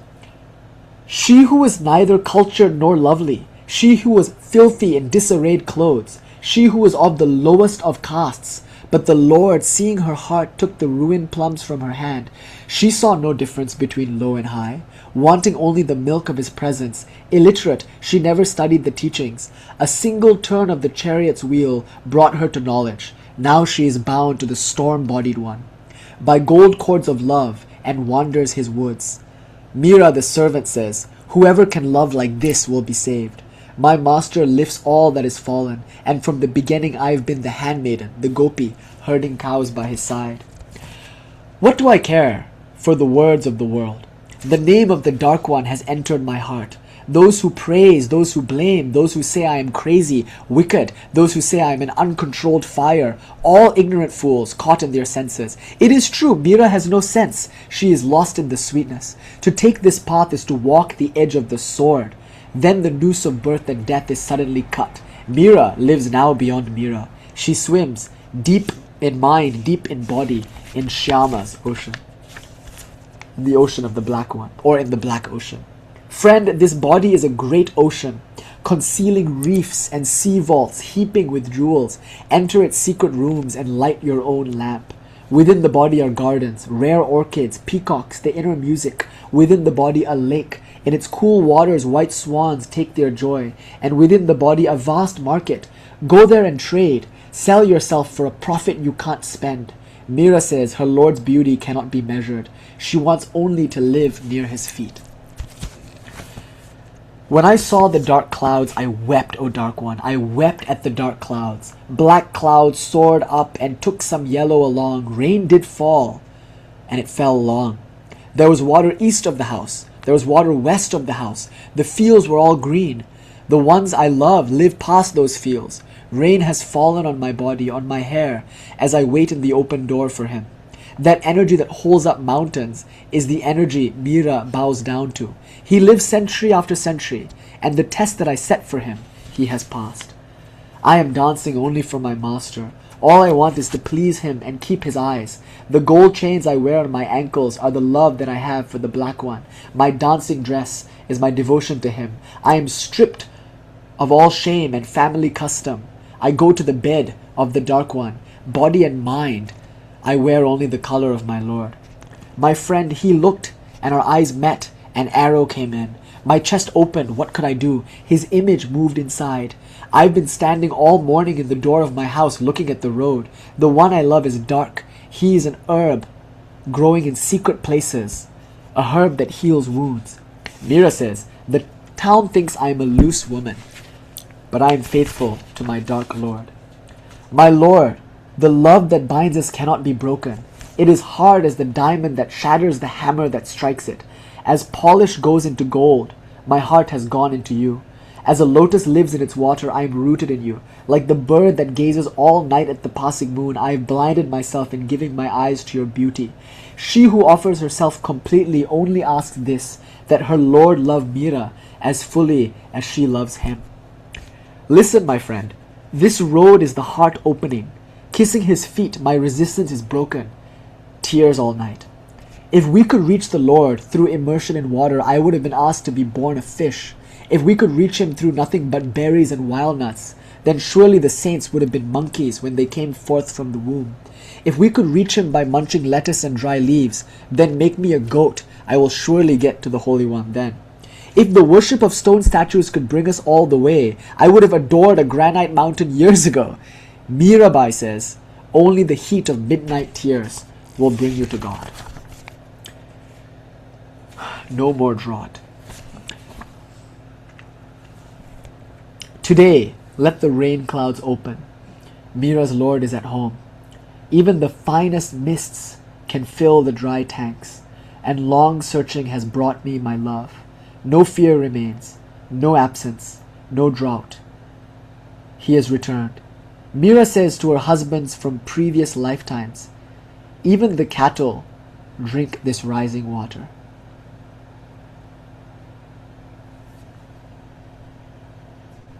It's a really mysterious final poem. But in closing, that's the whole book actually. That was the entire selection of poems from Ecstatic Poems by Mira Bai. The one thing you should remember is when these songs are sung, the refrain is typically chanted twice. Do you know?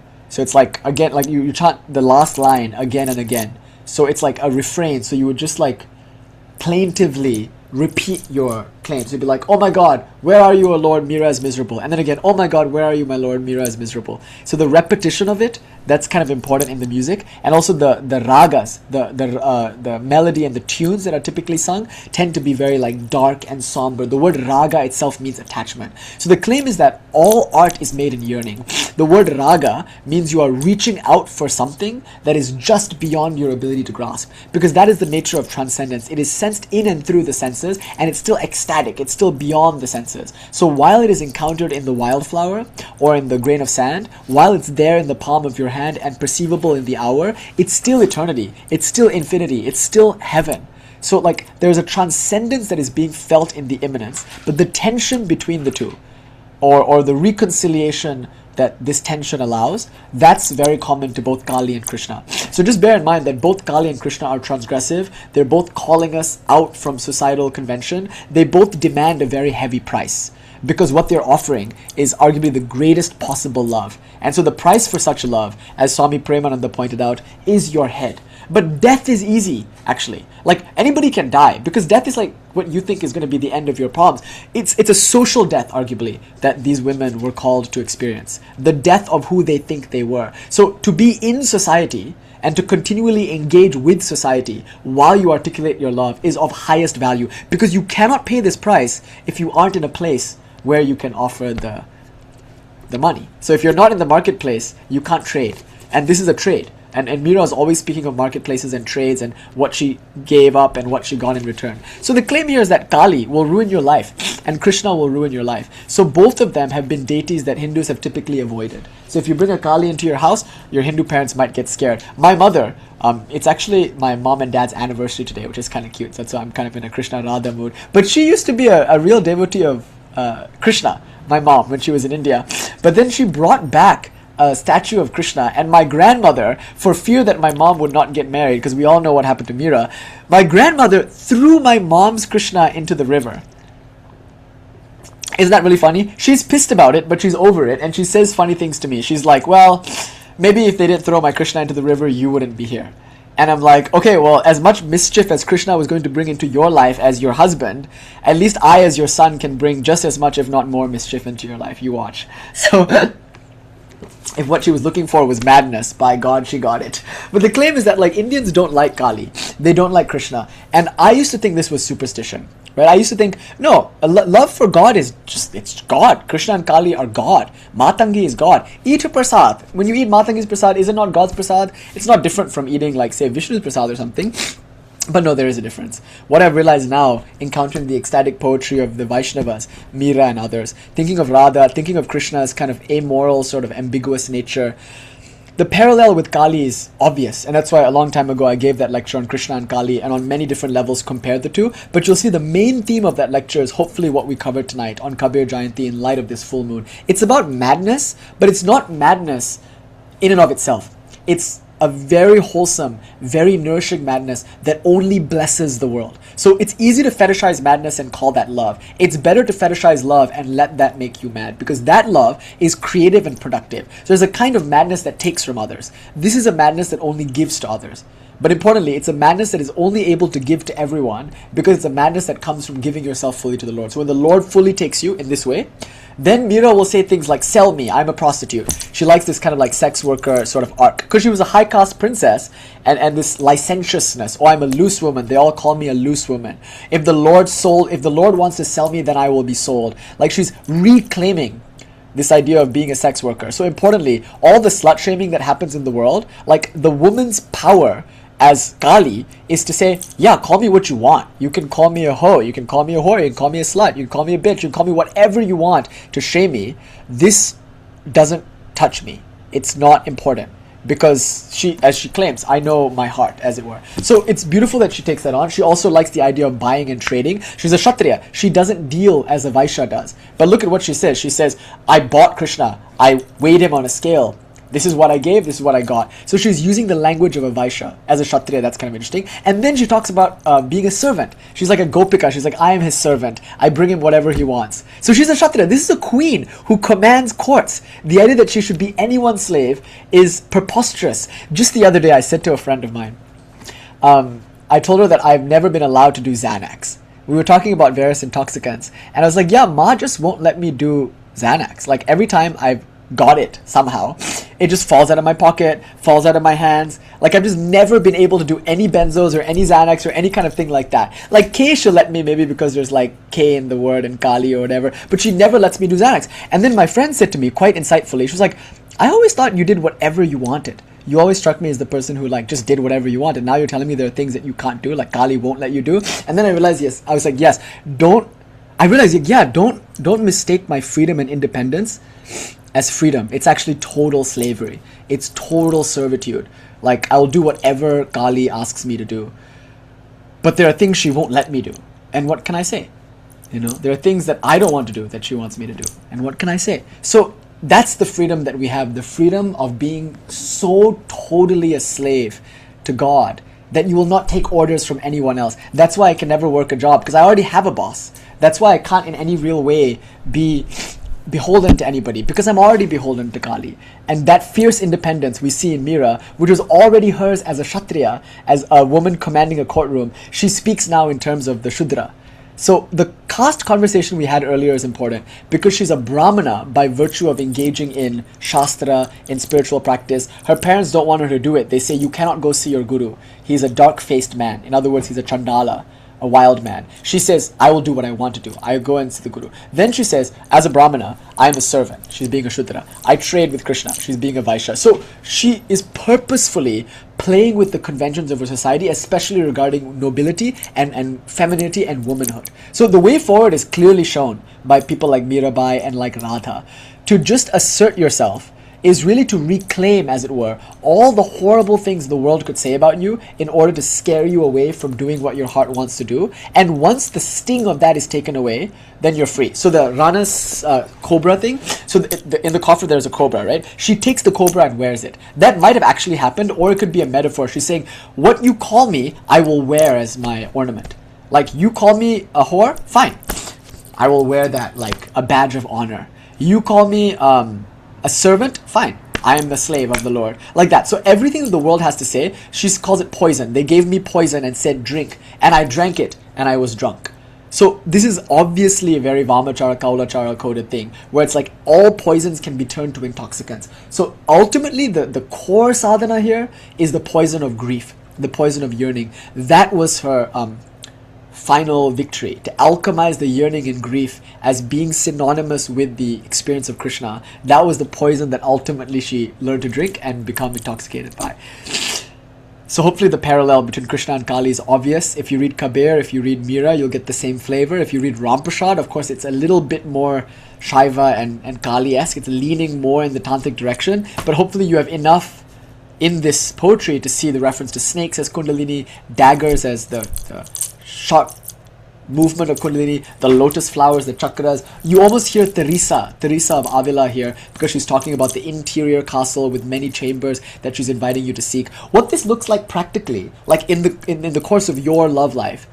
Now, to speak in a very mundane way, which, as we just established, is the most divine way to talk about God. It's like this. Becoming a hopeless romantic, as it were, realizing that everything you need for romantic satisfaction is within you, because it is really your capacity to appreciate beauty that allows for there to be beauty in anything. And your capacity to interact with beauty in a person or in a thing or in a place, that's inherent to you. Like, that's not in the person or the place or the thing.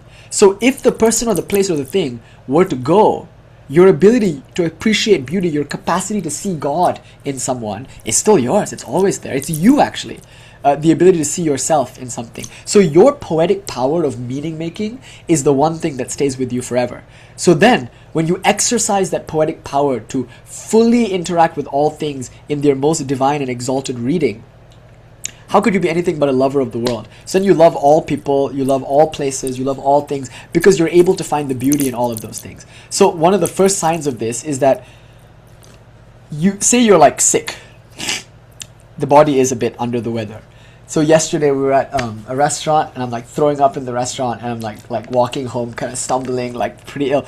And I was just so happy, because I was thinking like, it's worth more to me that I feel happy now. There's reason to be uncomfortable. The body is uncomfortable. And yet, what great exaltation in my heart. It's like this feeling of like, I feel like Baudelaire, convalescing. I love the word convalescing. I'm like, I'm not recovering. Please, don't say I'm recovering. I'm not healing. I'm convalescing. Which is what poets do when they're struck with fever, because they've stayed up too long and they haven't eaten good foods and they're lying in bed just sick with fever. Like Baudelaire, you know, in a cheap apartment, lying in a lice-filled bed, convalescing. How cool! I fetishize that. I can romanticize that. I think that's the word. The ability to romanticize something. So that's always there for you. That's you, actually. Your ability to see the highest reading of a thing. So when that's there, you are willing to fall in love. You're opening yourself up to love. But that doesn't mean, as it sometimes comes across, that like all love is then interchangeable. It's not. Some love will be richer and deeper than others. And so it isn't just about you either. It's also the world. But who is the world if not God? So this duality is quite important for this kind of sadhana, where you recognize that you have the ability to see God in others, but God is also appearing to you in all these various forms, and he plays his game of hide and seek, as it were, where in some instances he comes through most strongly, in other instances he hides, and so there is still room for discernment and discrimination in love, where it's not like you're just available romantically for everyone all the time. Although if that's the case, power to you, that's cool too. But it could also be the case that there are certain people with whom you feel a romantic connection, certain people with whom you feel familial or filial connection, certain people who are strangers with whom you have a brief moment of shared intimacy.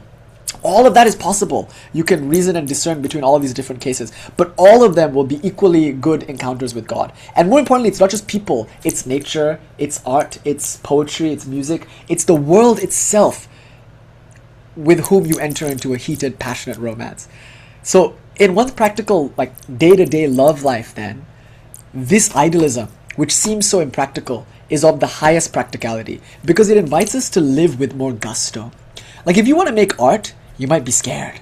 Like, oh my God, what will people think about my art? Release all your songs. Just release your music and make it available for everybody. Do you know the best case scenario for you? They hate it. They drag you through the mud. They persecute you. They come to your house and throw rocks at your window. They drag you out into the streets and Gaddafi style tear you to shreds. Fuck yeah, drink that poison, you're going to be drunk. That's what Mira had to endure.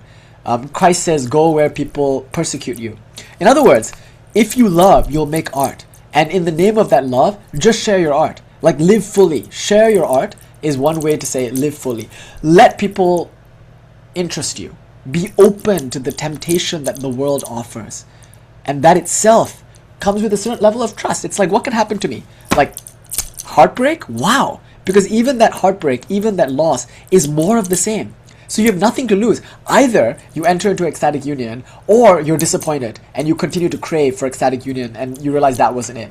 Or you get ecstatic union, you realize it was it, and then it leaves you, and then you're back to yearning and craving. Maybe you were worse off even now because you're now able to crave and yearn for something that you never even knew you existed. Thank God. If you're afraid to experience something great because you're afraid to lose something great, then hopefully Mira's story, that the yearning for that great thing is as great as the thing, will inspire you. It'll remind you there's nothing to be afraid of. Because yes, maybe you'll go, but you tasted it.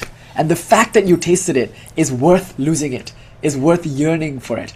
And therein lies all the art and all the poetry. And there's nothing like making art. The joy of making art and the joy of losing yourself in creative work. So even if you forget about God, if you read Kabir, if you read Mira, and if you read Rumi, there's enough in there to teach us how to be great lovers. And since God is not different from the world, if one could truly love another person, could be a great lover in this way for another person, if that was truly possible, I don't think there's a difference between loving God and loving that person. For God is love, and love is self-effacing, fierce freedom, surrender, renunciation, and service. So that was the spiel.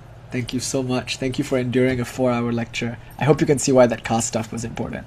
Just was a matangi kind of thing that I wanted to do, to just link Kali and Krishna up. Okay, Jai Ma. Om Shanti Shanti Shanti. Hari Om Tat Sat. Shri Ram Krishna Arpanam Astu. Shri Sarada Arpanam Astu. Shri Mira Arpanam Astu. Jai Ma. Shri Kabir Arpanam Astu. Jai Ma.